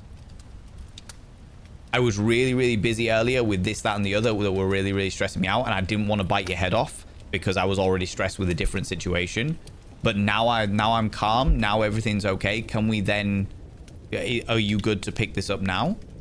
Are you good to talk about this now? Or I was in a really foul mood and I was really afraid of taking that foul mood out on you. So I decided not to do it in that moment. So are we good to talk about this now? If you're okay to talk about it, I would love to talk about it with you because I value you as a fucking person and you are amazing and glorious and I'm beautiful, you know? Communication is really fucking important, but the thing that breaks apart relationships, in my experience at the very least, the thing that breaks apart relationships more than anything else is that I'm not going to bother them because they have so much on their plate. I'm not going to be a burden to them because they've already got so much they're stressing about. Allow them to make their own decisions. Allow them to show up for you. If they can. And the other great thing about that, specific form of communication is it also reassures your partner that you will ask them. You will make your needs clear. They don't have to keep guessing your needs. They don't have to guess how they need to be there for you. We talked earlier about somebody like feeling like they might not be able to be there for you in the way that you need, but you've never made your needs clear. You've never made your requirements clear. You've never made these things. So by doing that, by having those things being like, hey, can I ask you about this? I've got something that I just need a little bit of reassurance. Are you able to give me that for today? Or something like that. You are immediately showing your partner you have needs and you are not afraid to ask them about them. which means your partner is never second guessing you. They're never guessing what your needs are. They're never guessing what they need to show up for. They're never guessing all of the fucking pressure that they are putting on themselves. Hand it to my ego. Hand it to it. Hand it to it. Do you know what I mean? Communication is key. I'm en route home with cheesy shit wrap w/ketchup. Oh, if that better be for me, Chunk. Don't tease me. Don't tease me with a cheesy chip wrap. Don't tease me with a cheesy chip wrap. Don't you do this to me. Fucking love you, Chunk. Thank you very much, buddy. I appreciate you. Thank you very much. Thanks for the 100 little panderings. I appreciate you. Can I get a shout out for Classic Chunk as well, please? People go check out Pixie Gloom. We had the shout out earlier. Pixie Gloom's a wonderful bean. Becoming a person that I communicate with on a semi-regular basis. I berated her the other day. Who else? You fucking legend. I berated her the other day and we had an interesting conversation about thought processes and bits and pieces. It was good. It was good. And also go check out Classic Chung. Classic Chung is my wonderful housemate, of course, very, very, very good friend of mine who plays wonderful dopamine mining games, which I've been thoroughly enjoying them play that one at the moment, you know what I mean? Thank you for listening to my nonsense. Nah, it was all right. I didn't mind listening to your nonsense by any stretch of the imagination, Pixie Gloom. You're good. I didn't think it was nonsense. I thought it made a lot of sense. I was like, yeah, no, that tracks. That's great. It's all good. It's all good. It's great that you're all still talking. I feel like there's hope there. Yeah. Totally. Thank you for your advice and not telling me what to do. A lot of people I talked to did exactly that, and I ended up feeling pressured. What you said makes a lot of sense, and talking and checking in regularly definitely sounds like a plan. Yeah. This is the thing, Honda. I think when it comes down to a lot of people, they're like, you should do this because that's what they would do. That's what they think they would do when they only have the information that you've given them, you know?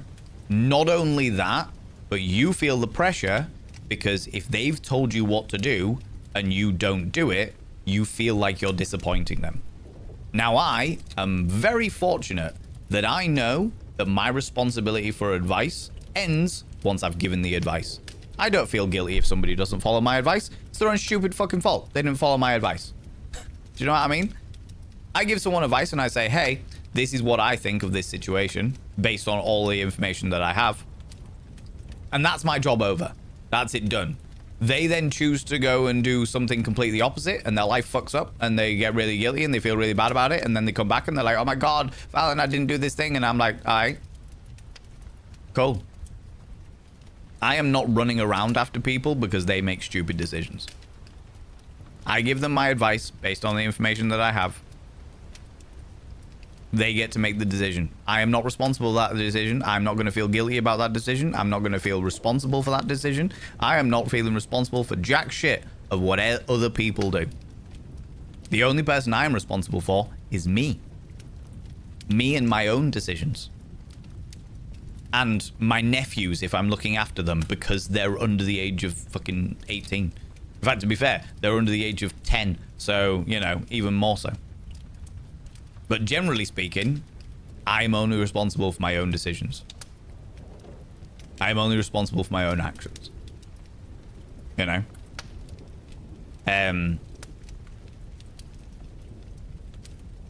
But there's the reason why, especially online, where I'm like, I'm not going to tell you what you should do, unless I feel particularly passionate about it.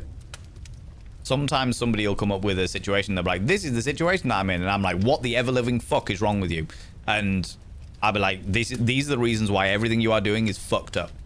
Because I feel really, really passionate about it. And usually that's when there is a situation where somebody is being taken advantage of, or like they are naive to the dangers they are in, perhaps. And then I'll get passionate about it. But generally speaking, if people are asking advice and stuff, I'm like, I'm not going to tell you what to do. I'm going to tell you the situation as I see it, and here's some life experience. Sprinkling of life experience over the top. You know? Make your own decisions. I also am not, I'm not responsible for them. I also don't want the blame. I don't want people being like, oh, well, Valen said I should do this thing, and that thing turned out to be a really bad thing. Oh. And it was like, no. I will give you tools and perspective You can do with those tools and perspective as you will. You know? Talked about it the other week and I bit the bullet and put the question out there and she said yes, love it. Love it. Bulls Gaming, genuinely just very fucking happy for you. Also, really happy that you recognize that messaging your partner all the time while they're away is a really fucking bad idea. Let them lead with that shit and you're on it, you know? Absolutely. Play this with a certain leather. I mean, why not? Why not? Would Loki give a kidney for a partner like that? They exist a lot. Sometimes they need fucking training. A lot of the time, especially when it comes to, and I'll say this as a cisgender male, especially when it comes to cisgender males, cisgender men like myself, a lot of us are taught that our needs are the most important things in the world. And they're not. Society sculpts us to believe that our needs are more important than everything else. And they're not. By any stretch of the imagination. And the thing is, for some people, for a lot of people, it's different. But for some people, it's not even their fucking fault that they think that. Because no one's told them otherwise. No one has ever turned around to them and been like, hey, I know you've been spoiled your entire fucking life, but other people have needs too. And until somebody fucking does, until somebody turns around and goes, are you fucking for real? How selfish can you fucking be? Did you consider any of the fucking consequences of your actions? They're never going to think otherwise.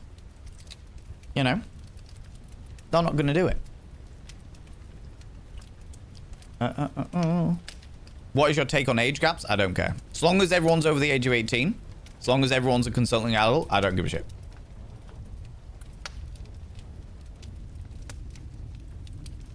I don't get it a lot of the time. I don't get it a lot of the time. Because I think that there are, regardless of power dynamics, regardless of age and experience and power dynamics, which is a complicated subject in and of itself, there are a lot of societal, cultural, and subculture references that generally big age gaps are not going to be able to connect on. Generally.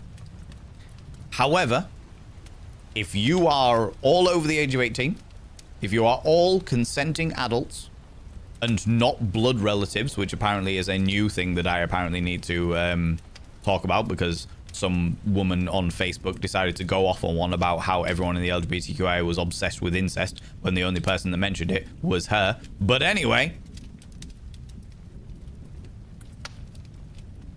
I have to deal with these people, by the way. I have to deal with these people, all right? And I do, but I have to. Anyway, if everyone's over the age of 18, no one's been fucking groomed. You find somebody that you fucking connect with. I also, like, for part of it is, like, if you are a human being and you find somebody that you genuinely fucking click with, that you're both over the age of 18, you're all consenting adults, blah, blah, blah, blah, but you genuinely click with somebody who is 15 years older than you, or what have you, taking that for example, tin a lot, excuse me. Who the fuck am I to get in the way of that? If you two genuinely fucking click and you find each other attractive, whether that be body or soul, and you just fucking get on and everything's fucking amazing and it just works, who am I to fucking get in the way of that? Who the fuck am I to get in the way of that? There might be situations where I look at a couple and I go, not sure about that one. But I'm not in the couple. I am neither of those people. I don't know their backgrounds. I don't know what they've been through. I don't know how they got together. I don't know what made them connect. I don't know how fucking similar they are as personalities. I don't know sweet fuck all about them. And as somebody who has loved deeply and had their heart broken several times in my life, I am too aware that a good partner that you can love deeply from the very fucking pits of your soul, that you can genuinely just, the mere thought of them brings a fucking smile to your face.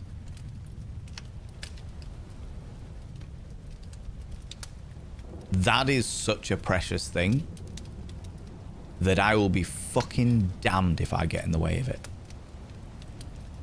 I will not get in the way of that. Doesn't matter what my fucking thoughts are on it. Doesn't matter what my perspective is on it. My perspective is none of my fucking business. That's what my perspective is. Went off on a bit of a rant there, friends. I feel very passionately about it. Do you know what I mean? I feel quite passionately about it. But, you know. Who's breaking Marlon's heart? Oh, I've been there. Well, at the moment, I don't have any deep feelings, so we're good. Don't have to worry about that shit. But, yeah.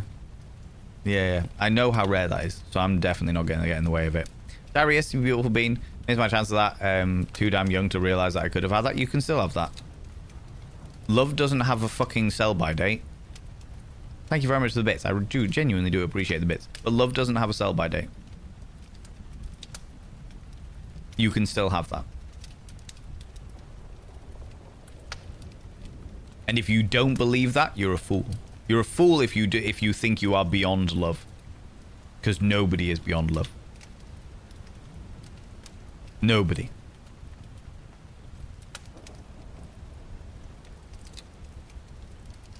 What's your proof, Alan Vane? The fact that Donald Trump has people that genuinely love him.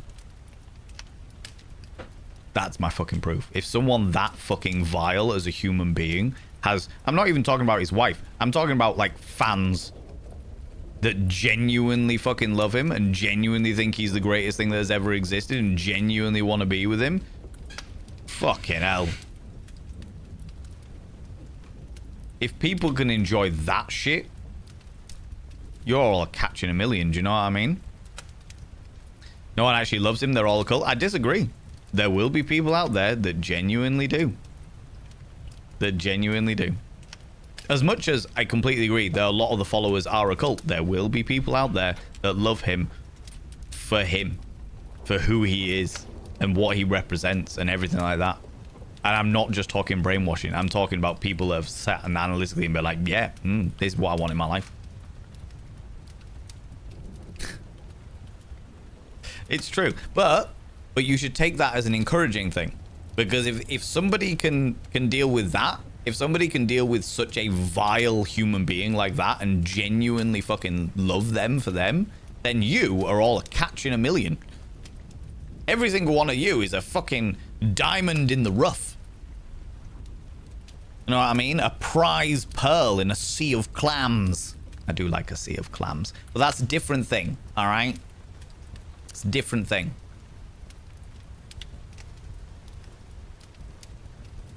You're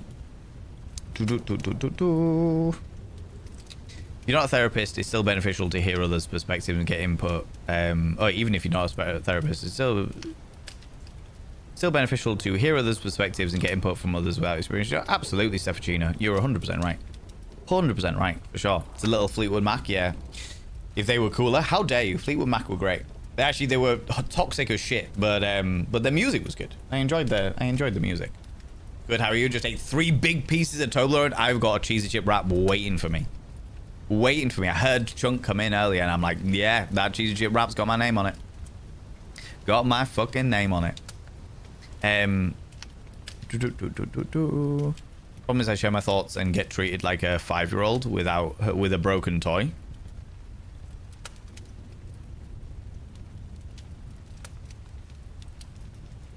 Oh, you followed me. Ooh, you little stalker. Thank you very much for the follow, you beautiful being. I really appreciate it. You're welcome on in. Welcome on in. If you get patronized, then you need to take the higher ground. And when I say take the higher ground, I mean immediately walk out. The moment they are in the middle of something, they start talking to you, you walk out the room.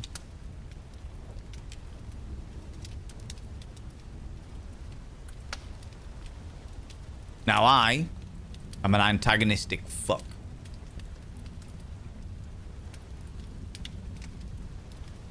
So I will always have that argument. But the best thing to do is to walk out the room. And then they go, oh, you're doing this, and you walk out the room.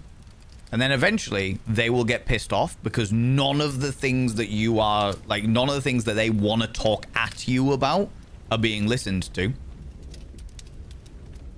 And then you turn around and go, well, are you going to stop patronizing me? You talk at me like I'm a 5-year-old. I'm a fully grown fucking person. Speak to me like an adult, or you are not worth me talking to. And the moment they get patronized again, walk out the room. Be worth an adult conversation, and I will have an adult conversation with you. But the moment you treat me like a child, you are not worth my attention, so I'm not going to give you that attention. I will walk away and find something more important to do, because I'm a fully grown fucking adult. Not a petulant child trying to get their own way. You know?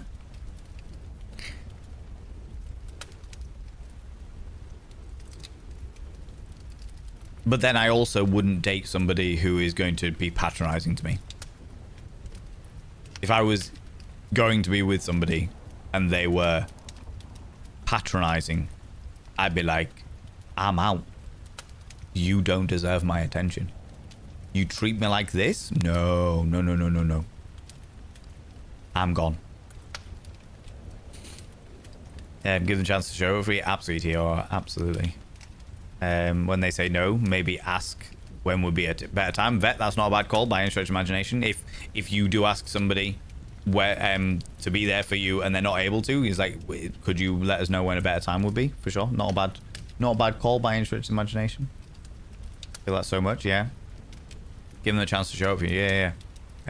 What if your partner doesn't want to talk about it, or if they do, takes it personally and shuts it down? Ooh, right, okay. I mean, people taking stuff personally isn't something you can change. Other than reassuring them that it's not a personal thing, you are trying to, like, this is a, you never do the washing up. You never do the washing up. It's beginning to really irritate me. And then they take it personally. Well, I do other things. This wasn't meant to be an argument. Why are you making it into an argument? I'm saying that these things need done. Let's think of a way together. The thing about I often find that the thing about people taking things personally, in my experience, is because they have no interest in coming to a conclusion together. There is a difference when it comes to trauma responses, but that's different. The approach then becomes different depending on the trauma and the person and what have you. But people taking things personally generally is because they have no interest in a conclusion. They just don't want to do the thing. People shutting down, it's like, okay, I'm gonna give you time to process this. You need time to process these bits and pieces. Doesn't stop. Don't apologize. Don't take back any of the words that you're saying, because that gives them, oh, they're apologizing, so they must not have meant it, so it's not a problem. No, it's definitely still a problem. I will give you time to fucking process this, because if you don't process it and we don't come to a conclusion, then the relationship is over. You know? Your more detailed explanation of communication helped a lot. Thanks for saying it in a way that got into my head. No, it's all right, Honda. I am aware that things can... Sometimes people can misunderstand things or just not get the full picture just based on life experience. Also neurodiversity as well. I suppose that's also something there. Often they will feel that something is off. Give them a solution so that the problem is making both of your lives easier. Yeah. Regardless of whether this is a friend or a partner, I find it really hard to regulate myself when I get rejected. I'm glad that you put the inverted commas in there, Noraline, because rejection sensitivity syndrome means that lots of people feel rejected when they are not being rejected. Like when asking for a hug, I do know that it's not that they don't like me or something like that, but winding up to ask when I'm already feeling sad, moody or something, and then not finding that outlet can feel so very uncomfortable. Yeah, I can understand that. That's a rejection sensitivity.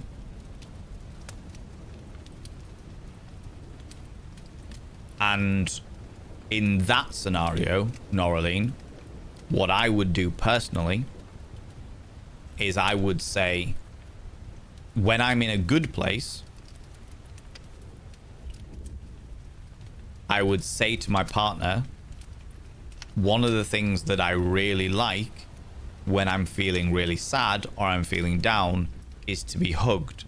But I'm constantly afraid of rejection, so would it be possible if you ever see me sad and down, could you ask me whether I want one? So that I'm not getting, my rejection sensitivity isn't getting triggered, but I know that you care and you can see that, you know? Something like that. That's how I do it. Also, Darius, how you doing, you beautiful being? That's how I do it. Robot Cthulhu, how you doing? How we can see Valen and my reading stories about my namesake? Absolutely. Yeah, we have just read the Call of Cthulhu. Actually read Robot Cthulhu. Now we're talking about relationships and shit. That's why you're very wise and the best. Helpful to bounce off someone when we are unkind on ourselves. Absolutely. People are always unkind on themselves, which is the reason why I bully you into doing more. Also, thank you very much for gigantifying that emote, Darius. I appreciate that. I will say, if you routinely feel as if you need permission to talk about your needs, none of you is a burden. A good relationship tends to feel relatively easy. What we're talking about now is talking about even the hard stuff. Yeah, I'm talking about, yeah. A good relationship shouldn't need to feel like an arduous experience. But we as human beings, especially as we get older, every single one of us has baggage. We all have life experiences that have changed us in some way, shape or form for the worse and the better, and trauma and everything else, you know? So as much as I'm all about a relationship should feel easy, a relationship should also be brought with understanding. You should always approach a relationship with understanding. Not, and with the memory, with the very keen thing. If there's one thing that you walk away with today, forget the fucking book. If there's one thing you walk away with today, it is this. A reason does not an excuse make. Just because somebody has a reason for doing something does not excuse their actions. Ever. Just because they have a reason for being a bit of a cunt does not mean they get excused for being a bit of a cunt. Okay? Very important. The actions are still the same. The consequences are still the same. You might understand it and be like, do you know what? No, that actually makes a lot of sense. I understand why you did that. It doesn't excuse the fact that you hurt the fuck out of me.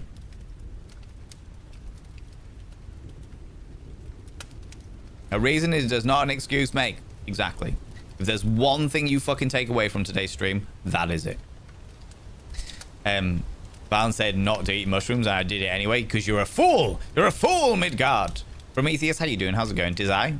Well hydrated? Yeah, doing pretty good. Thank you very much. Doing pretty good. Perspective is so important, and that's why I adore you. Very kind. Thank you very much for that. I appreciate that. I find culture gap can be hard to overcome with longer relationships. Yeah, potentially. Potentially, absolutely. But again, you might find somebody that you just really gel with. You know? Been too damn long. Darius, it has been a long time. Hope you're doing well, friend. She thinks, what? Yeah, I know, right? This is the first time hearing that. So several creators stitch her. I've forgotten the context. And this is the kind of real talk I have missed. So glad to have you in there again. You're very welcome back, Prometheus. Absolutely, absolutely. 'Tis midnight. It is indeed. And I've got a cheesy shit wrap waiting for me. I'm just going to quickly catch up with chat. She said she's married her brother. And it's not illegal because she doesn't believe it is. I mean, it is. Incest is illegal.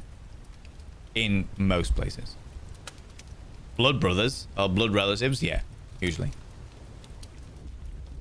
To be frank, Australia still has laws that allow first cousins to marry. Yeah, I mean, I don't approve of it genetically. Science disagrees with it, but the law and science are never always completely aligned.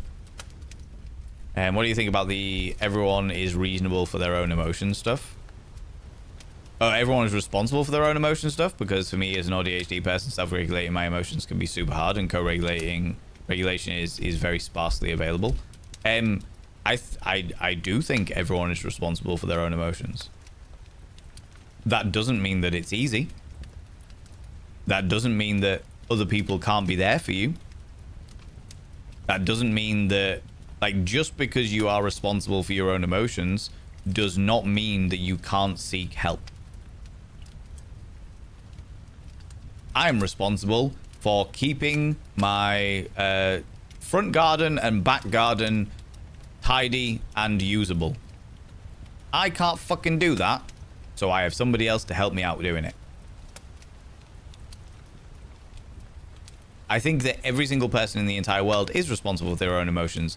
Even if emotional regulation is difficult, we are still responsible for our own emotions. We're responsible for our own emotions. We're responsible for our own outbursts. We're responsible for the consequences of our own actions. None of that means that it's going to be easy. There may be tools or regulatory techniques that will make that a bit more manageable. There may be scenarios where co-regulation is possible. Absolutely, 110%. But it is our responsibility to do those bits and pieces or remove ourselves from the triggering situation or what have you.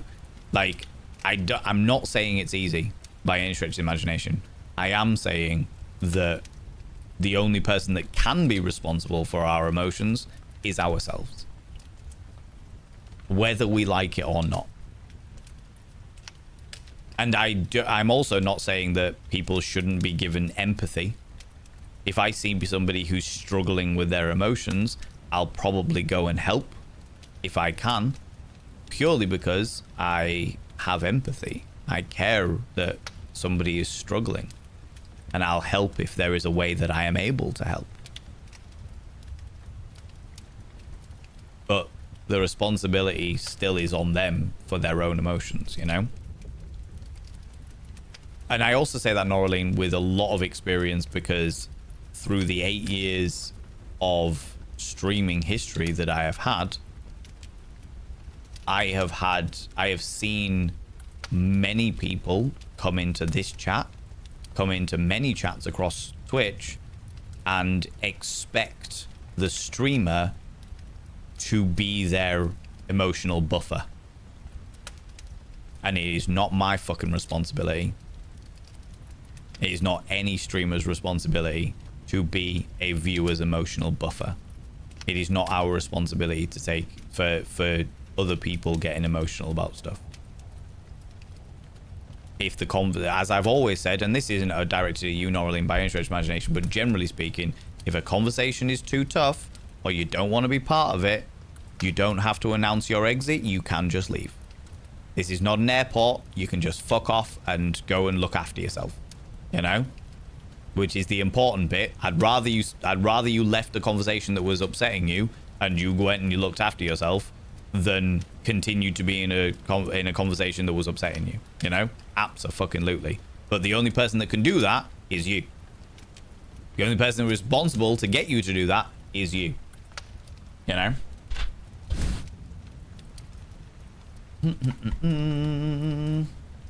I said Australia was about to...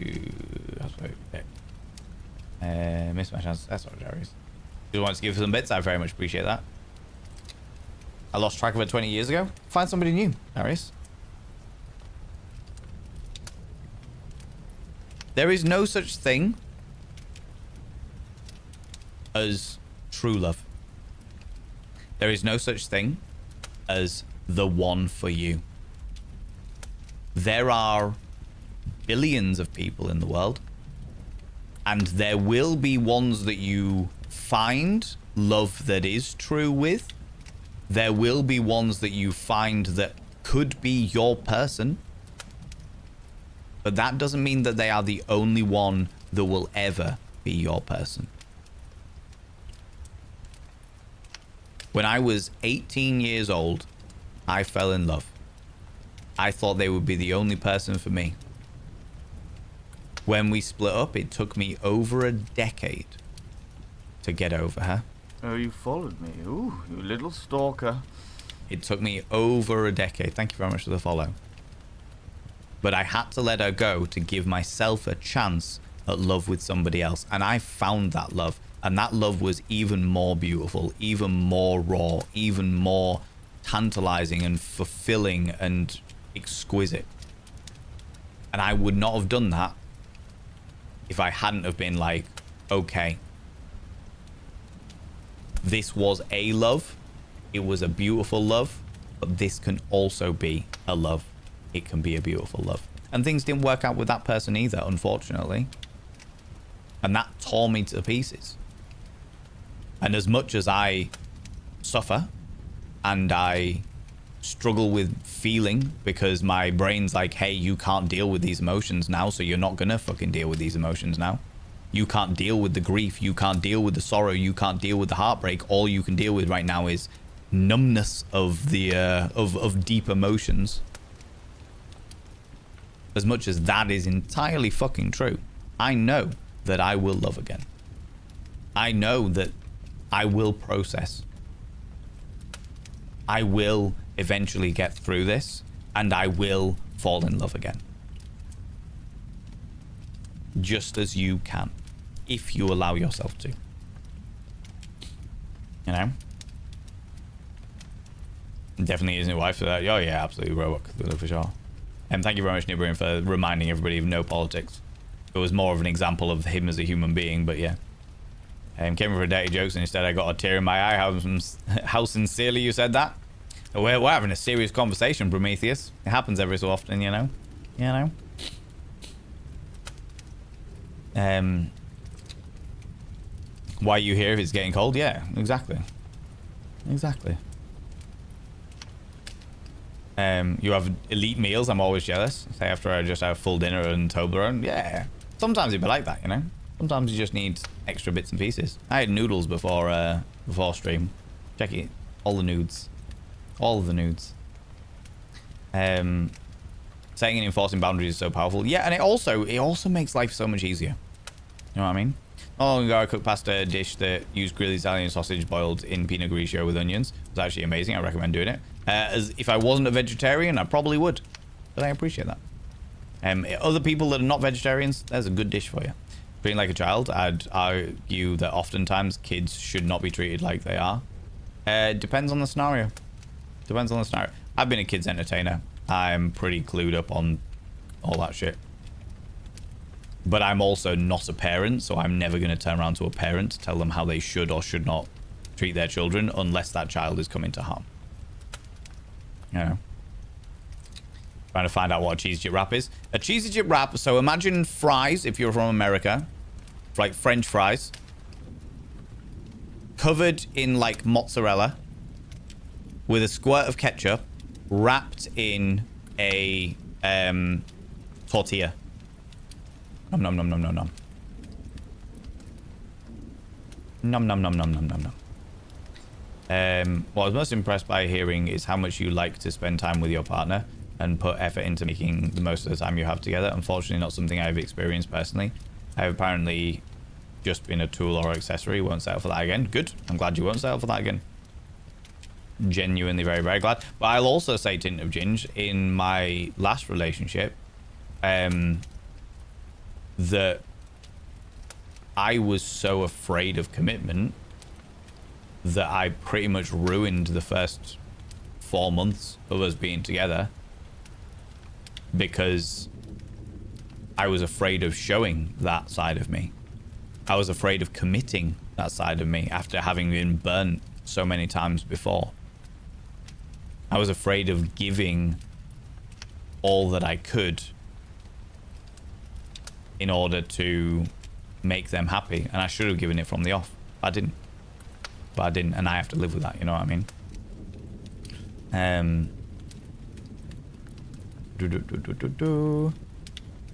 He's telling me about when I stand on the side of a current issue in our country. There's a poor little thing. He never says anything. My life is cozy overall, but I don't think I can continue being dismissed as whatever he thinks I am. That's the decision you're going to have to make, Vet. That's the decision you're going to have to make. I would say that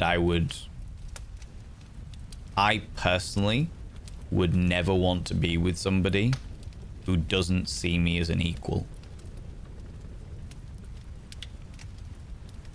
Whether that's them put me on a fucking pedestal or they don't think I'm as good as them. I do not want to be with anybody that doesn't see me as an equal. Neither positive nor negative.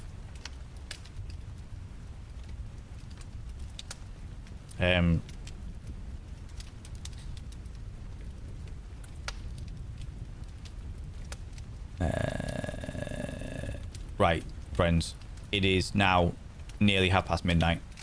I know there's lots and lots of questions that people have been asking. Andrew Neko, you've come in just as we're finishing up. It's near. This was only meant to be like a 3-hour stream. It's nearly 5.5-hour stream. So unfortunately, I'm gonna have to answer there. Do you know what I mean? Show up on Monday. I will absolutely answer those questions on Monday. Wrong time zone. Unfortunately, time zones be like that. Time zones be like that. But I will. I will come back on Monday. Monday streams are my Just Chatting streams.